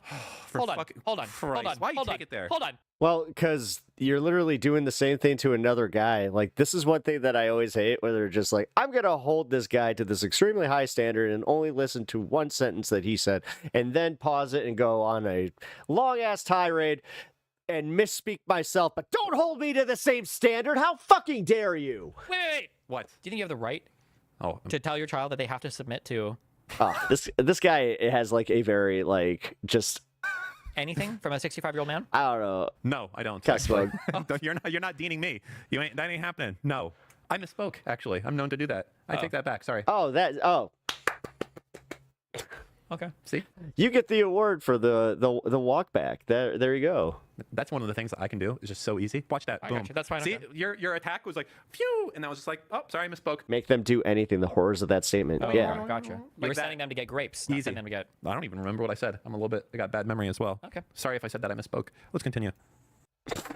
They have no choice in the No, you don't. And this guy's supposed to be like Libby. matter whatsoever. It's my decision as a parent, and I wouldn't put my kid in that situation. That's why I think pageants. Okay, his soy face, like Dean, like okay, man. Are weird in the first place. I would never. Way to be the meme. That's cool.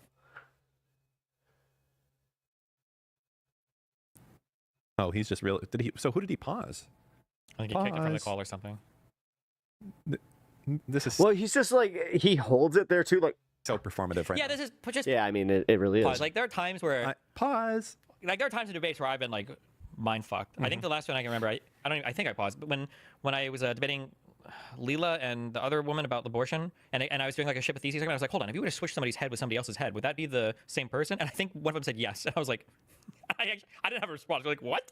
But like for him to say that's a stupid question though. that, and he's like it's so much outrage, and it's like I gotta call the police right now because that's what he's doing. He's pulling up his phone. And he's like, well, not calling the police, but he's like kicking him out. Yeah, it's just like it's insane. It's so performatively fucking. This guy should be. So I know the lefties hate him already, correct? No, he's trying to like he kind of tries to play with that crowd. Yeah, they're like no shot that fucking tankies like this guy. He's soy as fuck. They're gonna be indifferent though. I don't think he has any positions that they won't find acceptable. I think that as centrist Democrats, we should kick this guy to the fucking curb and call him a pussy. Well, yeah. You know, I'll tell you, I had a great moment today. Okay, so I have this guy's like so hateable. A bunch of like, why is he so hateable? Naturalized Peruvian guys that do construction, and they're doing some work, helping me out with like I have some issues with my deck, and they're helping me out. And I was talking to them. I was like, normally I don't like bringing up politics because most people are fucking, most middle class people in area are all about Trump. But I was talking to them, and they're like, I couldn't believe that. Like I felt like maybe there's hope because you know what they said to me? I hope that the Democrats just don't run some fucking crazy person so that I can vote for them. And I was like, well, what do you mean, a crazy person? It's like, can we just get a fucking white guy in their 40s? And I was like, that's all. What in the shit lib is this? Is this guy like, he's a character, right? This has to be a character. This has to be a character. Takes to win back their vote. That's it. I had only seen the first clip of this. Like, this is. That's all they want is a white guy in their 40s to guy take the cannot entire, be real. like middle class vote. That's it. That's all they have to do. Do you think they might have been saying that because they were working on your property and no, fuck no. They probably thought I'm a Trump voter. They thought that you were what? No. They were like, why would they think you're a Trump voter? Huh? What's at your Si, senor, we want someone who looks just like you. No. That's retarded. No, because they were talking because they've had people, they said that they knew someone that got picked up by immigration as well. Yeah, that's really bad. What is this? Did he show up in I'm trying to make a fucking point and you're just obnoxious all the fucking I agree time. with you. It's good. This is good. This is like a. Does this guy think that this is the personality? I mean, obviously he has a bigger channel than me, but what is this? Good progression to have in the world when you have a fucking normie, just a fucking average guy, like the absolute definition of a fucking Trump voter, like a middle class, like day laborer, the type of guy that would be fucking like, or sorry, like a. I know what you mean. I agree. Like this person that would be 100% sucked into this, like the fucking song and spirit of Trump. I agree. And they're like, I hope the Democrats will just run a fucking white guy. Like that's like. I agree. I feel like the city is cooked after the Miami election results were fucking unhinged. It was unhinged. But maybe that is progress. You stupid. Maybe it'll change. You fucking retard. They okay. Are. Hey, you guy in chat. Yeah, you're a fucking retard. Okay. Which one was it? Just all of them. Who was it? Give me the name, Dan. You know what? I'm gonna. No, I'll take him out, Dan. Is this like? Do they do this show together? And was this like called anything else? Just because they're just there's any? Is there? Oh my god! We can watch anything else but these guys. I have a headache. For you, Dan. Today, I'll take him out. Give me the name. It's scrolled past. Okay. I'm just gonna say, it is progress. But I'm not going to put it past the Democrats to fuck this up. All you have to do to fucking not lose the midterms and not lose the next fucking election is can we just have a fucking white guy? Oh, well, maybe the 50s. Is this sped up? Yeah, I had to. I'm sorry. You know what? Fuck it. Early 60s. Can we get that? Can you not force... Yeah, you can barely tell with the Destiny, though. Something else outside the bounds. Let's try that for the next election. I really don't think it matters that much. It definitely matters that much. Okay. Now it just sounds like old Destiny. Even women hate voting for women. It's a fact. It's fucking true. Okay, we'll see. Wow. This guy and his triple-digit IQ takes here. Holy shit. I already know. Like, tell me what we're gonna have. We're gonna have a Native American person. Oh my god. This guy. This has to be a joke. This guy has to. Kamala didn't mention like being a fucking woman or obsessing over a race or whatever bullshit. She didn't do that much. I don't like this was fucked. I completely disagree. I disagree. I think there's enough no, fucking uptight. He actually means. Oh my god, he means this. It's obviously part of a shtick, but like guys out there, okay, I knew they're saying that this is him. Play rough with them. There are people that are so completely uncomfortable with themselves. Like, hey, dude, would you suck a dick for $1 billion? And they go, no, I wouldn't. And they're like, come on. $1 billion you're not going to suck a dick? He's like, no, that's gay. I would never do that. That is a large portion of like the average fucking normie. You don't understand. So when you're like, would you vote for a woman? It's like, no, not unless she's going to make me a sandwich. That's it. That's it. You don't understand. Half the population is fucking retarded. Okay? So we need to like help them. I think you say this, but like, But you sound like you're like really for that mentality and also apologetic for it at the same time. Like, you remind me of every douchebag that I went to school with. Like, that dude, I don't like this new trying to be the shock jock. Like, I've gone through shock jock like stuff, and just being shocking isn't being funny, and that needs to be caught like just nipped in the bud right now. If you guys thought that the Andrew Tate days were bad, and Andrew Tate days, TikTok, and then shock jocks, holy shit, have fun. No, I don't even want that. And I grew up on like Howard Stern. That's a different type of insanity. They are. Hillary got 3 million more votes than Trump. So like, I don't know if it is the case that barely. Yeah, that's probably only out of How like, to say you don't care and don't know anything about policy? Yeah. at the time, Trump wasn't at his like complete sycophantic fan base that he had now. I think he was. Yeah, this guy, you know, Joe Dad here. He wasn't. He's obviously powerful. He was powerful. No, the omni-liberal. And then in 2020 he got fucked because of the COVID, and in 2024 he got unfucked because of COVID's inflation. And now I don't care. If the Democrats just run a white guy, they will win. That's it. That's your strategy. That's what the Find fucking That's it. That's cool it. That's white the guy secret. to run. That's it. The rest of the shit doesn't matter. Hopefully he's not doesn't have too many skeletons in his closet. Usually they do, but that's it. Some white guy. That's it. That's it. That's it. There's nothing else. people to judge. Nope. Exactly. I can't. It's literally. Exactly. So not some white guy. No. You're because he's gay. Say because he's gay. Because he's gay. Because he's gay. Yes. So you don't This guy. He might as well just be a Republican. want just some white guy. Okay. You need a white straight guy. That's it. Correct. Wow. In their 40s, 50s, or 60s. 40s, 50s, or 60s. You know you can be 35 and run for president, right? So what other restrictions do you have? That's it. This can't be native. Correct. White, straight, 40, 50, 60. I think Has to 30s be is too much. European descent. Why don't you just say it, Dan? What? Aryan? Well, white. What is the difference? Like Oh, there is a difference. So Aryan. No, Italian. Could it be Jewish? It could. That's risky though. That's risky. Like a Josh Shapiro. That's like. He's literally the encapsulation of everything that's wrong with our country, right there, and with what's wrong with the Democrats, because this is how Democrats think. The farthest you can Like push this it, is getting a Jewish this guy. is Italians. This is not what I needed. Irish. I was looking for some hope. This ain't it.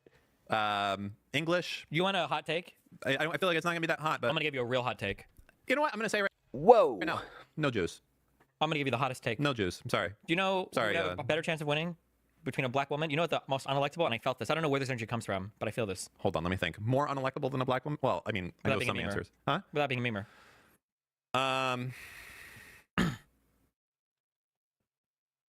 Fuck, I don't know. I can't think of it. I'll probably go. Asians.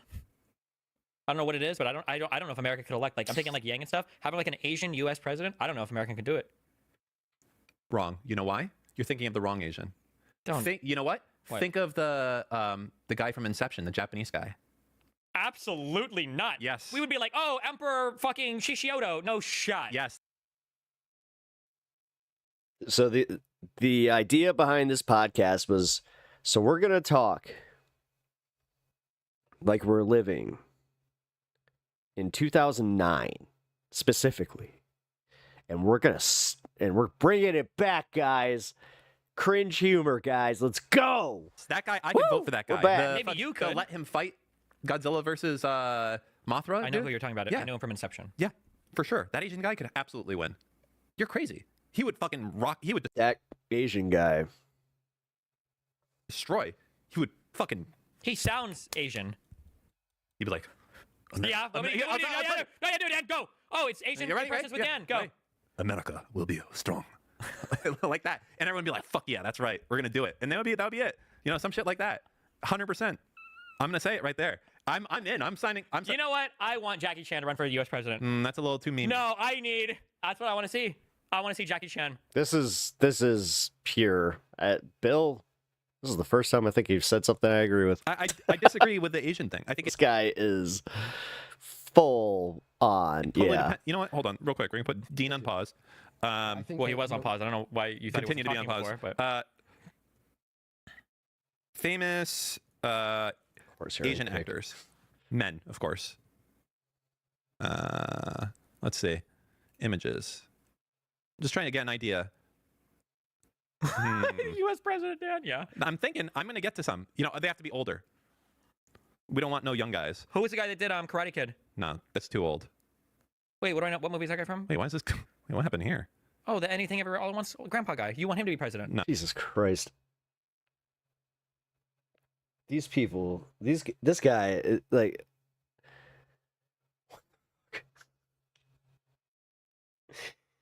so they don't know any of these guys.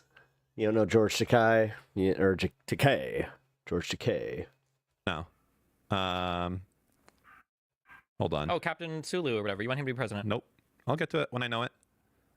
Cowboy Bebop. You want him to be president? Can you shut the fuck up? The Karate Kid guy. No, not him. I don't want him to be president. No. When I find him. Yeah, scroll through 4 million Asians. This is the dumbest fucking thing. I'm not watching this whole thing. Get to your fucking take about Dean. Jesus Christ. This is insanity. Oh my God, they actually mark it here because they're just like, yeah, they bullshit and they're racist right up until this point. Tell me, this can be clipped. This can be clipped? Dude. Non Dean 40, needs 50, 60. I don't want to say, I don't know. Dean might want to just be like, nah, you don't get to do that. Fair to light-skinned males. Because that's something they can totally keep their content up, but... Great. That's it. If you want the Democrats to win. Actually, that's not a bad idea. George Takei for President Takei. But I'm sure it lasts like 20 seconds, and it's like Hitler describing his ideal German state. No gays, no Jews, only white men. 34. Oh wait, no, you need to put on like some some like fucking what was it like the Nazi music or whatever when I say that. Wagner. No, they have the For Erica song or whatever the fuck it was. You don't know that one? I'm not going to play it, but you can listen to it later. To have any custodial rights of your child. That's such a crazy thing for like a 19-year-old kid to say. Like, excuse me, what custodial right? You've only been able to sign a contract for like 380 days of your life. What are you talking custodial? Are you serious? Oh God, this guy is so like this right here. This is how you destroy the American Democratic Party. You put people like this and you give them airtime on TikTok. These people are the ones that you should kick the fuck off TikTok. They are the ones that's doing more damage than this is TikTok. That's what I'm saying. You should kick them off. This is TikTok manifest. Yeah, you should destroy. That's probably why Trump wants to fucking keep it around. It's literally destroying the Democratic Party. I mean, he literally said when he realized that they all liked him on there, he was like, then I thought about keeping it. I like, you could have, like, the Peruvian guys. Yeah, that's the reason that he was just like, no, you can keep it. And all that shit. You could be like, hope they run a fucking white guy to be the next fucking Democratic. And then you could show them this and be like, you know what, fuck it, let's do Trump again. Like, that's how strong the fucking soy emanating out of this shit is. This is so pathetic. So, for those watching, their handle is Goatman91096. I don't like the way he said it, but he has a little bit of a point there. Not Goatman. It's gonna be their handle. If there happens to be anybody in here that's good at has like facial recognition software, you can find me. It's fine. Nothing I said was wrong. Okay, I just said that the kid doesn't get to make the decision. What's your name? Peace goes like, hold on, wait a second. What are you doing? Hold on. What? It sounded like him. Listen, tell me it doesn't sound like that's Pisco there right now. And he's like, wait, hold on. I'm sorry, you were asking me a question. I said was wrong. Okay, I just said that the kid doesn't get to make the decision. What's your name? I would never put them in that situation. Okay, what's your name? And why are you trying to dox people, dude? That's weird. Because I want to find who you are so I could call CPS and have them take your child away from you. Oh, I'm sure you would like to try to do that. Yes, I would. And then this guy's like background comes out and it's like leaked that he had like a speeding ticket. And I have a witness sitting here who's heard me say he goes like 100% vindicated stream. So what's your name? Well, too, by the way. So you said that you think that parents have every right to exploit and traffic their children. Jesus! What? Like, talk about... I'm not going to debate it with you. Like, wow. Talk about, like, fucking... Like, hey, do parents have consent generally over their children?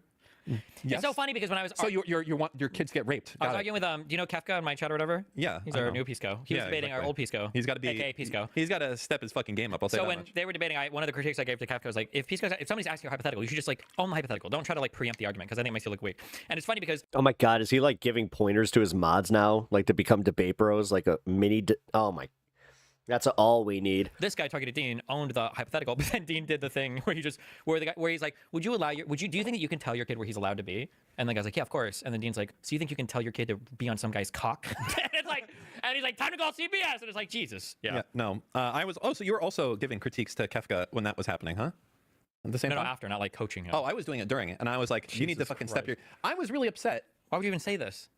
No, no, I wait. wasn't coaching No, him. hold on. I This is when Kefka was debating Pisco about something. I don't know what the fuck it was. I wasn't coaching him. I was fucking shouting at him, and he was like, "I want to keep the bridge. I'm not doing that." Oh, okay. Jesus. What, am I not allowed to fucking shout and be like, "What the fuck are you doing?" It was not good. What the fuck was my main criticism? I had one main criticism, and he wouldn't bring it up. There are too many times where he's like, "It's my understanding that," and I'm like, "Fuck you. Don't do that," because people are gonna call you right or wrong anyway. Nobody here cares about the facts, so just. I hope that you remember this. Now that it's a meme, know that every time you say in the future, "It's my understanding," everyone at chat is gonna be laughing at you. I agree. I agree, 100%. Okay. Fuck, I'm trying to remember specifically what my main complaint was to him because he wasn't willing to do it. He was arguing with him. Was this when you were in chat spamming? Didn't he get banned for this? Yeah. The thing about TikTok is he keeps going from account to account to account. Call him Fredo.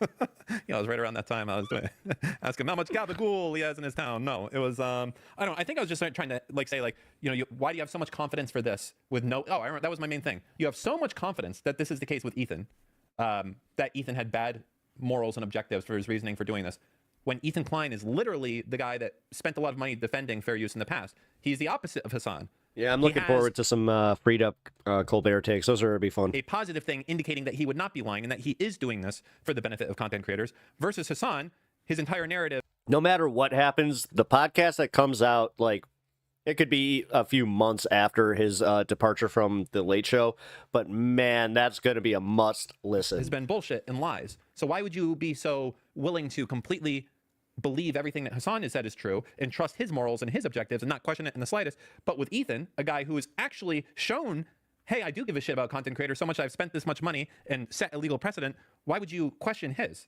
And I was trying to push that to be asked, but he wouldn't fucking do it because he's like, I want to keep the bridge. Well, yeah, but the thing is, you can't be that charitable when he's trying to damage it just as quickly as he set that precedent. Fucking cuck-ass. Cucked behavior. Yeah. To exploit and traffic their children. So, No, that's not what I said. So I'm not going to debate it with you. That is what you said. So I'm just putting this out there for anybody. Feel free to take his profile picture. Maybe you could go on tiktok.com/his handle. You could save his profile picture, run it through some reverse image search. Maybe it will link back to a Facebook or something where you could find his. I have to say, this is really fucked up that he's trying to dox him. If you do find said information, that's public, by the way. You're more than welcome to. If I was this guy, I would not be saying you're more than welcome to. I'd be like, you are a fucking pussy soy ass loser. Damn. Would you not? What would you be saying if someone was saying this to you at this fucking in the middle of a debate? I'd be stashing my kid in the fucking basement in the locker. That's a Wes by the way response. It'd be like, where were you on 9/11? I was fucking helping those guys in the fucking towers or in the airplanes, whatever. Anyways, that was that moment. No, you're supposed to say, I don't know, be fucking way more aggressive here. Like, why is he sewing out and cucking out to this guy so fucking much? Holy fuck! I just thought of the best fucking idea ever. All right, let's hear it. So okay, I had the ingenious idea of having a crack team to CPS. Of thieves that are equipped to go and do thieving events during natural disasters. I remember that has been a thing that we've discussed before. You should get a crack team of Jews to call people and handle investments or financial plans while they're involved in a terrorist situation. The people on the plane that for the hijack one where they downed at flight 95 or whatever. Whatever. I let this go a little bit longer than I was planning because I wasn't expecting to get my dinner so soon. But I needed to get a little of that in my system, but we will finish this up and move on. People on the plane and be like, listen, you're probably going to die. For a small fee, I can allocate your money properly and, make sure that your end of life stuff is hit because they're probably going to die. And you could charge them right there. They probably pay a pretty penny for it because their shit is fucked, Sauce is really good.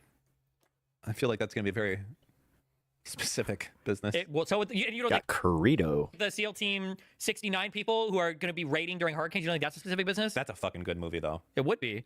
The Flash Flood Raiders, that would be crazy. The problem is... You have a 30-minute window to get... The problem is that it would have to always be towards corporate... Oh, we got 5 minutes. Crap. Okay, here. What are we at? When you, it's a whole team, and here's what we do, our team. Get to the fucking Dean thing. Mm-hmm. I don't want to hear about you, you guys just talking. You just arrest them there. Or something. Does he not know, how retarded... maybe... So you guys just... Are you having a hard time... They just call him an R word for the next 10 minutes. Cool. Riveting content and great commentary on their end for just he's an R word. That was yeah. Yup. Hey, man's gotta eat. Actually, you know what? Thank you for the subs, and you may have just contributed to the the food fund. No, it's my grocery fund, actually. The girlies do racist pod for 30 mins. I mean, that was... Was he joking when he said we're supposed to be the center? Like, we're the center Dems? Like... Because I'm fine with that. I'm fine with that. Where it's like... If they are, then... And they truly are a representation of the opposition, or, well, the opposition Dems. The ones that we just do not agree with, and that, honestly, those are the... Put them back in 2008 where they belong with that cringe-ass Opie and Anthony fucking humor that was insane. I grew up on that shit, dude. And I'm telling you, I listened to O&A every single day until they broke up. Yeah, it was not... it wasn't the greatest, but... You could tell why I was kind of a shithead. But that's where I'm looking at this, and I'm just like, oh... I see exactly where this is... trust me. Trust me. If it's not going to happen by the end of this summer, it will happen by the beginning of next summer, where there just be like Cancer Culture 2.0, Gamergate 2.0. We're just going to run the gamut again. Just because. They're going to be like, oh, look, you're all offended. Oh, what are you, a Me Too me? Like, they're... Yeah. They're... I'm telling you, man. They're going right for it. Yuck. Smoothie's delicious. All right, we got 2 minutes. Let me pack this up, and then we will celebrate and go into the real fun half, where Bad Empanada made a video breakdown on the legal mindset. As I said, not exactly a fan of Mr. Empanada. Ow. Dude. This is why I need a new desk. It's because of that. Stupid headphones. When I tried to stand up. Get wireless, they say. Don't use wireless, they say. What's your takes on that? Do you think that there's actually like the wireless headphones are as bad as they say they are for you? This goes back to like the cellular technology argument. The 5G's melting our brains. Sub sandwich fun. I had a sub for lunch. It was a very, very good sub. It was a BLT. It was a proper BLT, too. Every once in a while, I just like a simple BLT. You know, if I want to spice it up a little bit, I'll go BLTA. Although, club sandwich. Club sandwich with the quad cut. Gotta have that middle piece of bread. Mmm. Gotta be toasted, though. I actually have my own little, like, toothpicks that I have specifically just for making those sandwiches. Hey, 420, here we go. Look, I'll make it if my headphones don't try to kill me again. All right. Ugh.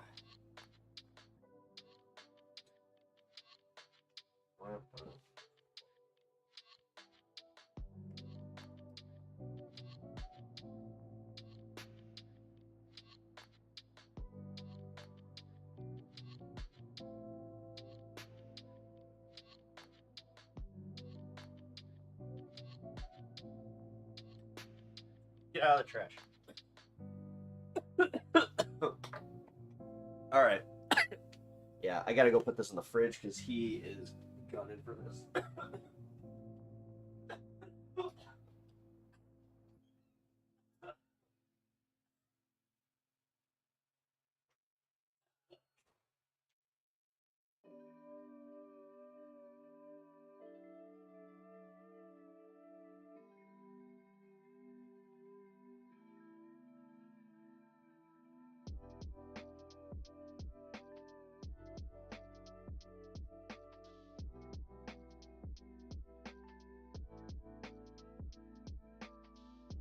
Did you really think you were getting so on. You weren't gonna get any of that. No. I'm sorry, buddy. Give your hopes up, but dang. No. Okay. There we go. I think that's going to be my favorite question for Americans. Are you tired of winning? Yeah, but the thing is,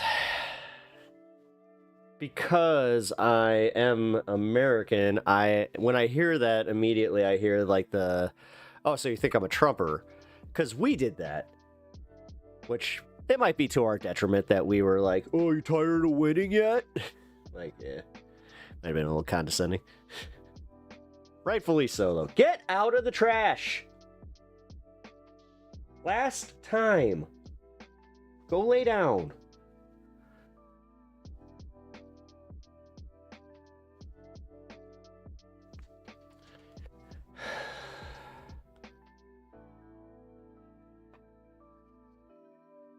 You have gotten so many treats today.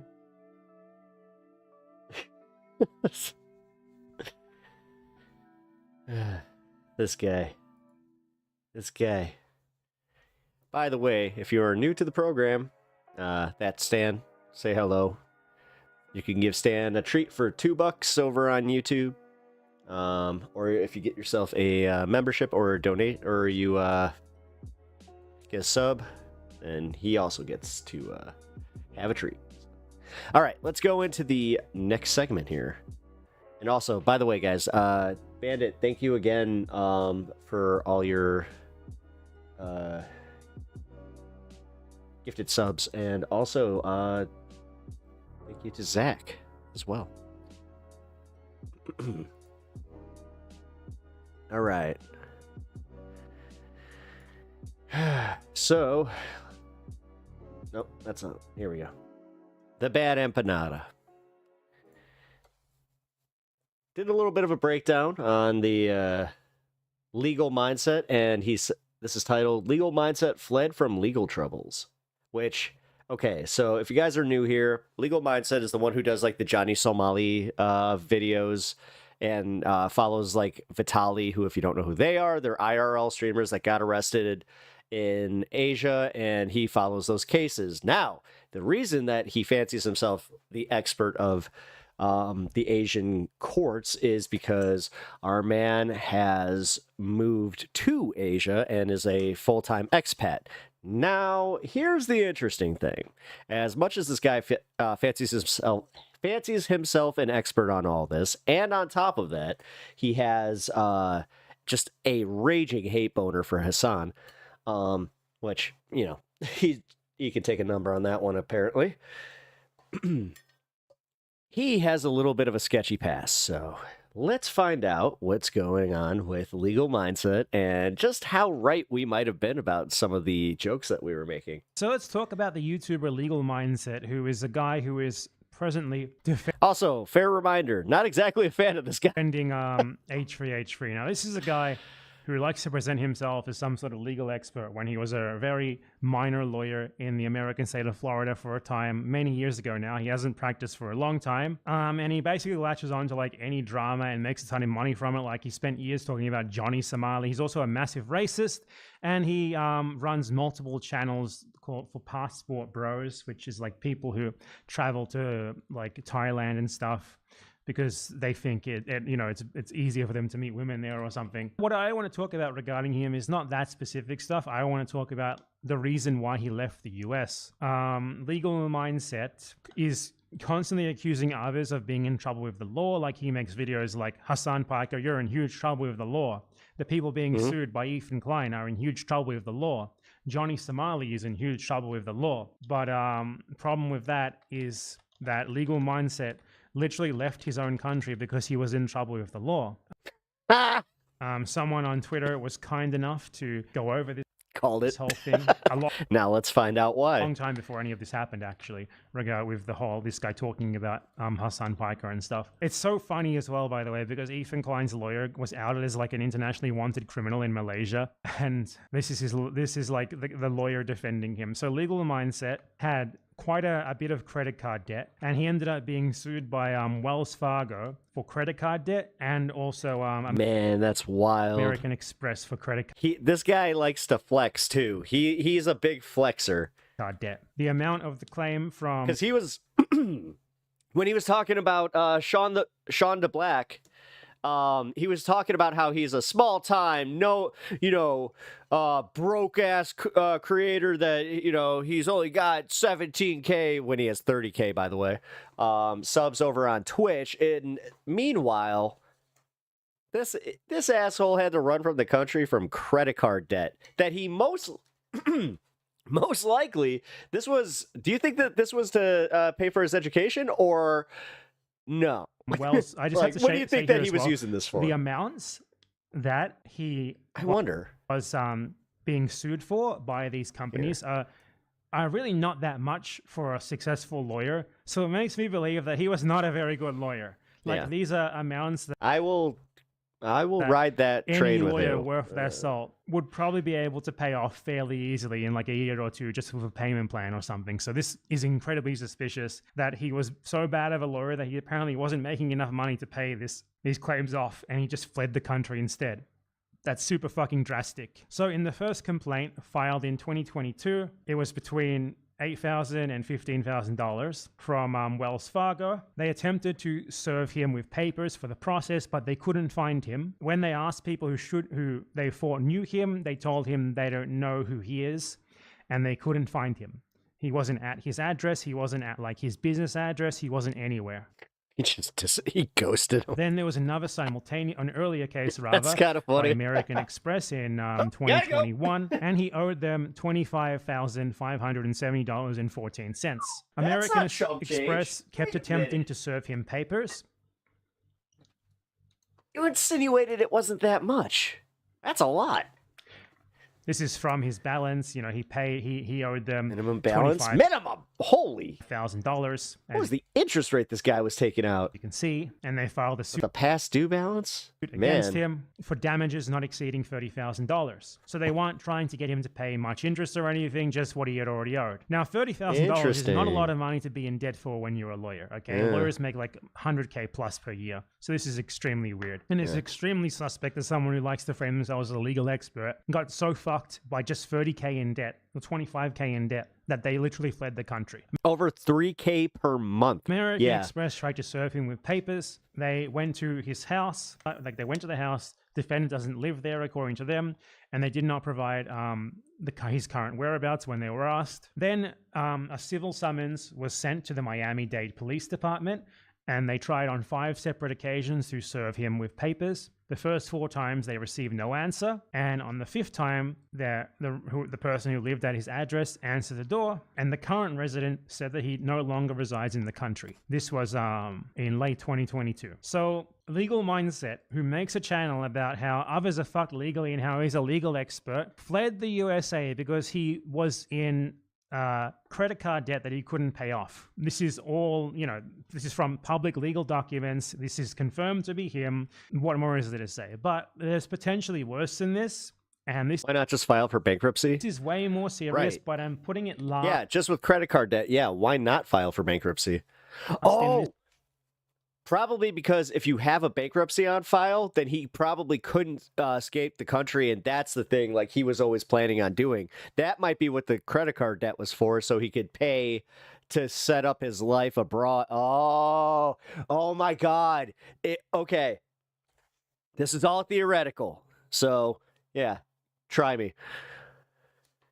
In theory, what if this guy took out all these credit cards because he knew this is exactly what he wanted to do. He wanted to move to Asia, so he bought all the stuff with the credit cards, so it was all paid off. The people already made their money, and then he ran from all that, knowing like that they just couldn't get him because he was already gone. And he wouldn't have to declare bankruptcy, so he could still move abroad. And he had to do it within this very fine window. This video. In theory, what do you think? Because, this stuff... Oh, this is the passport bro guy? Yeah. Stuff is literally legally documented. The debt stuff is legally documented. Oh, yeah. He wanted to go after Hassan and his orbiters, and he thought that he could hack it. Whereas what I'm going to say... The thing is, don't latch your trailer to Ethan Klein when you aren't even an orbiter of Ethan Klein. The thing that he tried to do was go, I'm just an objective observer, but Hassan is a real piece of shit. It's like, okay. It isn't 100% confirmed, though. It is very suspect nonetheless and worth mentioning. There was a recent documentary on Johnny Somali, this really weird IRL streamer who's in jail in Korea or some shit like that. I don't know the story. I don't care about it. He talked about legal mindset. Unfortunately, it's the trash content that I am interested in. That's how I even found this guy. Before I was watching Atozi, and Atozi's literally been traveling to follow this case. Johnny Somali got kicked out of Japan for doing his IRL shenanigans, got arrested a bunch of times and banned from the country for 5 years.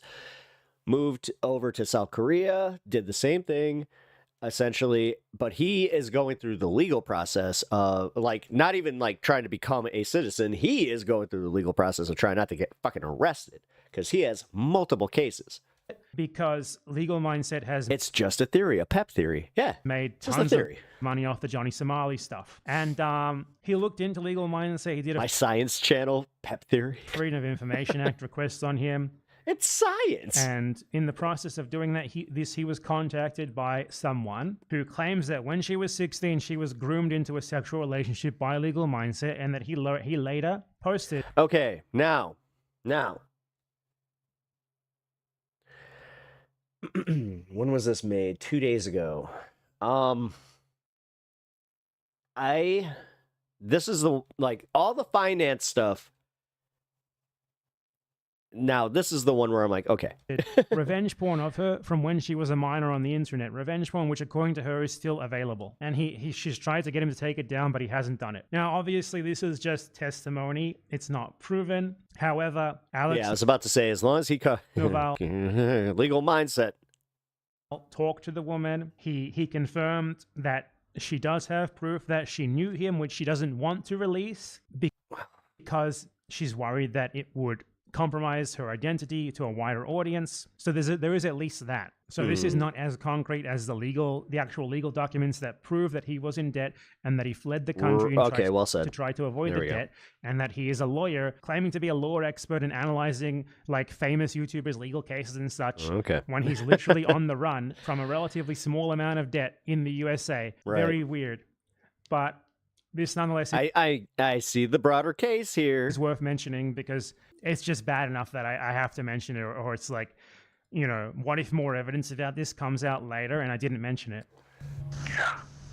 Just remember what I said. No name, no voice, nothing that can trace back. Yeah, no, I got you. I'm gonna start recording now. Okay? Yeah. Take your time whenever you want to start, though. Okay. So this guy, Andrew, people know him now as Legal Mindset, but when I met him, he was just this kind of talking lawyer in Orlando. How'd you guys meet originally? Tinder. I was a junior in high school. 16 when we matched, but I turned 17 not long after. And he was 30 years old? Yeah. Which freaked me out a little, but he made it feel like it was okay. I was just mature for my age. I was taking AP classes, trying to graduate early. He called me ambitious. He said I had an old soul. Did he know you were still in school when you guys started talking? Oh, totally. I'd literally be texting him from the back of chemistry. Once I told him I had to study, he was like, you owe me a favor for flaking. It started with photos, and then videos, and if I didn't send it right away... Immediate. Dude. He'd get cold. I was a good disappointment. He knew exactly how to make me feel like I messed up. When I got older, around 21, 22, I started noticing how different things looked in hindsight. The way he used to talk about me, how young I was, how clean... I mean, it sounds like typical grooming behavior. It started to feel sick. Yeah. He started pulling away when I turned 18. Like I was aging out of what he liked. I tried... Then... Okay. out to him at one point to make sure he deleted everything, but he blocked me on everything. And I started searching online. This guy. Stuff I wish I'd never seen, but I found a few clips, screenshots. I knew it was mine. Did you report it to the police for revenge? Excuse me. Yeah. I was living in Gainesville by then. I went to the cops with everything I had. Links, screenshots, a whole damn folder. They acted like they were taking it seriously, but nothing ever happened. Now, initially, I took this call with a grain of salt, especially considering my phone number's gone around quite a few times. Hello? Team doxed your number, dog. Oh, okay. Oops, never mind. I thought it said it. Never mind. You doxed my number. You sent me the number in the DMs and I accidentally showed it. I'm so sorry. Whoa, what? Bro, I f***ed up. Okay. I f***ed up big time. But nonetheless. Oh my god. What the and he just let him know then? I filed some FOIA requests and waited for the police reports to hit my inbox. So at first, all these police reports looked pretty normal to me, but then I noticed something kind of suspicious. It came from a family in Orlando who had just returned home from vacation. Upon checking the locked outdoor shed behind their house, found something kind of strange. A backpack, some legal paperwork, and a cell phone. The cell phone reportedly belonged to Andrew Dodesky, also That's a turn. known as Legal Mindset. Even stranger than that, 4 days before the cell phone and backpack are found, Legal Mindset himself files a police report about his car being broken into, with no mention of the cell phone or backpack with paperwork going missing. Now, I'm not trying to jump to conclusions or put on a tinfoil hat here, but what if the cell phone that was found in the shed had the photos that Legal Mindset allegedly took of this underage girl on it? I just don't understand how He's just asking questions. his cell phone, backpack, He's just asking questions. and legal paperwork ended up in some random person's shed. And that he didn't report it when 4 days before he had filed a police report about stuff that had gone missing from his car. He's clearly very thorough when it comes to filing his own police reports. Why didn't he mention the phone or the backpack? The more I looked into Legal Mindset, The creepy ick I got from legal it was the justified. weirder it seemed to get. Are people not going on dates and having sex in Korea? People are f***ing, let me tell you. Legal mindset. This is the legal advice he gives you. Let me give you a let me file I like how we're all like this putz. my declaration here that people are going on dates and It sounds like an episode of Forensic Files. It really does. I mean, this took a really serious turn. definitely having sex. And if you guys want to find that out, come over and visit Seoul. We'll have a good time. I mean, this guy has multiple tweets in support of Lolicon, the art of Just so you know, he has responded. So we're gonna watch the Legal Mindset response to this video. drawn anime children. And when he's not doing that, he's Oh, of course he did. spending his Of course he did. time collaborating with far-right anti-woke YouTubers like Myron Gaines from the Fresh and Fit podcast. So what's his wait a minute, didn't he recently like slam Vosh? Wait a minute, so they're not bros? Andrew Esquire, man, aka Legal Mindset in the house, guys. We got a great show planned for y'all. God.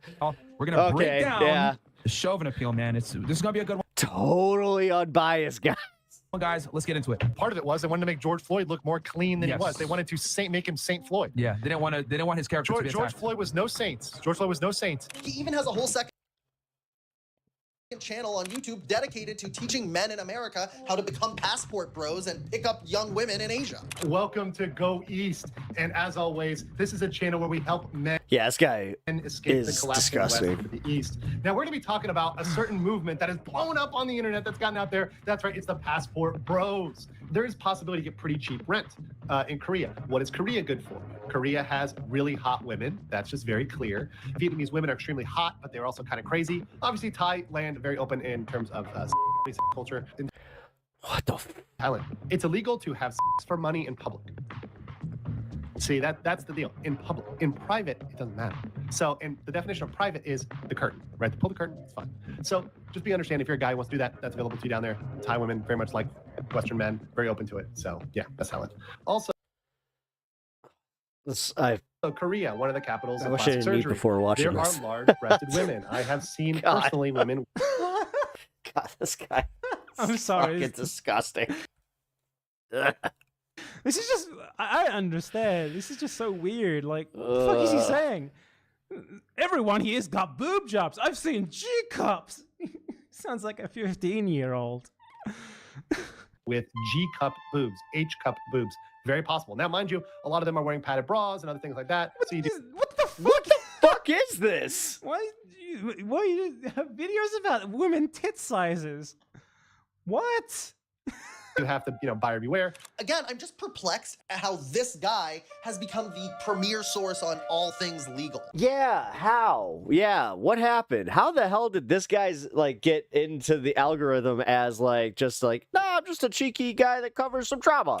Yeah, me too. You froze up if I on my threaten Kim screen, Jong-un, and I figured you got nuked. Yeah, I figured it's it was possible. over. It's possible. It's possible. I mean, for shit talking Kim Jong-un, because he watches. He's like, I see your legal mindsets. I'm coming for you. Okay, I think we've seen enough of that, but yeah, I just wanted to include that part and a bit of the context the video gives as to like his broader base of content, because while it's not as concrete of him, doing something wrong and clearly fleeing because of credit card debt it's nonetheless needs to be included, because if more evidence proving what that purported victim said comes out later, I will regret not including it here. Go East. Is his channel still up? Go East, gentlemen. No, the channel's still there. I mean, fucking hell, man. Anyway, whatever.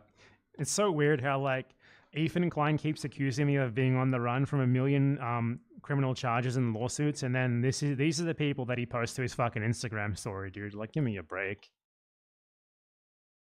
All right, well, here's the response from this guy. I'm not sure if I'll make it through it because this guy's truly just disgusting.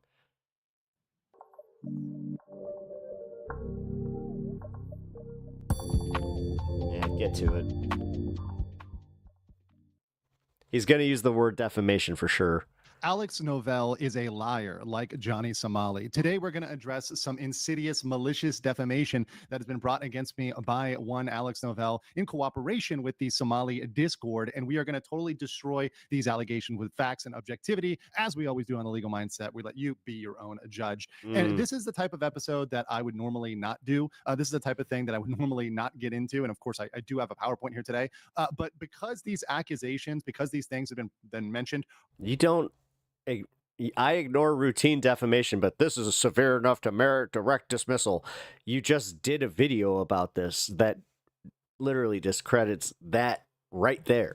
Have been so malicious. These are beyond routine, and because they've spread around, all the allegations are 100% false. Okay, well, prove it. People have seen them, that there needs to be a direct and clear, created with malice and cooperation with Somali Discord. Rejection, a direct and clear rebuttal of all these things. It rises above the normal level, which I would ignore, which is typically my policy with most defamation, because as a figure on the internet, you need to accept the. Did you guys know that Billy Corgan and Bill Burr are biological brothers? And it's not a bit. Where Bill Burr's dad was a traveling salesman, and he had a second family here in Chicago, while he also had Bill Burr's family in Boston. And they only found out about each other within the last 10 or 20 years. Recently, somebody had Howie Mandel had a podcast where he was he thought he was going to make a bit of it, and it turned into a serious oh shit, I think Bill Burr actually might hit Howie. The fact that people are going to say bad things about you, and people say bad and untrue things about me all yeah, just in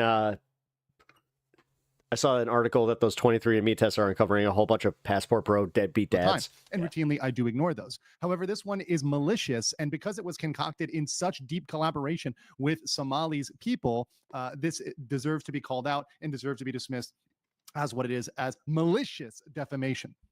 So I want to be very clear about this. Everything that we're going to talk about, every allegation this person makes is 100% false. Not only is it false, but these charges are so disgusting and so horrible that if anybody was guilty of this, if I was guilty of this, I would throw myself to the chipper, right? These are false, disgusting claims. And what are they? Well, I'm going to not hide the ball here. These malicious accusations are that I committed crimes against minors and that I committed revenge porn, both of which are serious crimes, felonies, for which I would be behind bars. Is he not going to address the financial stuff? So it's legit. I'd be locked up. I'd have an arrest record. I'd be going to court. I'd be extradited. Because extradition, that is removal from a country, is very much on the table in every country I've lived in: South Korea, Philippines, Thailand, even Japan. All those countries will extradite people if there's even a shred of evidence to this. But of course, this is all false, and this is all malicious, and this is all 1000% defamation. And I say it's malicious because this person not only knows they were lies, but came up with the lies to smear me and to make me look bad. Now, who is this person? Alex Novell. Again, he doesn't. a wannabe director. What's the proof against him? Who is a Somali fan. He is a Somali sympathizer. He's a Somali fan. Okay. Alex Novell lies with everyone he interacts with, past and present. I mean, that's defamatory in your own way. Defame. He lied in his past works, lied to the audience, Somali, Hank, Ice, Poseidon, and everyone. In a sympathetic light. In fact, at the end of his fan film, people were clapping for Somali because he was trying to make him seem like some sort of sympathetic figure. However, Alex Novell is the type of guy who lies. He lies consistently, just like Johnny Somali. Johnny Somali will say whatever he says to get out of a situation or to create some Did this happen in America? story No. or create some lie. Because unfortunately, he would have to come back to America to even file this as like a defamation case. Like, nah, I think that he knows he's cooked, so he just has to make a legal. He has to just make a video just to make sure that he clears everything up. Alex Novell is exactly the same way. They're peas in a pod. And perhaps it's fitting that they spent a lot of time together, I believe weeks together, in Korea, together under the same roof, right? Filming, shooting the shit. And because of that, I think there's a lot of behaviors that cross over there. But he lies to his audience. He lies in his past works. He lied to Somali. It's so weird how, like, every one of your internet, like, enemies, it's just smearing. It's just smearing. But what you do is just somehow, it's perfect. The subject is disarming and not a representation of my actual opinions of the person. So he justifies his lying to people, saying, I can lie to people because, well, that, and the exact. What?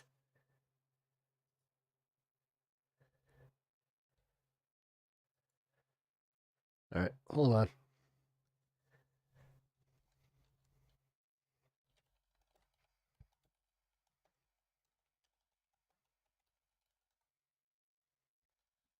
All right. Yeah, I know. Hold on. Tweaking a setting here.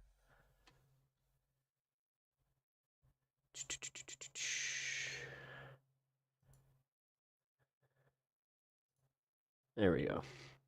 Stream disconnected, attempting to reconnect. Why did stream disconnect?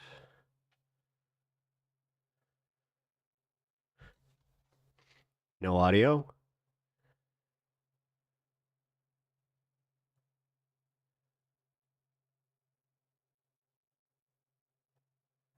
The hell?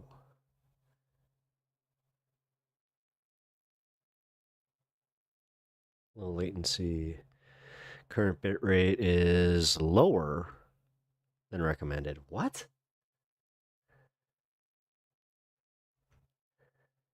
Hold on, guys. I gotta tweak with this. Why didn't he do the most online thing? Yeah, give me 1 second, guys. Sorry. Yeah, I'm 100% aware of that. Thank you. I don't know why I'm dropping my bit rate so hard.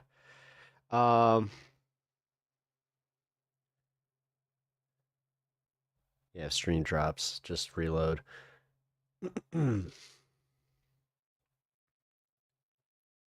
Yes, thank you.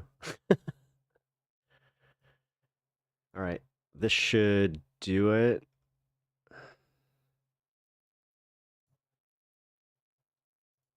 All right, we're good. A prom date.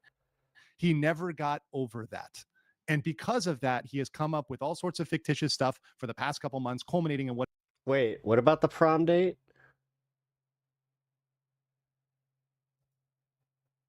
I turned him down way back in March. Ever since I shot him down, like rejecting that I figured out about him early on, and I learned about him early on, and the exact reason why I turned him down. Wait. So he justifies his lying to people, saying, I can lie to people because, well, and this is something he said very recently this week, and we made this screenshot, of course, is that me acting that way towards a subject is disarming and not a representation of my actual opinions of the person. So he justifies his lying to people, saying, I can lie to people because, well, that gets them to say what I want. That gets them in the position that I want. Wait, did he actually say this? Hold on. Essentially promised nothing. Why did this go I think like... there's a lot of behaviors that All right, cross I'm over there. dealing with a But lot he of lies to his audience. bad He lies to connection his here. past works. He lied to Somali with Hank, Ice Poseidon, everybody. He lied about the contract.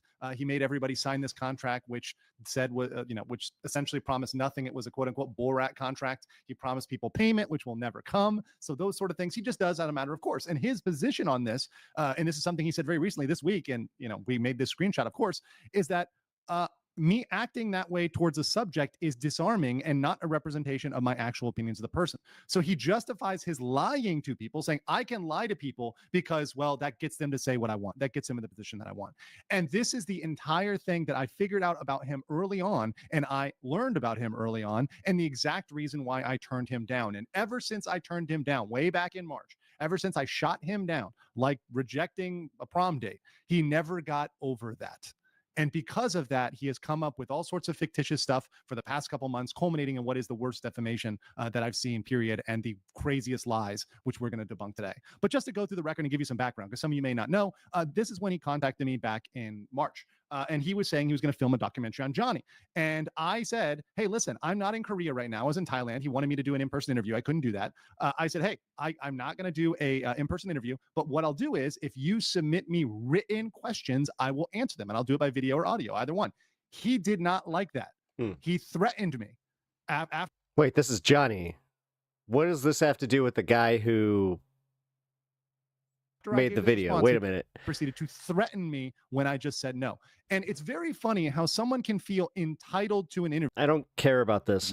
I owe this individual or any individual on the internet nothing. I don't have to give good for my you, work but and my time this away doesn't for free, matter. not a second of my time. I am asked for interviews all the time. I have people that want to come on my channel and people that ask me to come on their channels. I rarely do interviews because my time is so limited. And unless someone is willing to compensate good for you. Me for that time, I'm sorry. Okay, you're one of those. God, he really is just a special type of douchebag. I'm just not willing to do that. Wow.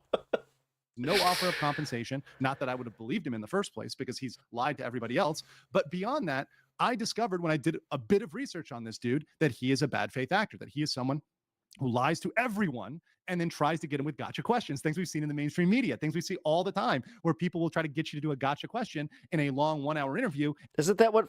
Wait a minute.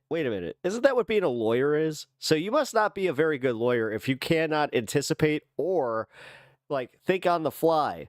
Why are you so scared of being confronted? This is a really weird hang up for a lawyer to have. And then you would think that you would be just eager to debate your case in every single way on every single argument. Isn't that part of the whole job? About the one gotcha question to put into their... Oh, so you're telling me building a case against somebody based on one certain subsect of information. Final piece. And that's not what I was going to have with him, and that's not what I was going to allow. He didn't like that, so he proceeded to threaten me. And ever since then, he's been crazy. Again, so somehow you're the stand-up here. You're the stand-up guy. Everybody else is the meanie bobinis, and you're a victim. Got it. Praised about going after me, and we've got the receipt. Got it. For that. So he always says, pay your credit card bills there, guy. And this is one of the funniest things, that he's not trying to jump to conclusions or not trying to put a tinfoil hat. I mean, since you got, so much money from all that time that, you're busy making money with, I'm assuming. So pay your credit card bills. But we're going to show that everything that this guy brings up is the craziest tinfoil hat of all, even within his own narrative, which is all false. His narrative is complete BS. But his own BS narrative doesn't even make sense. So not only is it false, which we're going to show, we'll prove, but it doesn't even make sense within its own internal logic. Its own internal logic doesn't even make sense, not to mean that it's all false. So that's what we're going to show today. So first of all, this shows he was back here asking about me back in April. Here's him talking about documents, saying some of these, I believe, are traffic related. So he's accusing me of trafficking. That is human trafficking. Yeah, I'm muted on Twitch.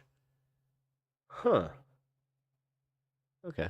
Back in April with no Am I muted on YouTube? proof before he submitted any Freedom of Information Act request. Nothing. It says, but there's one that's criminal and none for 2023. So he's accusing me of being a criminal in April before he's received any information on me. Now, spoiler alert, he will receive information that proves, and as others have seen and looked at, and I will prove, that there is no criminal background, that I have zero criminal background. In fact, the only things on my record are my victim reports, where I was a victim of a car break-in. That's the only thing there is on all the records that this guy pulled, or all the records out there, which is pretty insane. But you see here that even back then in April, he was looking into me and looking into things. And this contradicts his own narrative. You're going to see why. Here he is in the highest level chat. Now, those that are aware of the Somali coverage know the Somali intelligence agency. That is the highest level of the pirate gang of the Somali followers. And these people, this chat has several fake legal mindset accounts. They've been trying to dox me and do nasty fake stuff on me for the last 5-6 months. That has been a really pain in my butt. But we've taken care of that. We've handled all that stuff. I ignore it. And you've got Somali in here under his 2 accounts, Somali Epstein, Somali Diddy, right? And one of these fake legal mindset accounts is him as well. And he's digging on information on me in May with the pirates. Mind you, these guys at the very same time are working on the doxing of various people. They're attacking Bong Bong, the female Korean streamer, creating deepfakes of them, deepfakes of Jungman, doing all sorts of nasty things, creating all sorts of fake information on people at the same time. And he is in there collaborating. In fact, we're going to show that he is in fact collaborating to this day with the Somali Discord, threatening to dox people, threatening to expose people. He's been in that community, in that group, tight as thieves with these people since months ago, and remains there to this day, which is pretty insane for someone who claims to be objectively covering this. The other thing is he submitted this report here. This is a Freedom of Information Act request related to me. He tried to submit this on April 6, 2025. So this day is very, very, very important because Mr. Novell, I have an internet issue. Mr. Alex Novell claims, I just started looking into you just recently. Just out in June 20th. I just started looking at you. No. He's had this hate boner for me going since April, late March. He's been coming after me, trying to get me ever since I turned him down. The second I turned him down, he flipped on me. But that's not his story. In fact, he tries to pretend that this was something that came up more recently. Let's watch the documentary and the proof from his own documentary where he lies. Once again, he starts out talking about me lying, right? Let's listen to this clip. So before I could even start to look into who Legal Mindset is, I got this phone call. So let's pause right there. So he says, before I could start looking into me, I got this phone call. What date is the phone call? Let's enhance this a little bit here. 6/20/2025. So this guy claims, I didn't start looking into you till 6/20/2025. Well, according to your own records, which you show, that is a lie. That is a ball-faced lie right here, April 6, 2025, and even digging before that, April 1st, etc. So once again, his own Twitch is experiencing issues. Just proves that he is indeed a liar. And he's got this friend or foe mentality. You're either with him or you're against him. So he tries to be buddy. Oh my God, shut up. You're projecting a little hard there, aren't you? Be buddy with you at first, Holy and then crap. as soon as you turn on him, he's your worst enemy. He tries to dox you, threaten you. He's done this with several people, and we have him doing this even recently in the Discord servers with people that he views are giving a contrary opinion. So anybody goes against him, he immediately flips on them. And as soon as you cross them, he makes threats, he comes after you, and that's just what happens. So for the past 6 months, he's been working with Somali to dox people, to expose people, to try to come after me, dig up information. That has been his MO. He hasn't mentioned the credit cards at all. You can see here, this is proof of that doxing, right? So this happened just this week, literally just this week, where he says, Mr. Netherlands, watch out, I'll dox you too. This is in the Discord. Now, I will say real quick, just for the record, some Discord records show up differently because some are on mobile, some are on web, and the presentation shows up differently, the format shows up differently. This is 2 different images that I added here. But anyways, watch out, I'll dox you too. Then I'll tweet it along with all his other info, right? So Lurid can totally try. I can just get their name and info. Then if they're the registrant to the website it's posted on, it's easier than you think. So saying, hey, look, I'm going to be able to go after you and dox you and expose you if you go against me, if you counter my points. It's really insane. Now, why does he do this? Well, he appears to hold some extreme political beliefs. I think he thinks I'm some sort of political opponent of his, even though I've tried to be, at least for the last year, apolitical and analyze things objectively, but he doesn't see things that way. He's also clearly trying to... Wait. So This guy is an operative with Somali and everybody over there, and simultaneously is trying to clout bait Hassan Piker and the Orbiters by throwing his head in the ring with the Ethan case. Again, this guy's projection, if it was any fucking brighter, he would be the bat signal. Holy crap. To get Hassan clout. And we're going to show that in a second, where I've got screenshots of who he tags and what he tags in the videos. But he's trying to get Senpai to notice him, Senpai Hassan to notice him very, very clearly. And he's mad that I turned him down without fear, that I said no to him. I'm not going to interview with him. And he needed me for his Somali fan film. But I knew he was a bad faith actor. I told people not to associate with him. Now, everyone is free to associate as they want to associate. But that said, he's a bad faith actor. I called it out, and it just is proving itself to this day. I was entirely right about that, about this guy, and sensing him out from the beginning, because as a lawyer, particularly, I know how to sniff out snakes, and this guy was a snake in the grass from the beginning. And I do not want to deal or work with anybody who is not honest and transparent. If I feel like anybody is not moving with honesty and transparency. So, also, another hole in the story. So, did he want to become a Hassan Orbiter and only start attacking you after you started making content defending Ethan? Because the timetable doesn't work here. Because did he always have that ambition? See, because you're saying this is the why. He must have always had that ambition then, right? I will not work with them. I won't interview with them. I won't interact with them. He can't lawyer his way out of things very well. Your PowerPoint skills are also pretty shitty. And that's my personal code. And no one can force me to break that. No matter how much they come after me, I'm still not going to give them what they want. So he's actively chasing Hassan-affiliated haters to try to get clout. You can see this. He immediately pinned this Empanada dude. I don't know who the hell this guy is, but I know he's Hassan-affiliated. I don't watch him or whatever else. But he's Hassan-affiliated here. So he's trying to chase that clout. And you can also see that in his tags, where he tags Hassan Abi in literally the video tag. So he's trying to clout chase off that. He's trying to clout jack off of that. Now, a funny thing is, he doesn't even get his facts straight. For someone that is this serious documentarian, he is so obsessed with me. And I live so rent-free in this guy's head. He hates me so much that when he thinks Vitaly, he thought Vitaly was in Thailand. Well, bro, I hate to say, but it's the wrong country, bro. Vitaly is in the Philippines. The Philippines is not Thailand. It's a different country. I know it's all the same to you, because you got a tough time understanding facts. But Vitaly is not in Thailand. So let's talk about the call. Now, this is the main quote. He so badly wanted to say he was not traveled, because he was just like, oh, but yeah, he went to South Korea. That's right. Evidence that he brings out against me. Now, he alleges this to come out of nowhere, right? And it's because I might. Pep, why is my channel not blowing up? I'm doing a good job. I appreciate that. Phone numbers out on the internet. It is so wild. And there's so much. I'm doing collab soon. This coming Wednesday, I got something with the Letter Hack. It's going to be fun. Going to be doing an appearance on this space. Info to believe that somebody also got some more stuff lined up that I would have known a decade ago is following a nobody, nothing. No, I'm not doing too I'm not doing too bad, man. YouTube channel that's got no views. And again, I just celebrated 6 months. Somehow decides to call you all out of nowhere. Yeah, no. The Occam's razor, and we're getting into Novell's razor here, but the easiest thing. 8 months. Is this My was bad. the Somali Discord. Right now, whether we celebrated somebody's 6-month anniversary as a member or not, he knowingly did this with the Somali Discord, or unknowingly was a victim of the Somali Discord, who would know? But the Somali Discord is certainly the group that organized this, and he generated this call, as we saw by the date, only after he knew my record was completely clean. So what he had to do was work backwards and try to create a story, because he knew I have zero criminal record. My record's completely clean. The only thing is I was a victim. So literally trying to change a victim into a criminal. Insane stuff.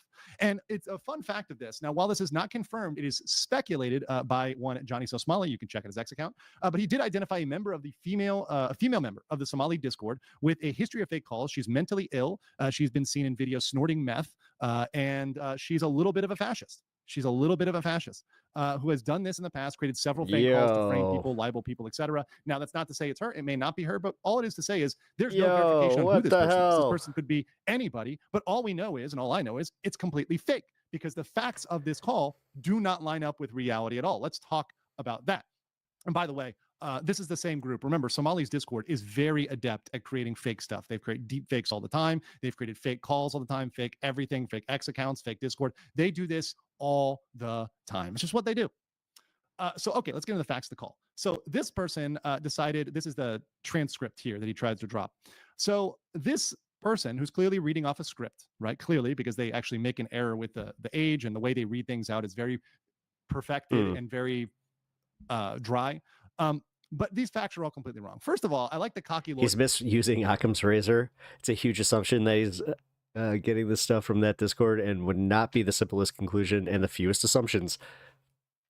Actually, yeah. Part, because that's completely not true. Alex Novell does. So also simultaneously doing his audience a disservice because he's trying to make them their own judge, right? Know this, but at that time I was extremely nerdy, introverted, and engaged. Yes, the entire time, for which he alleges, and all this stuff you're going to see in 2017. Does that matter? Engaged. I was engaged to be married. I was completely monogamous. I would believe 100% that was going to work. Ultimately, and sadly, that did not work.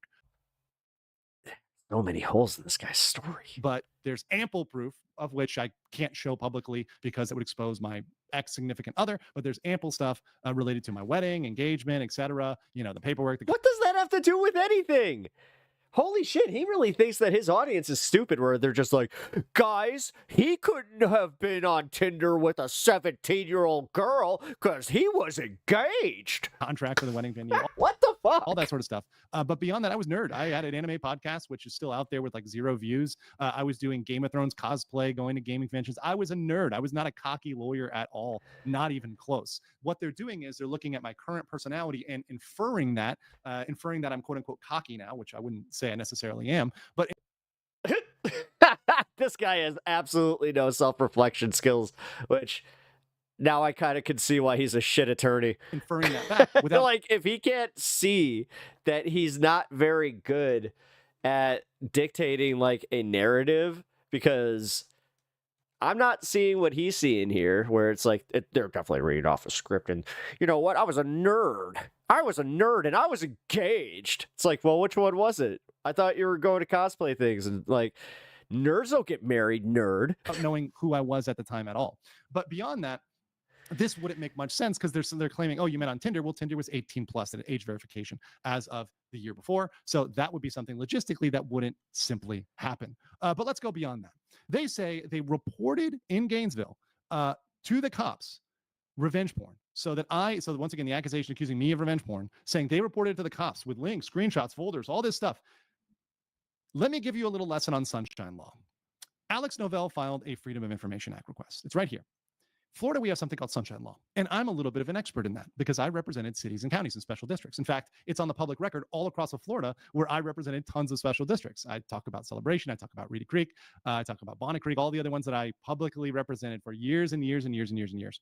And I am a bit of an expert on that and a bit of an expert on what you have to Yeah, he's not cocky at all. turn over. And the whole reason why we have the I'm the most humble podcaster ever. Florida Man meme, for those that don't know, is because Florida it did not work because he was not monogamous. Over everything, mugshots, arrest records, stories, everything. So all these Florida Man stories come out because our sunshine laws let everything out. So if there was any arrest record, any mugshot, any photo, anything in Florida, it would come out. All of that would come out. So either this didn't happen or it didn't happen. There's no other mugshot. You didn't get arrested. Wait, what? Way around that. There's no, no. That thing is a lie because any interaction with police would generate a police report. In fact, the police report which Alex Novell later relies upon for my victim statement, because once again, all of that would come out. So, and a bit of an expert on what you have to, and I'm a little bit of an expert in that porn, saying they reported to the cops with links, screenshots. I was living in Gainesville, but then I screenshots a whole damn folder and they were taking it seriously.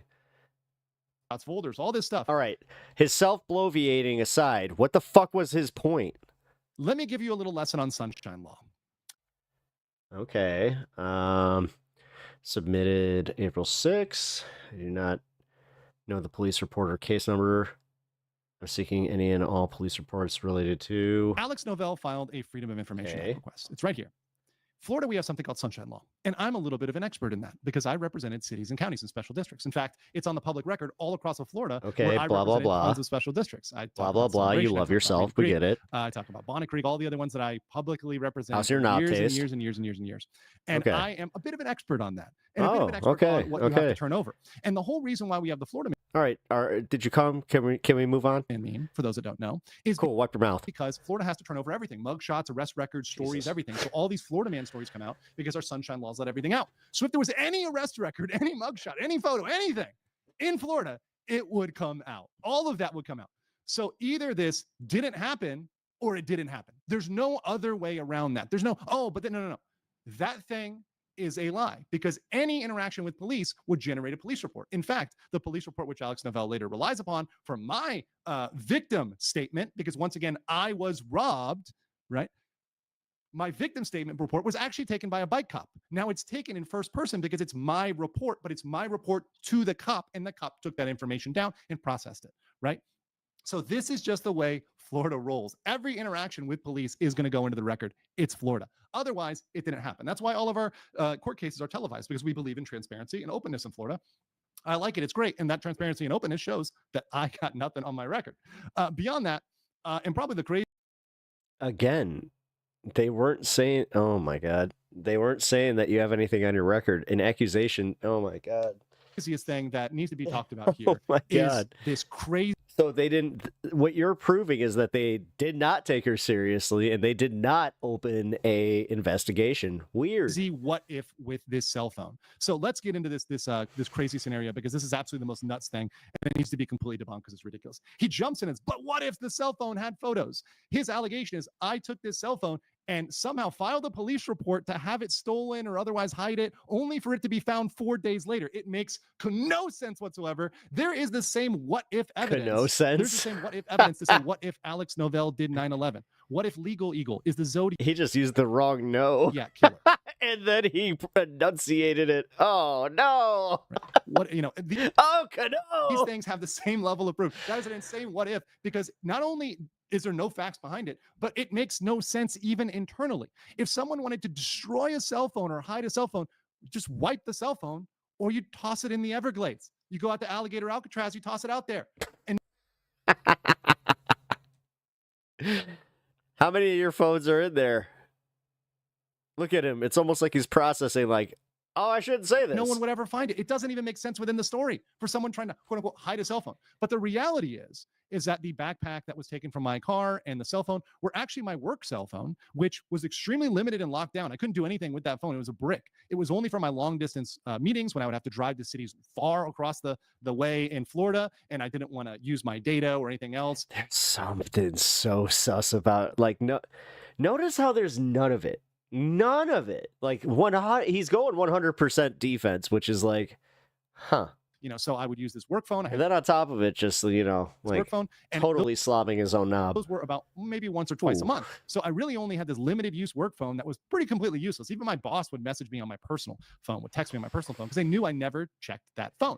He has a good boy phone and a naughty boy phone. And my backpack was full of... He has a naughty boy phone and a good boy phone. Someone needs to check the naughty boy phone to see if he needs to go to jail. Meeting minutes. Meeting minutes are meetings, government meeting, agenda, all the documents, which I would have in digital form as well, so I could read them on my phone. That's a Jimmy Norton song, by the way. But I would have a physical copy because a lot of people wanted to see I was reading and making notes, and they didn't want me to look at my phone because they thought I might be playing a game or texting or not paying attention. So I would, out of politeness, always have a paper copy and be fully focused on the meeting at the time, taking notes with the paper copies. Of course, they weren't necessary as we had backups. So what happened was, in reality, my car was broken into. I noticed my SunPass was gone, so I reported that and some other minor stuff that was taken. And I didn't even notice the backpack was gone because, frankly, I didn't care. These meetings didn't happen very often, and I really didn't care about that work phone or the useless paperwork. It was only when it was found 4 days later that I'm like, oh yeah, okay, yeah, okay, that got taken. That's fine. 4 days later. I didn't need it at all during that period of time. It wasn't necessary. It wasn't anything that was important. So that what if is absolutely the biggest ridiculousness of all. And it's part of Novell's measure. Who's the monster doesn't have a naughty boy girl phone. We call Novell's razor, where he takes this thing where I am the victim. I'm the person I forgot to fix my chair. Changes into me being some 5-star criminal, which is absolutely insane. And it's insane because, well, there's no proof. Not only was he not able to prove anything, but at the end of the day, I've cleared global entry background check. I've cleared multiple visa background checks, and I'm still licensed in active good standing with the Florida bar. None of these things would be true if I had a speckle of a criminal record or everything's where even this was a shade of true, right? It's completely and utterly untrue.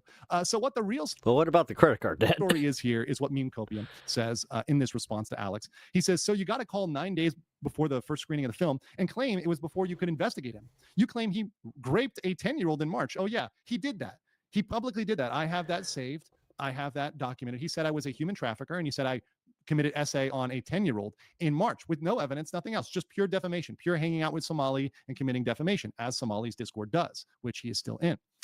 And have been a part of the Johnny Somali Discord where they're exposing fake evidence for smear campaigns. Sorry, but it looks like you workshopped this fake story to get after the FOA came back with nothing to get Hassan to notice it. That's right. There's nothing for Papa Hassan to notice you and Senpai to give you the attention you wanted for your little fan film. So the real timeline is I discovered he's a bad actor. I turned him down. He threatens me, rages online, rages in the Somali Discord. He's accusing me of trafficking an essay live with Somali in March. In April, he asked Somali's inner circle for help creating dirt on me. He files the Freedom of Information Act request in April for everywhere I've lived, which, by the way, others that have been trying to work check on this have also filed and said, nope, Andrew's 100% clean. We can confirm. Only a victim. Late June, he realizes he has nothing, creates a fake narrative before the screening. And June 20th, he creates the defamatory recording, the fake recording. And then June 29th, he screens a fan film. So this is the real timeline that's out there. Now, there is some other defamation he spreads. This is kind of related to it. Screens a fan film?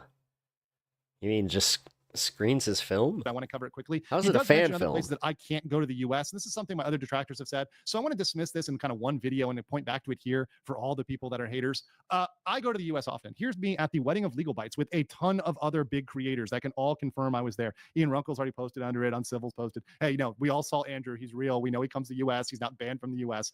And this is ridiculous narrative that people try to say, oh, I'm some criminal on the run. I come back to the U.S. every single year. I have global entry. I'm in good standing with the bar. Absolutely ridiculous. And here's my 2024 flight. Here's my stream. So I returned to the Philippines. At that point, I was trying out the Philippines. I was living there in June of 2024. That's my flight. And here I stream from the Alfond Inn in Orlando. So all the A-logs out there can go look up the Alfond Inn and look what it looks like. But I'm streaming from there. Why is he doing all of this? See, he's really good at like bringing up the little details, but he's not good at just being like, yeah, but here's my reason as to why this is a lie. I actually mentioned this one about the Ricada Law he's just case like, turning. here, I was at this place. How could I? I talk about being in Orlando, and right around this time, I'm also on several podcasts, which can be confirmed that are in the US. What does this have to do with your credit card debts? What does this have to do with the accusation? Like, because this is based on an accusation that's like something I said, where it's just like I made the insinuation of, yeah, he probably can't even come back here. All of these facts together show, hey, look, I've been in the U.S. recently. I mean, it obviously bugs them. The U.S. in 2020. It obviously bugs them that everybody's kind of like, what you doing? What you doing? Legal mindset. What you doing? 21, 22, 23, 24, all of these months. I've got nothing to hide. And beyond that, guys, as we're going to end here, the coverage is not going to stop. What Johnny Somali and Alex Novell want me to do is stop covering Johnny Somali. But despite their best effort and their malicious lies, I will continue to cover Ramsey Khalid Ismail, Johnny Somali until his conviction. And I'll always give you the full and honest truth. Until next time. Uh-huh.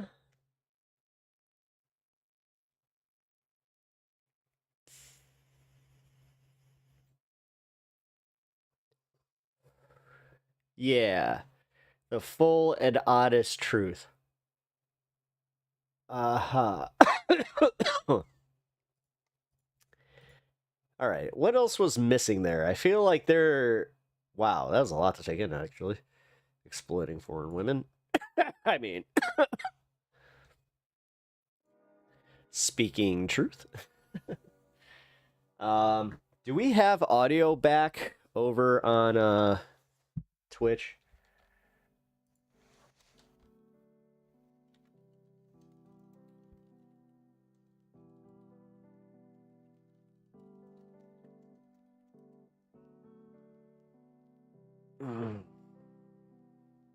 I have audio. Okay, audio's back.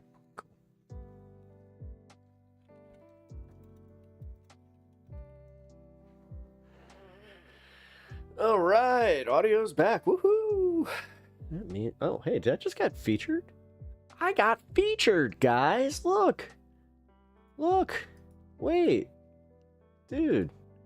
Check it out. I got a nice little corner spot, too. Neat. Oh, boy. That's neato. Featured these nuts. Hold on. Don't you have to say feature D? And then what? D's nuts. you gotta have the pause. Just saying.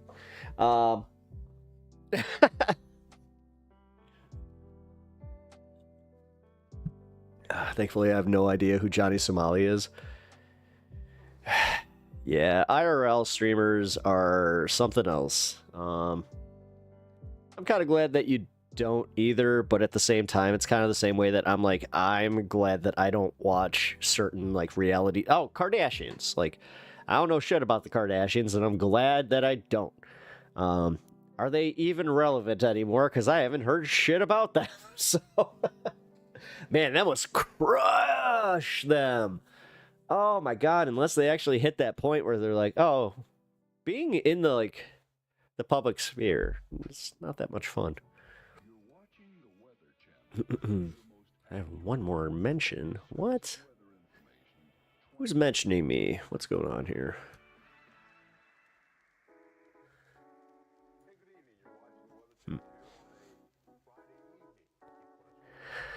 Ah, boy. Well.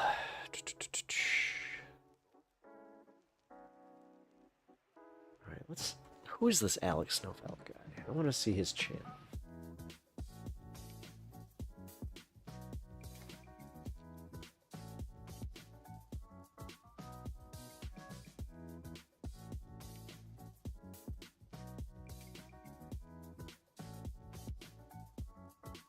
The Johnny Somali documentary, Alex Noval. Twisted Tale of Mr. Based. Generate Hype House for Kick Streamers. Oh, so he covers... So he's an IRL guy that goes around covering other people. I got it. Okay. And then Somali was the first one that he was going for. Or not first one, the main one. Huh. That caused this, I guess. Huh.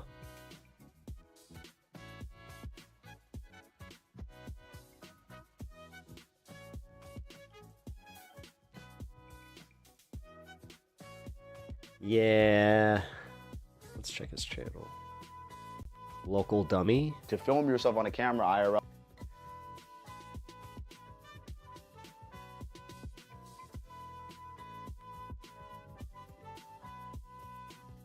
Rage bait.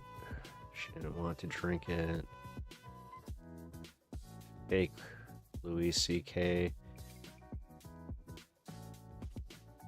Hassan Abi fan tricked the Daily Wire into hiring him. Okay.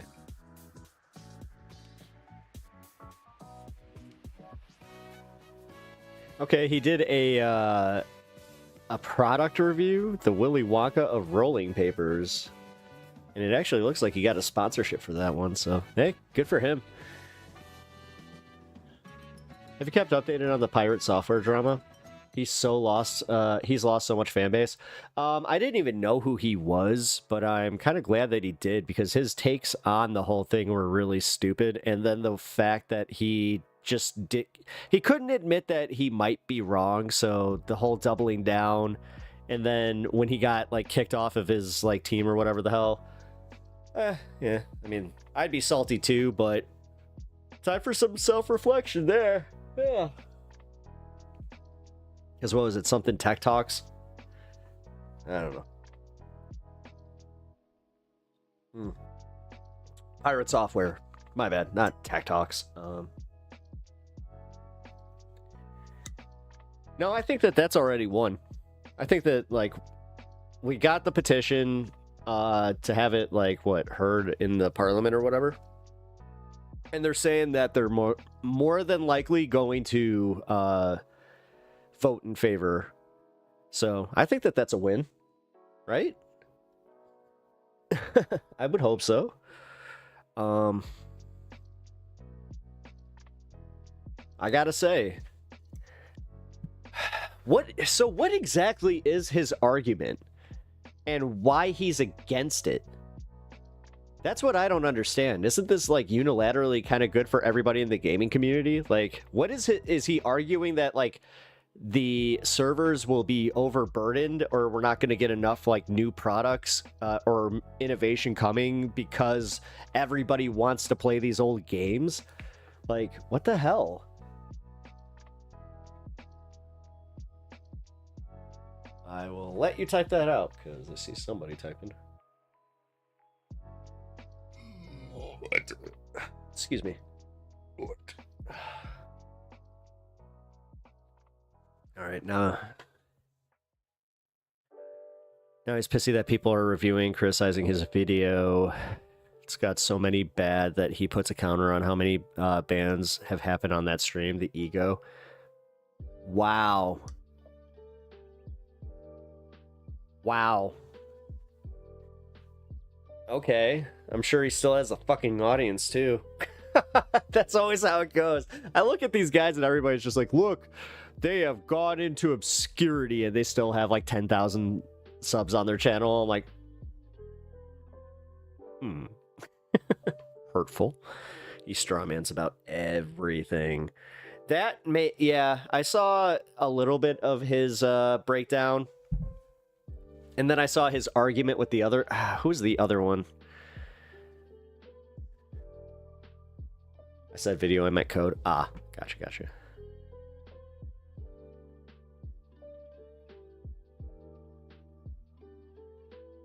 Oh, criticizing his code.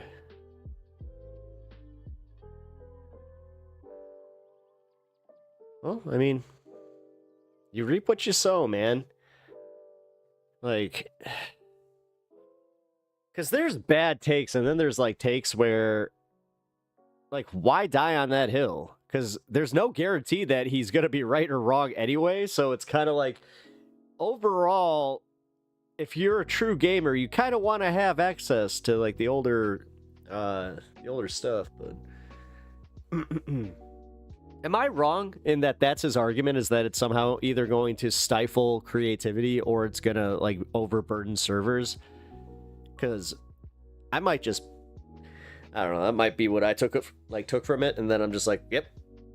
He still has a fan base for sure, but I think I saw he lost 200K.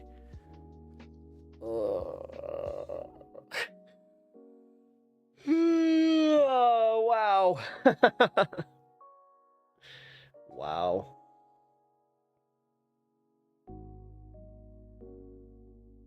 That's impressive.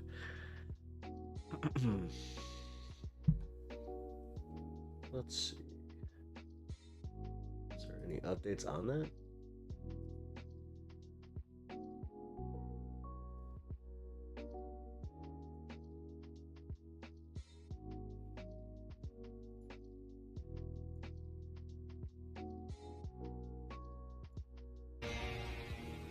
Good evening from New York. I'm Chris Hayes. Donald Trump is doing his best to fight his way out of the Jeffrey Epstein mess he has created for himself. Right. Tonight, filing a lawsuit against the Wall Street Journal and let's see how they close it out with the MSM. News Corp and Rupert Murdoch himself for their report of his alleged birthday letter to Epstein. This while his Department of Justice scrambles to kinda appear to release some of the Epstein files in an effort, obviously, to placate his agitated MAGA base. We're going to get to the lawsuit in a minute. But first, the Department of Justice filed a motion to unseal grand jury information from both the case of late child sex trafficker Jeffrey Epstein and his associate, currently in federal prison, Ghislaine Maxwell. On its face, it appears to be a good thing because people want transparency. They want the files released. But there's a huge caveat here. Not only is the department going to redact identifying information about the victims, which they very well should, they are also going to redact identifying information about anyone else whose name might come up in the documents in question. Quote, the department will work with the United States Attorney's Office for the Southern District of New York to make appropriate redactions of victim-related information and other personal identifying information prior to releasing the transcripts. Obviously, all victim-related information absolutely must be redacted. But also, like, why redact the other personal identifying information? I mean, if you are trying to look like you're transparent, avoid looking like you're covering something up, that seems like probably not the best way to go about it. Oh, man. But that is not the only big revelation we got today. The top Democrat on the Senate Judiciary Committee, which of course oversees the FBI and the Department of Justice, now says that the Bureau agents were instructed to flag to DOJ about any Epstein records that mention Donald Trump. Get this is a new letter out today to Attorney General Pam Bondi from Ranking Member Dick Durbin, who writes this, quote, according to information my office received, you pressured the FBI to put approximately 1,000 personnel in its information management division on 24-hour shifts to review approximately 100,000 Epstein-related records, adding, quote, my office was told these personnel were instructed to flag any records in which President Trump was mentioned. What? And all this comes just a day after that shocking story in the Wall Street Journal about what the paper described as a, quote, bawdy birthday letter bearing Trump's signature written to Epstein back in 2003 before his first arrest. Bawdy? What the hell? I've seen that a few times. Bawdy. From the Journal's description, the letter bearing Trump's name, which was reviewed by the Journal, is bawdy, like others in the album. It contains several lines of typewritten text framed by the outline of a naked woman, which appears to be hand-drawn with a heavy marker. A pair of small arcs denotes the woman's breasts, and the future president's signature is a squiggly Donald below her waist, mimicking pubic hair.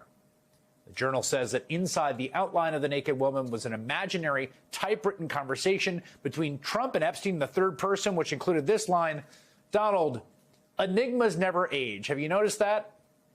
And ended with Trump. A pal is a wonderful thing. Happy birthday, and may every day be another wonderful secret. What's more, the document in question was at one point in possession of the DOJ, or at the very least, it was something reviewed by Department of Justice investigators in their prosecutions of Epstein and or his accomplice, Ghislaine Maxwell. To be clear, Trump denies having anything to do with the letter. He is suing the Wall Street Journal over this reporting after having threatened to do so. Let's see what they do. If they just hold steady, I have a feeling like they're just... At some point, one of these publications is just going to go, no. And then he's going to go, okay. So, quoting from you the weren't paper, supposed to do in an that. interview You were with the Journal on supposed to say, Tuesday evening, all right, Trump denied give it writing up. the letter or drawing the picture. This is not me. This is a fake thing. It's a fake Wall Street Journal story, he said. I never wrote a picture in my life. I don't draw pictures of women, he said. It's not my language. It's not my words. Of course, Donald Trump has written many pictures in his life, like the ones you are seeing on your screen right now. In fact, people have been surfacing these pictures all day. It seems to be kind of like a thing he's into, actually. I've got to say, when the whole Epstein story first resurfaced, with the 2-page memo from the Department of Justice saying, it's done, case closed, nothing to see here, no client list, no nothing, right? My first instinct was not that there was an active cover-up of stuff about Donald Trump in the files. I thought most likely was that this administration, people around him, had very cynically hyped up the quote-unquote Epstein files to reach and mobilize a certain quadrant of voters. And then they realized they had overpromised and were going to underdeliver. And man, did they overpromise. This is something Donald Trump has talked about. The DOJ may be releasing the list of Jeffrey Epstein's clients. Will that really happen? It's sitting on my desk right now to review. That's been a directive by President Trump. I think tomorrow, Jesse, breaking news right now, you're going to see some Epstein information being released by my office. What you're going to see, hopefully tomorrow, is a lot of flight logs, a lot of names, a lot of information. James Comer said yesterday that all the Epstein files are missing. Can you confirm the status of them? We still haven't heard from you. No, the FBI. Yeah, the FBI. They're reviewing. There are tens of thousands of videos of Epstein with children or She really is getting dumber with each time I see her. child porn, and there are hundreds of victims. And no one victim will ever get released. It's just the volume, and that's what they're going through right now. The FBI is diligently going through that. But Bondi's obsession with the Epstein files wasn't just her freelancing. It's fair to assume it was coordinated with the White House, right? This is not an independent DOJ. Everything Bondi does is coordinated with the White House. The DOJ works for the White House in a way that no DOJ has ever worked for the White House since Nixon, at least. So then, and that's established, right? The question becomes, well, why did this White House abruptly shift course? Why did the DOJ come out last week and say, you know what? Nothing to see here. Yeah. Why has Donald Trump been spiraling ever since? I mean, we know he and Epstein were friends for years. The writer Michael Wolff has a recording of Epstein himself saying he was Trump's closest friend for a decade. Back in 2002, he told the New York Magazine that he'd known him for 15 years. Fun guy.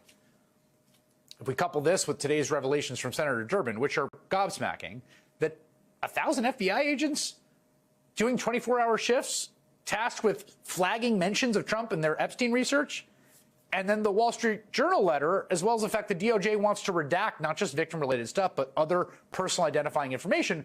Well, I mean, at a certain point, the most plausible explanation for the facts is that there's some kind of cover-up here.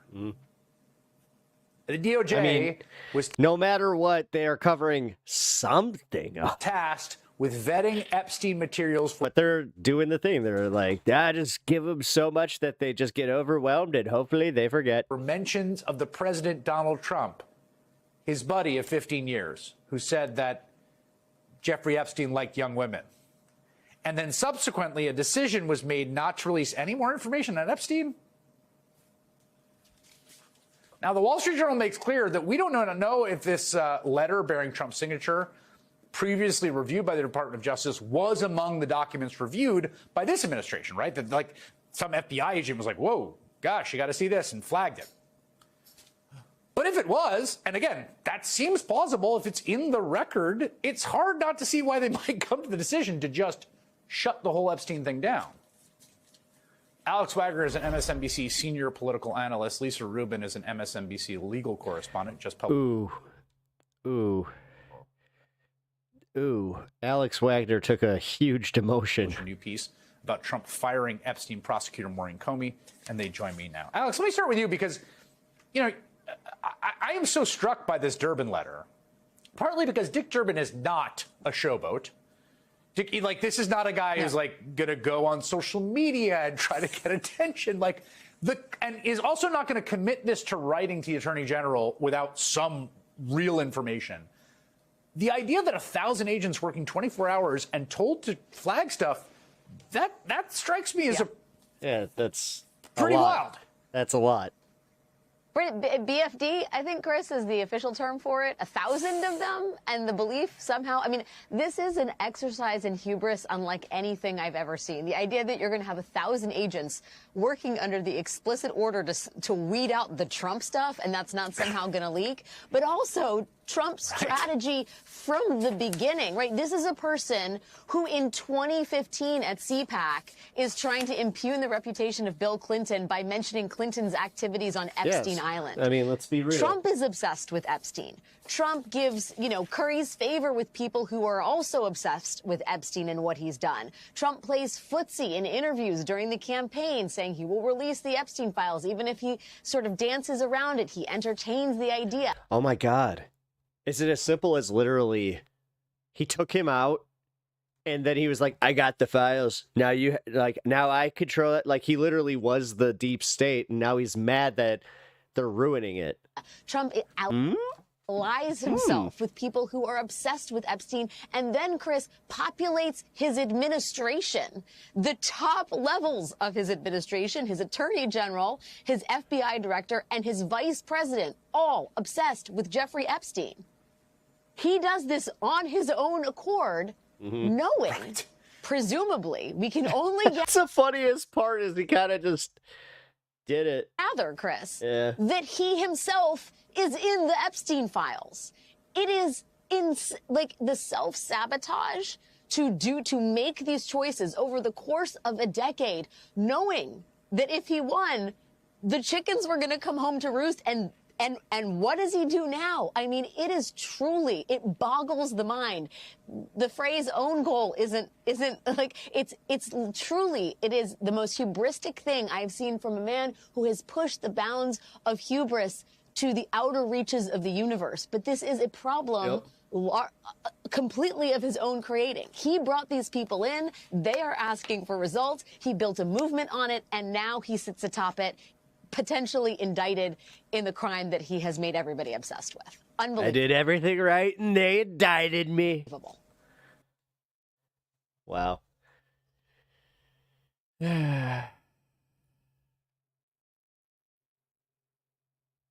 Wait, for how much? Trump's Department of Justice asking a judge to release grand jury testimony in the Jeffrey Epstein case. This comes after members of Trump's base staged a mutiny over his attorney general's failure. She looks like the female version of Mike from Mystery Science Theater 3000. Just a observation. To release the so-called Epstein files. The move may temporarily quiet some of the In the MAGA not too distant future. uproar, but Somewhere in it's unclear what time the and grand jury space. transcript could actually reveal. It's not a complete record of the investigation, just enough to get an indictment. And the judge has to agree to release it, which could take time, potentially a long time. The DOJ is making the request as Trump filed a defamation suit against his old friend Rupert Murdoch. Trump is asking for at least $10 billion in damages against a guy that Trump spent years praising. My very good friend, Rupert Murdoch. There's only one Rupert. I even got a call from Rupert Murdoch, who I have a lot of respect for. The legendary Rupert Murdoch. Trump taking this action after the Murdoch-owned Wall Street Journal published a letter to Jeffrey Epstein bearing Donald Trump's name, containing a drawing of a woman's body with breasts and a Donald signature in the place of pubic hair. The message reads in part, "Happy birthday, and may every day be another wonderful secret."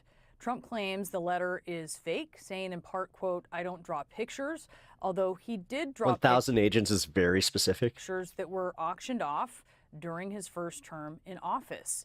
Trump's closest allies, though, are coming to his defense. His vice president, who has been curiously silent on the Epstein saga after previously calling for the release of documents, posted on social media, quote, "Does anyone honestly believe this sounds like Donald Trump?" To be clear, he is talking about this Donald Trump. Grab him by the I could do anything. Evan Perez is out front in Washington. Evan, what does Attorney Nice. General Pam Bondi say Keep reminding in this him. new filing asking to release testimony in the Epstein case? Well, Brianna, they're citing the public interest for asking a judge in Manhattan to release the testimony that was gathered as part of this investigation, these charges in 2019 against Jeffrey Epstein, sex trafficking and other charges, that is before he committed suicide in prison. This was a filing, it was just 4 pages that was filed with the signature of the Attorney General Pam Bondi and Todd Blanche, the Deputy Attorney General. I'll read you just a part of what it says. It says the public interest in the Epstein matter has remained. Given this long-standing and legitimate interest, the government now moves to unseal grand jury transcripts associated with Epstein. And it also goes on to cite, Brianna, another case in Florida, in the state of Florida. If you remember, he was prosecuted, or he got a plea deal in that case in the state of Florida. And in that case, the judge released some of the grand jury testimony there and said that the Epstein case, the facts around the Epstein case, tell a tale of national disgrace. Now, that is what the Justice Department cites as part of the reason why this information should be made public. We should note that traditionally grand jury secrecy governs all of this. It's not usually released, but judges are known to do so in the case of public interest. And this is something, of course, that's going to take some time because judges typically want to also get the input of any victims, anybody who has been named in that testimony, whose privacy needs to be protected under federal law. And Evan, also breaking tonight, Trump filing a lawsuit against the owner of the Wall Street Journal after the Journal's story about a letter that is signed by Donald to Epstein. What can you tell us about that suit? Well, the president is now filing this lawsuit in the Southern District of Florida, in Miami, and it is citing both libel and slander as part of the reason for this action. And he's requesting, Brianna, $10 billion in damage plus additional punitive damages. He goes through, the lawsuit goes through about 20 pages citing the Wall Street Journal not only publishing this information, despite the president talking to them and telling them that it was not his signature, it's not his message that was included in those letters, and also notes the wide circulation of this article in the Wall Street Journal. It is a lawsuit against Dow Jones and Company, against News Corporation, against the reporters who wrote that article, and against Rupert Murdoch himself. So we'll see whether this goes forward. You remember, of course, yesterday the president posted on social media that he can't wait for Rupert Murdoch to be deposed in that case. Of course, as you know, in a civil lawsuit like this, the president himself will open himself up to some of that treatment in court, because his association with Epstein will become part of that case as well. Yeah. Evan Perez, thank you so much for that great reporting. And out front now, Ryan Goodman, our out front legal analyst. We have former Fox News anchor Gretchen Carlson, and also Barry Levine, author of The Spider, Inside the Criminal Web of Jeffrey Epstein and Ghislaine Maxwell. Ryan, DOJ just asking a federal judge to make this public, this grand jury testimony in the Epstein case. When, and if this judge releases this, will the public learn anything potentially useful? So it's first an uphill battle to get. I at least want to see this. I will remember it, for the rest of my life as being terrifying. He knew. The host of No Spin News on YouTube, author and legendary commentator Bill O'Reilly. Bill, great to have you back on Uncensored. Thanks for having me in, Piers. Are we going through a period of sustained madness, or has it always been like this, but without the fuel of social media? Are you talking about the Epstein case or just in general? Just general. Yeah, I think there's a little hysteria around the world at this point because the iPhones are available 24/7 and people read the most outrageous. Someone take Grandpa back home to the nurse. Like, oh my God. Holy crap. In the world. And unfortunately, some of them believe that, so that they're in a perpetual state of chaos and hysteria. That didn't happen 10 years ago, and it is now, particularly among younger people who don't know anything. So that. Anybody ever seen Mac and Me? It's a danger, but, we live in a society where we have freedom of speech and we can consume what we want. There's a lot of fascinating splits developing on the conservative right in America over the Epstein files. And I've been really keen to get your take on this. First of all, what do you make of the Epstein scandal and where we've got to with it? I think it's a contrived scandal at this point, but I could be wrong. I'm a linear So you're telling me if I go through any of your media records, you have never talked about this. Got it. A leads to B, leads to C, leads to D, and I'm also an evidence seeker. So when Epstein killed himself in 2019, I talked to my New York City sources in the coroner's office, and they're honest people. They wouldn't do any fake stuff, like say it was suicide when it was a murder. It's impossible. They wouldn't do it. There's no way. So we put that to bed. It's impossible. No way. These people wouldn't lie. Pretty quickly. Crazy. Intelligence officers are so trustworthy. Collusion in the hospital make it easy for Epstein to hang himself? Could be. And that's up to the federal prisons to investigate.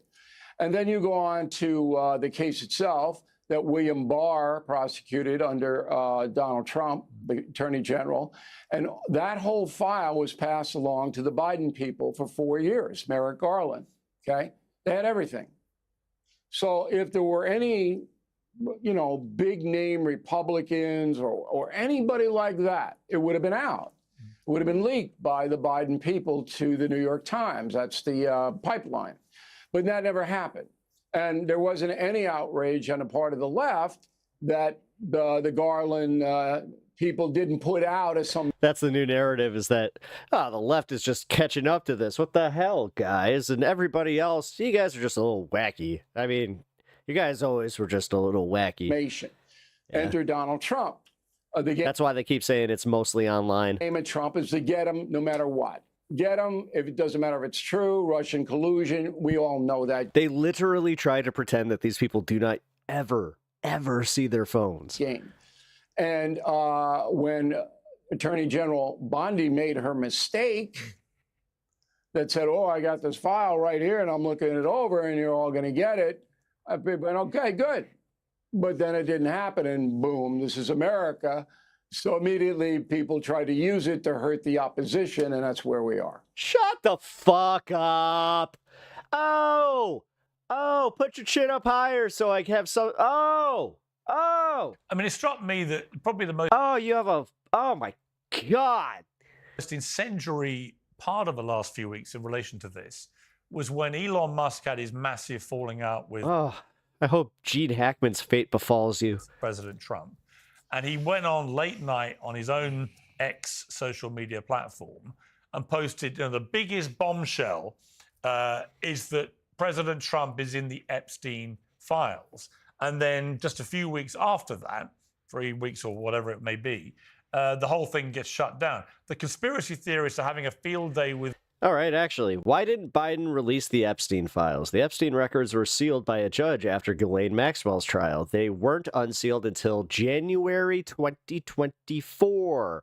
So no, Biden couldn't release what was legally available. Biden didn't run a cult. He let the DOJ operate independently. Unlike Trump, who demanded loyalty and oaths, treats every agency like his personal operatives. And no, the Democrats ran on a platform of promising to release the Epstein files. Trump did. Oh, they did not, is what they're saying. And then block them. That axis of. The Democrats just voted to release the Epstein files. Every single Republican voted no. So tell me again how it's Democrats. Timeline.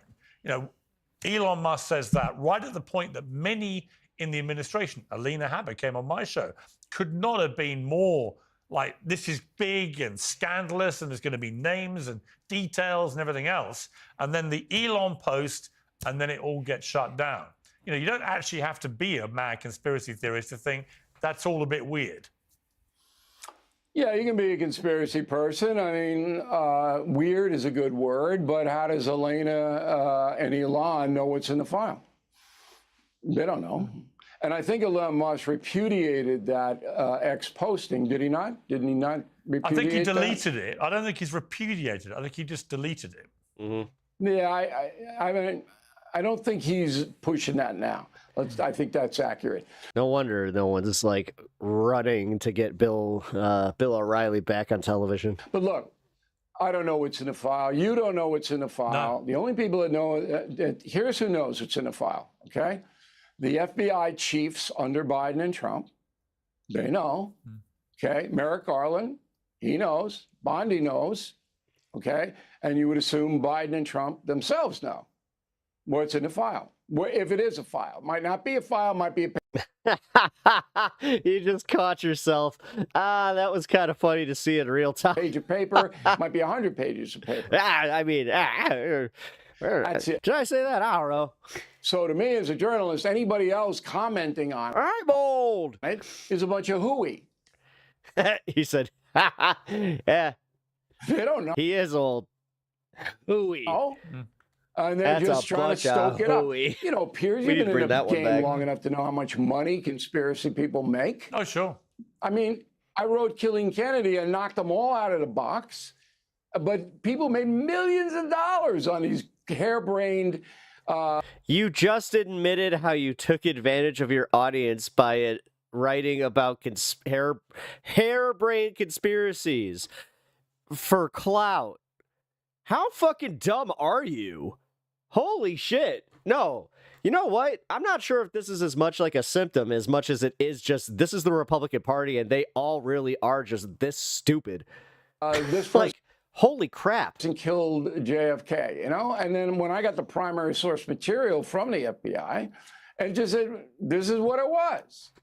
And, you know, conspiracies make money and they draw attention to people who peddle them. We don't ever play that game here. The problem, it seems to me, I interviewed Alan Dershowitz this week, who, of course, acted for Epstein, and he said that he knows of a few names of men who have been directly implicated in this, and he believes that they should all be, everything should be revealed. And so part of the problem here is that a lot of the MAGA crowd who listened to a lot of people, Dan Bongino and others, before they came into power, saying we're going to have full transparency, we're going to get to the bottom of this, we're going to get all this stuff out there, when they're the ones leading the shutdown, and you've got people like Dershowitz saying, well, actually, there are names, I've seen them, and this should be made public. That's the problem. You can't just, I don't think you can just dismiss it all as, actually, we looked at it and there's nothing to see here, Gov. We had a bloke trafficking hundreds of potentially, you know, in criminal acts of underage girls, and there's nothing to see here. Well, number one, Dershowitz said there's no big names involved. He wrote a column in the Wall Street Journal that said that. So that takes out any kind of real scandal. Number two, there's only one guy. So I guess Hollywood's in the clear then. Cool. Only one that can... they were saying Matt Damon and Ben Affleck and all those guys. I was laughing at an that. exposition here, and that's President Trump. Yeah.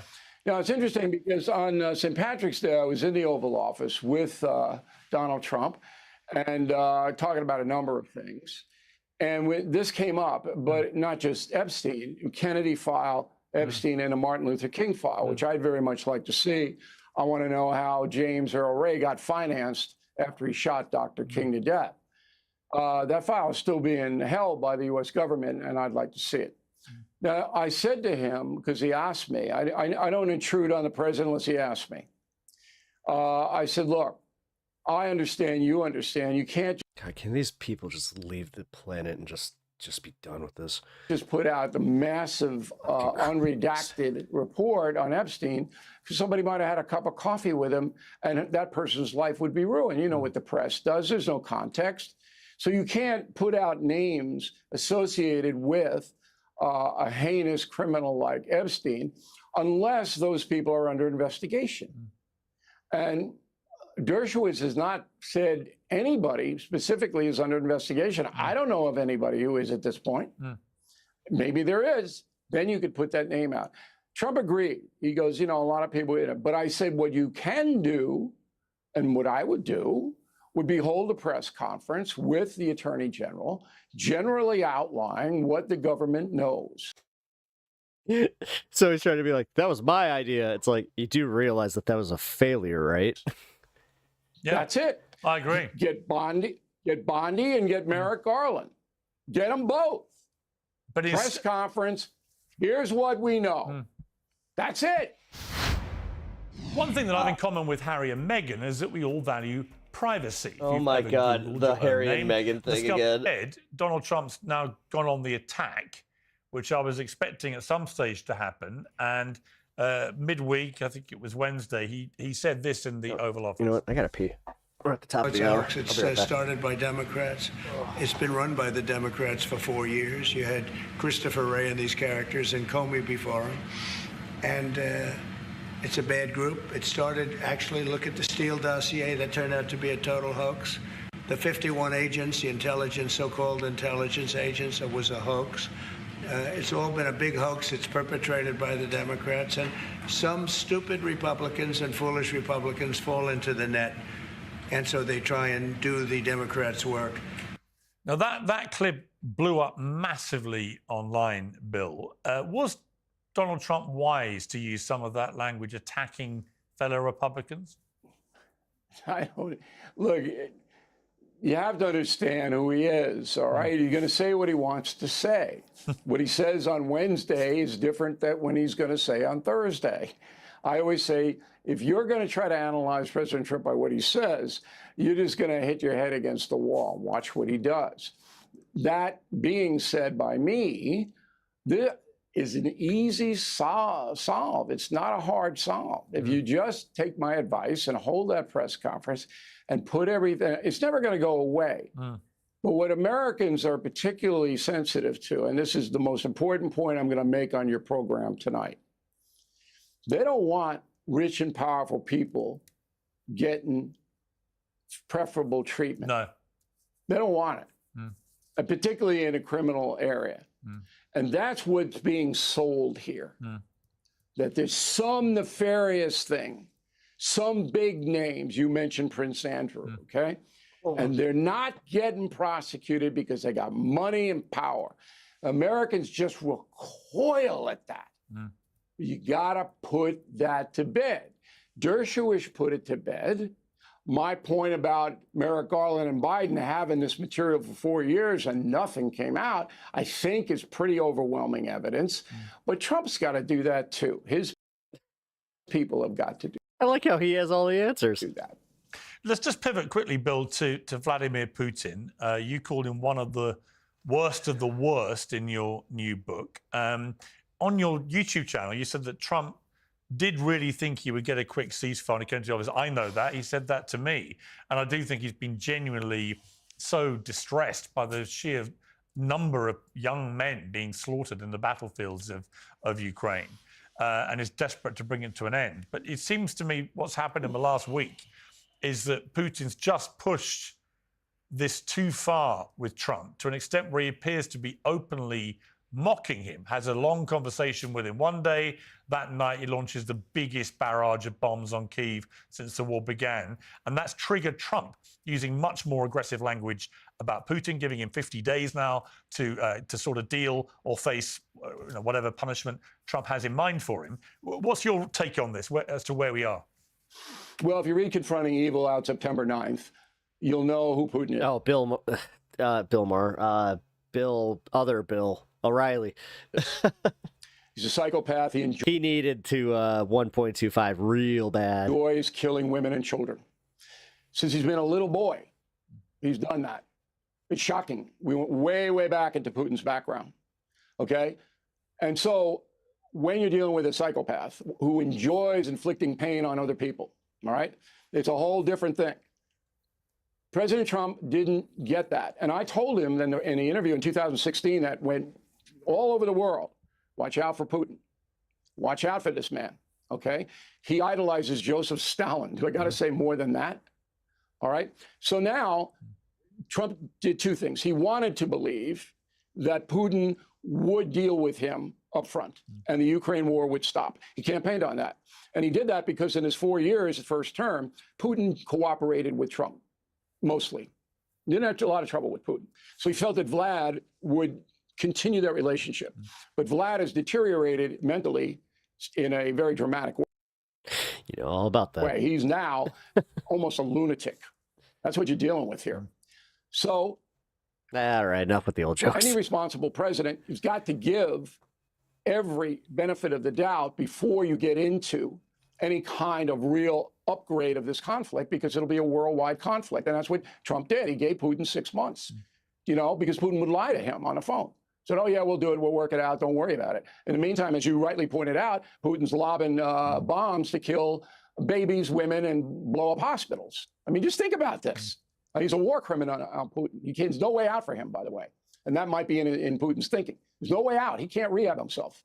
All right. So now Trump is going to take action against him. And he did a very shrewd thing by selling American weapons, big-time weapons, to NATO. And then NATO ships them into Ukraine, which gives Ukraine a fighting chance. And the next drop is going to be, I think, sanctions on the banks that do business with Moscow, which will break the Russian economy. Anyway, that's what should happen. What do you think may happen? My scenario, I think, is going to come true. But I don't have anything.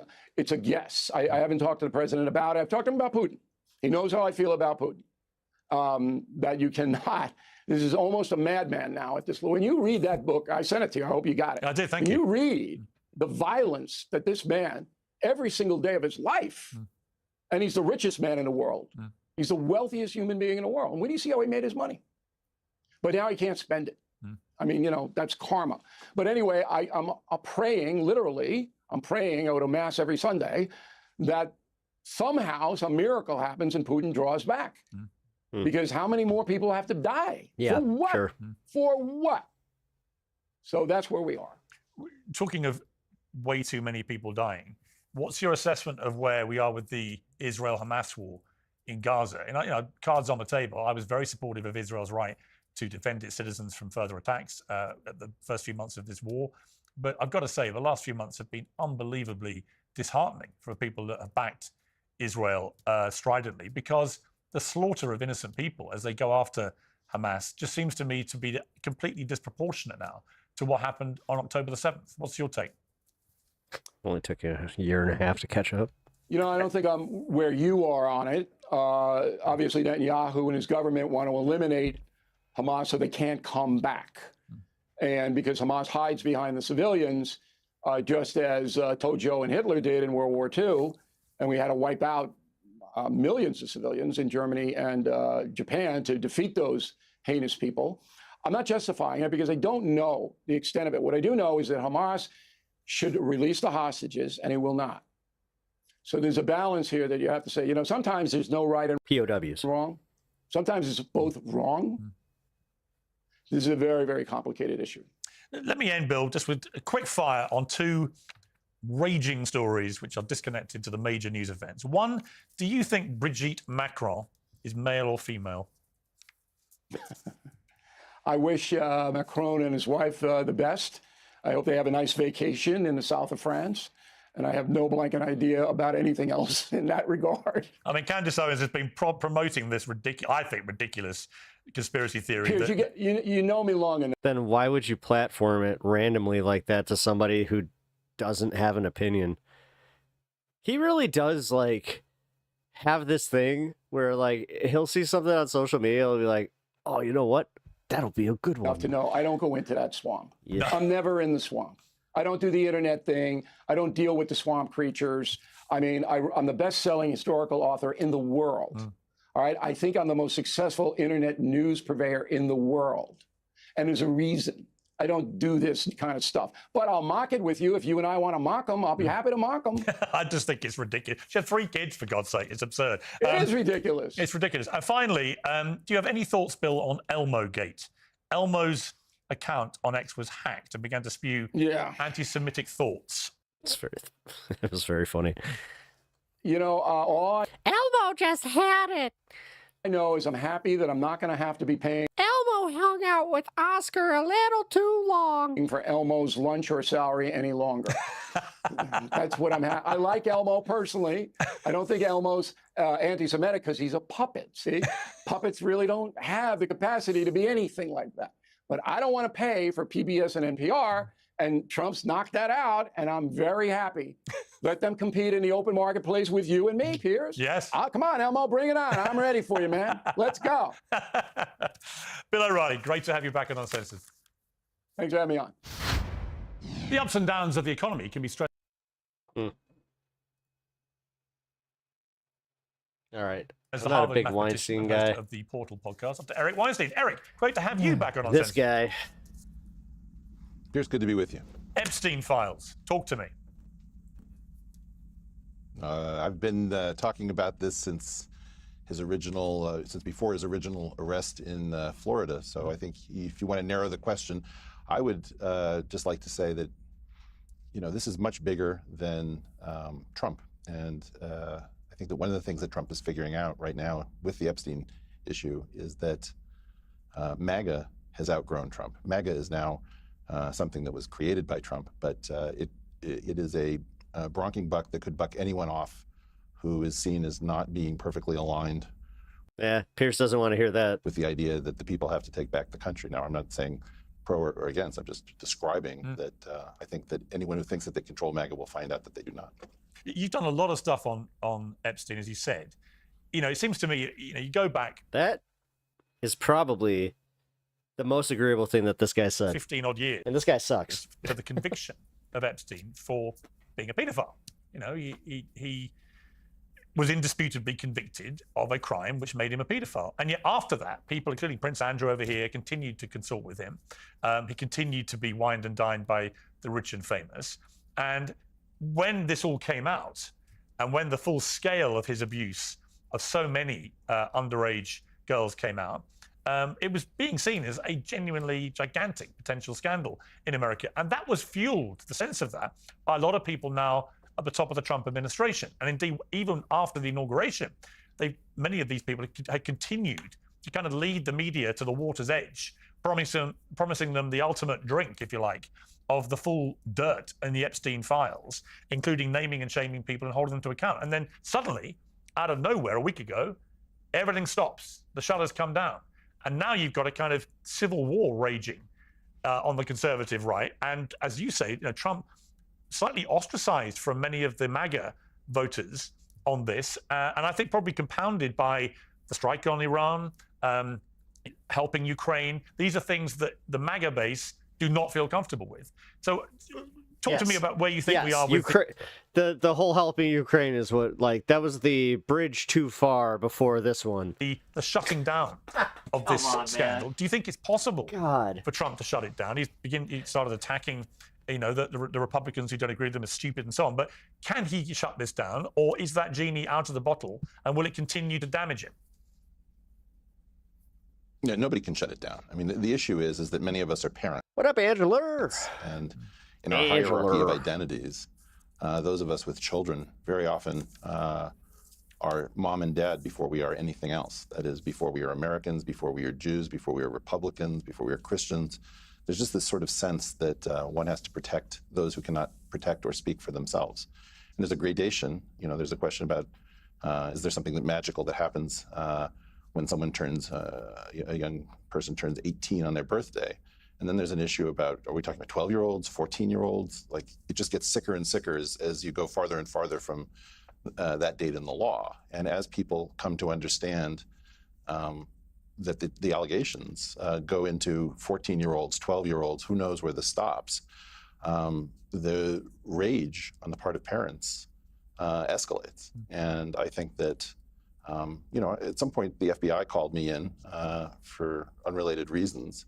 And the first thing I told them before I cooperated with them is just to let you guys know, if I ever find out that you were complicit in running a covert operation that used children to do anything in terms of statecraft, all bets are off, because I'm a human being before I'm an American. And the oath that we will fight all enemies, foreign and domestic, means that those of us who are worried about a just got back from sushi and you have this dork on, state-sponsored pedophile or a state-protected pedophile, who is using pedophilia as part of what the intelligence. Yeah, I'm not a big Eric Weinstein guy, but honestly, I do want to hear what he has to say about the Epstein thing, because he was one of the guys that was literally the first ones to really bring that to people's attention.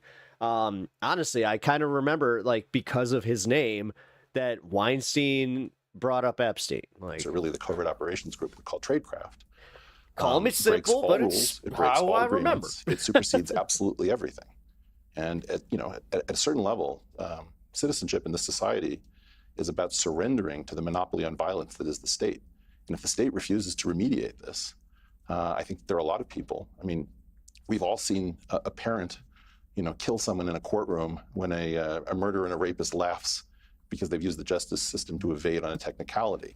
And there's a question about, will juries convict a parent who's done such a thing? I think that what you're talking about is a mismatch in scale. This is an issue where some percentage of America feels so strongly about state abuse and feeling that we're not getting to the bottom of this, that if they suspect state-sponsored pedophilia as part of covert operations tradecraft, they will go to the ends of the earth to shut this thing down and to push it into the light. And what we don't know is whether when people get into office, let us imagine for the moment, a placeholder theory.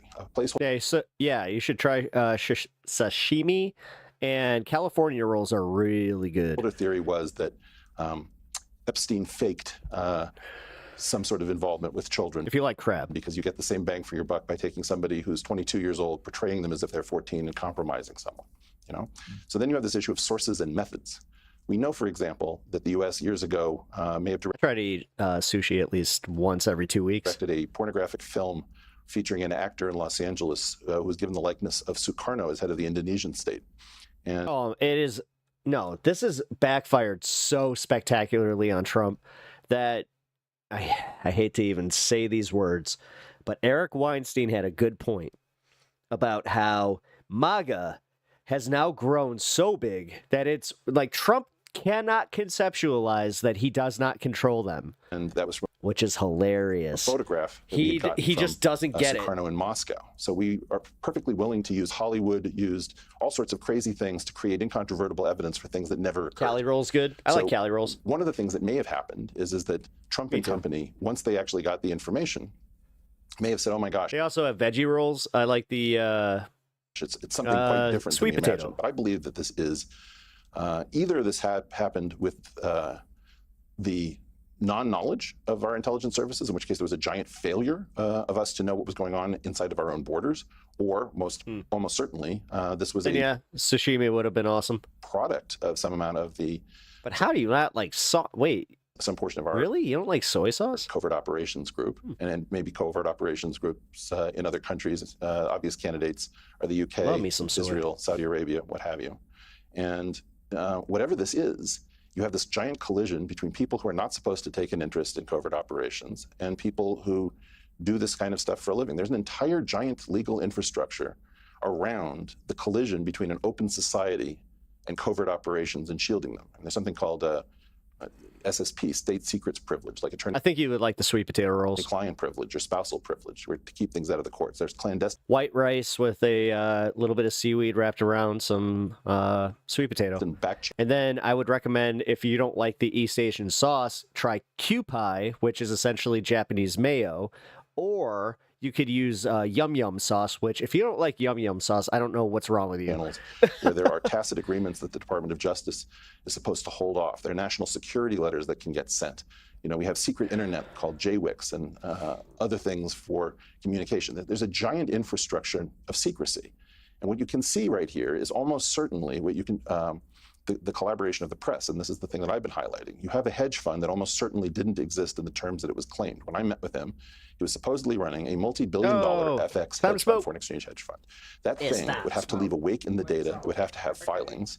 It would have to have employees. My recollection is that he told me that he only employed Orthodox Jews from Brooklyn because they were the only ones trustworthy to run such a secretive operation. My guess is that this was all nonsense. And there's even a concept called dummy compliance, where you file forms, you get things blessed by cooperative auditors, but there's no way to fake a trail in the markets. And I think that this is the interesting thing. I can tell that this is a fake story because it sells papers and no one wants to cover it. And when I say no one, it's not the journalists. The journalists want to cover it. They always come to me and they say, "This is amazing. I'm going to follow all this up." And I tell them 2 weeks from now, you're going to have a really weird conversation with your editor where they're going to tell you everyone's moved on and no one cares. Well, definitely put Yum Yum sauce on onto the to try. Or there's not enough to go on. If you like creamy dressing, that's kind of what it is. It's controlled at the editorial layer, not at the journalistic layer. And there's something called negative contrast. No dirty jokes here, guys. I'm talking food. Imaging, where if you have an environment in which you have a stealth object and everything else reflects, you can actually map the stealth object by trying to bounce things off of it and realizing that's the only thing that doesn't bounce any signal back. So it's LiDAR, sonar, radar, what have you.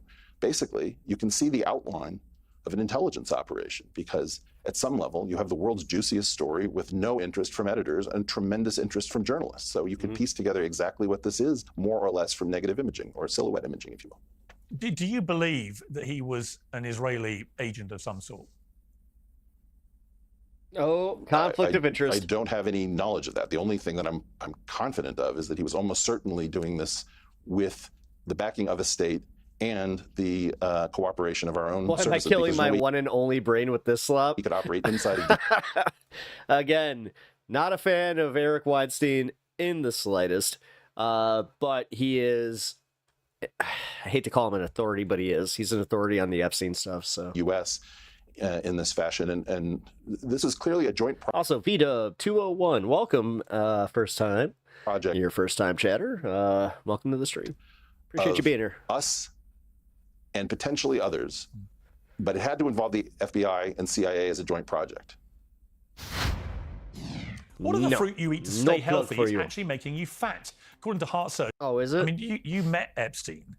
I never met him. I met Ghislaine Maxwell briefly at a book launch once and had no inkling of the stuff that was going on. But when you met him, was he weird? Was he unusual? Or was he just a good actor? Was he able to come across in a perfectly normal manner? If you've seen any of my interviews, it was one of the most bizarre interactions I've ever had. I will remember it, for the rest of my life as being terrifying. This is not An authority in what way? I thought he was only an authority in being an absolute goof. Again, while I agree with you, he was one of the first ones to really blow the whistle on Epstein, like to I remember he brought it up to Rolling Stone magazine, and they were one of the first ones to kind of be like, there might be some shady shit here. You didn't sit down with him and think, wow, what a great guy. You thought, holy cow, this is the weirdest doorway into an alternate reality. And, in particular, he was absolutely more interested in my science than he was in anything I was doing with hedge funds and risk management, which is how nominally I came to be in his orbit. He was very connected to a major, book agent. He was funding all sorts of scientists. He was obsessed by gravity. He knew things about my work that were essentially known to no one. He was very connected through at least one Harvard mathematician who I think became a dean of some kind at Harvard University. So he was connected to my graduate department. I never heard his name while I was there. Who's the other one?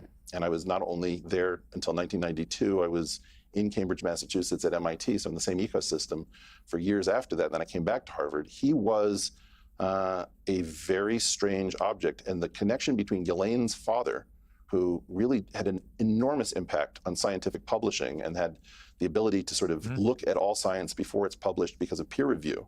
He ran Pergamon Press. Yeah. There is no question that there is some transmission that is likely between Robert Maxwell of Pergamon Press and Jeffrey Epstein's science obsession, particularly with gravity. Fascinating. Absolutely fascinating. Yeah, Brett was the COVID one. Yeah. I mean, in terms of the alleged crimes that Epstein was accused of committing, how guilty do you think he was likely to have been? In other words, are we talking a small-time abuser, a gigantic serial abuser? What's your gut feeling about that side of him?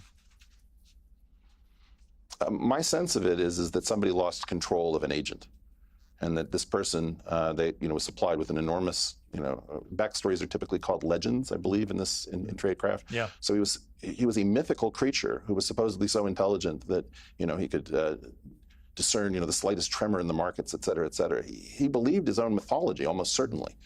And, my sense of it is that somebody lost control of a monster, and that the actor that they hired to play this was not well in the head. Now, that's my gut feeling. The other thing that really concerns me is people are bad at conspiracy theory. We have a tremendous amount of... I've been saying this since the 9/11 stuff. I was into that until I realized one day I was like, no, we have way too many holes, gaping holes in this government, and too many stupid people running the show. Conspiracy theories look like. There's a precedent before Epstein called Craig Spence that we almost never hear about. I don't know if that's something you know about, Pierce, but no. Yeah, so this is not the first operation of its kind, and I think it's very important to recognize that once somebody set this thing up at great expense, imagine that this is a 9-figure fortune that was beaten into, gold beaten into gold foil to look like a 12-figure fortune or something remarkable. So he was acting rich in a way that even rich people don't act rich. And he was acting smart in a way that smart people don't act smart. So the whole thing was likely having a bunch of different activities funneled through it. So, for example, he seemed to be giving tax advice that would also potentially entrap people in ways that the IRS could get them, potentially. That was something that he was giving away. He was also, my guess is, providing non-pedophile sexual opportunities with young women who were over the age of 18, because I think his real product was silence. And I think people don't get that sex is readily available. Sex is always embarrassing, but I think that the key issue is that Epstein was able to guarantee silence when no one else could guarantee silence, and that's why people came to him. And I also think that there's something about the way in which people have to agree to be compromised in some sense to enter the elite, because otherwise you're not considered trustworthy. So you have to surrender something so that there's a kill switch on you. And I think that he in part specialized in installing the kill switch. How do you think he died? Do you think he did kill himself, or are you? Wow, he seemed really nervous right there. At the very least, not oblivious to the theory that maybe it was more nefarious, that somebody arranged it.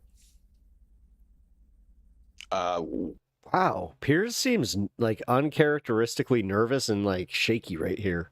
Why do you believe that he's dead? Why do you believe that he killed himself? I certainly don't think that he experienced shame the way normal people did. So I think the idea that he was so embarrassed that he took his own life is probably the only thing I feel I have anything to add. But let me just caution your listeners. All of this fun that people have with conspiracy theories is absolutely deadly when it comes to actually getting justice. Mm-hmm. And calling this pedophile island and Lolita Express and talking about Epstein didn't kill himself is a joke.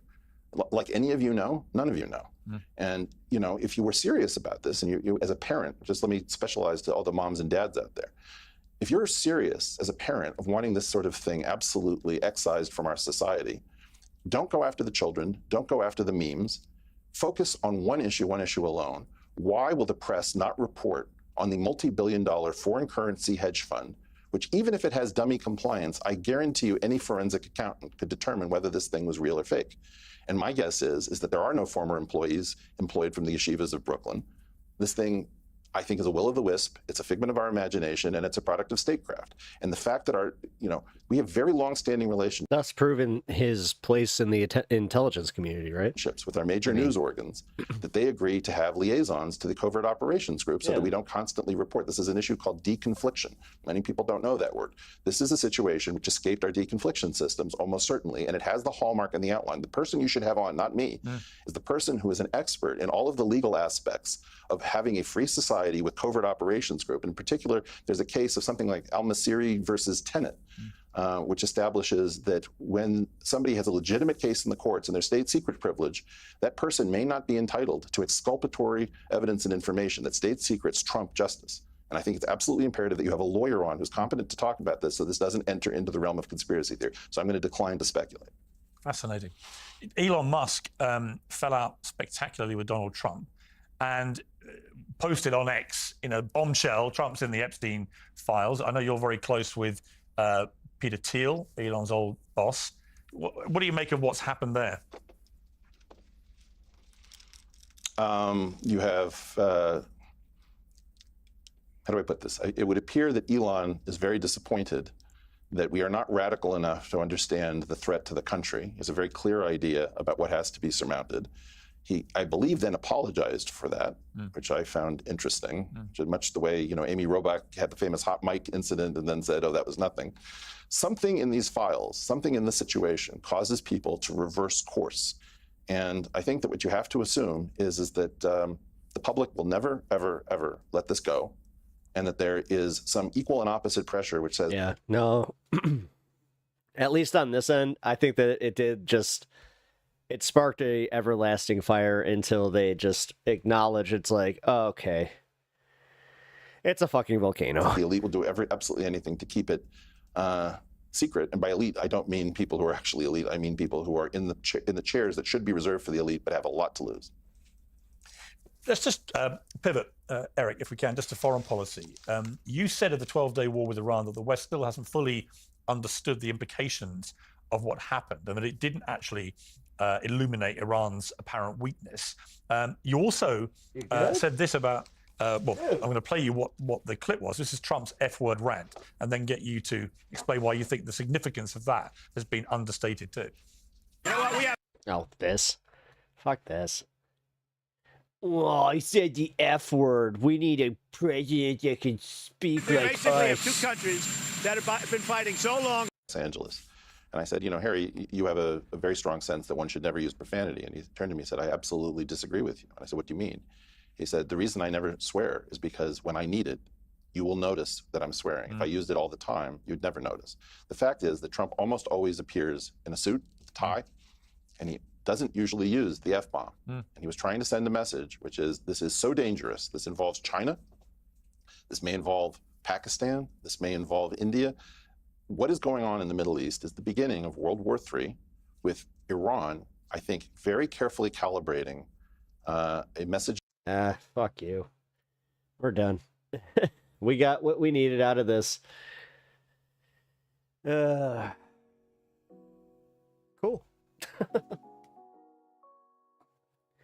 Yeah. I think V-Dub over there kind of hit it on the head. Why? Why was I essentially killing brain cells so willingly by watching that? Yeah. We did get a little bit of, like, new info, I'd say, about how this is it's still serious. That kind of brought it back, you know. I'll be honest, guys. I was kind of getting to this point where I'm like, I don't know if they are going to actually hold him to the fire. So, all right. Oh, what time it? Oh, crap! I'm in overtime. All right. Here is the deal. Tomorrow, for the members, I'm going to be hopping on for a little bit. Might do a, chill on the porch if it's nice enough, or just chill in the garage and kind of just hang with y'all. But yeah, I got a little bit of time just to chill out tomorrow with you guys, so look out for that. Also, look out for some videos dropping. I'm going to be dropping us having a good time with the Charlie Kirk comment section. And then, yeah, got a few more things in the fire here. Otherwise, look out for next week. Next week's going to be a really good time, especially on Wednesday. Wednesday is a special interview where, well, not even interview, it's a special guest appearance on the Letter Hacks comics and politics. Comics and politics. It's called... Shit, I can't find... Damn it, I can't find the call sheet. Oh, call sheet. It's an email. Hey, Funny Books. I was like, oh, please, please, please, find it. We're good. Cool.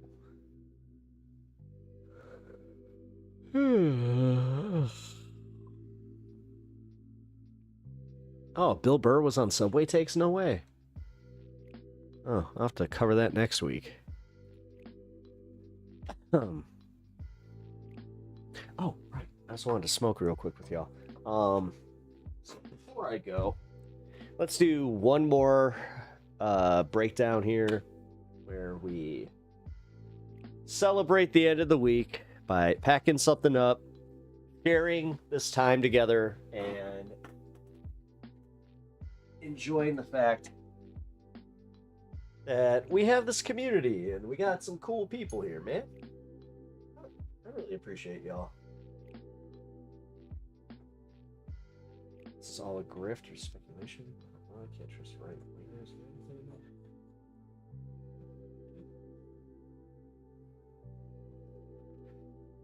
You know what did not happen, V-Dub? If you're still there, hit that follow button. That would be the cool thing to do. Also, hit that like button if you haven't already done that.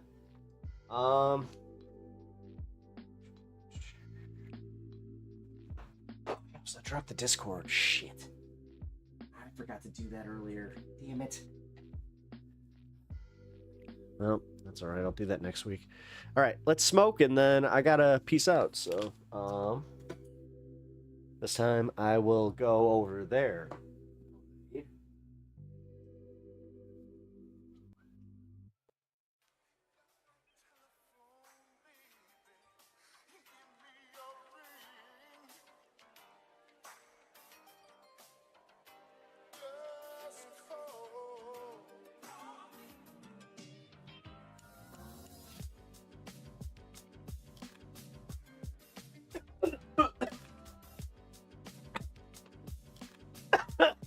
Huh. Ah, yeah.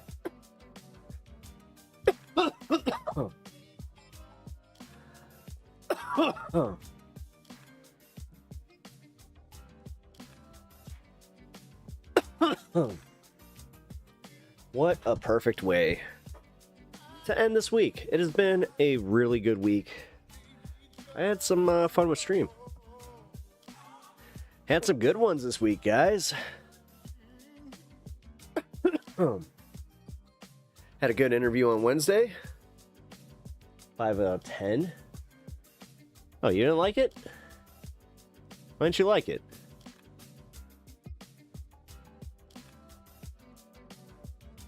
Just a short of your channel on the empty room and you suddenly popping up through the window.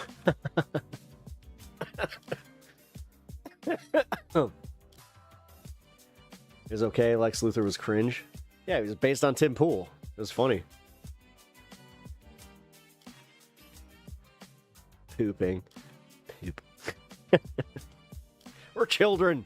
We're effing children. I just caught it.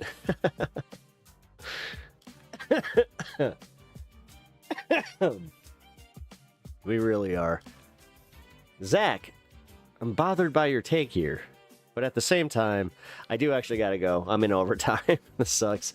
So I really, I appreciate you guys hanging out. And at the same time, I hope you can reevaluate your Superman takes. Crypto was awesome. I loved the action. Superman was amazing as far as the Man of Steel himself. I was very happy. Peace out watching Megan. Megan's a good movie. But yeah, I'm gonna go and chill with the wife pep. So I will catch y'all later. Oh, do I have 2 of these up? Hold on. Shit, I did. Haha. No wonder I couldn't find the original. Cool. I had 2 versions of my outro loaded up, and yeah.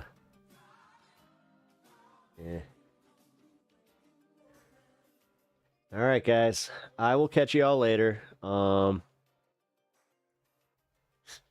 There it is.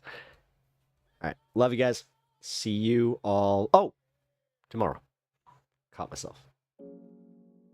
And Monday.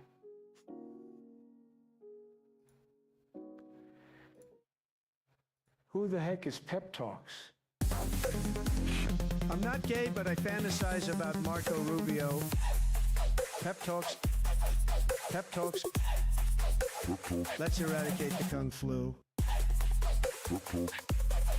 Pep Talks. Pep Talks. Who the heck is Pep Talk? They want our women. They want our children. Pep Talk. Sometimes no means yes. Grab them by the pussy. Obama is a racist. Pep Talks. I'm literally coming. Pep Talks. Pep Talks. We found weapons of mass destruction. My fellow Americans. Oops, it I has hit the been wrong one. confirmed today from Pep Talks that we are indeed all high on politics.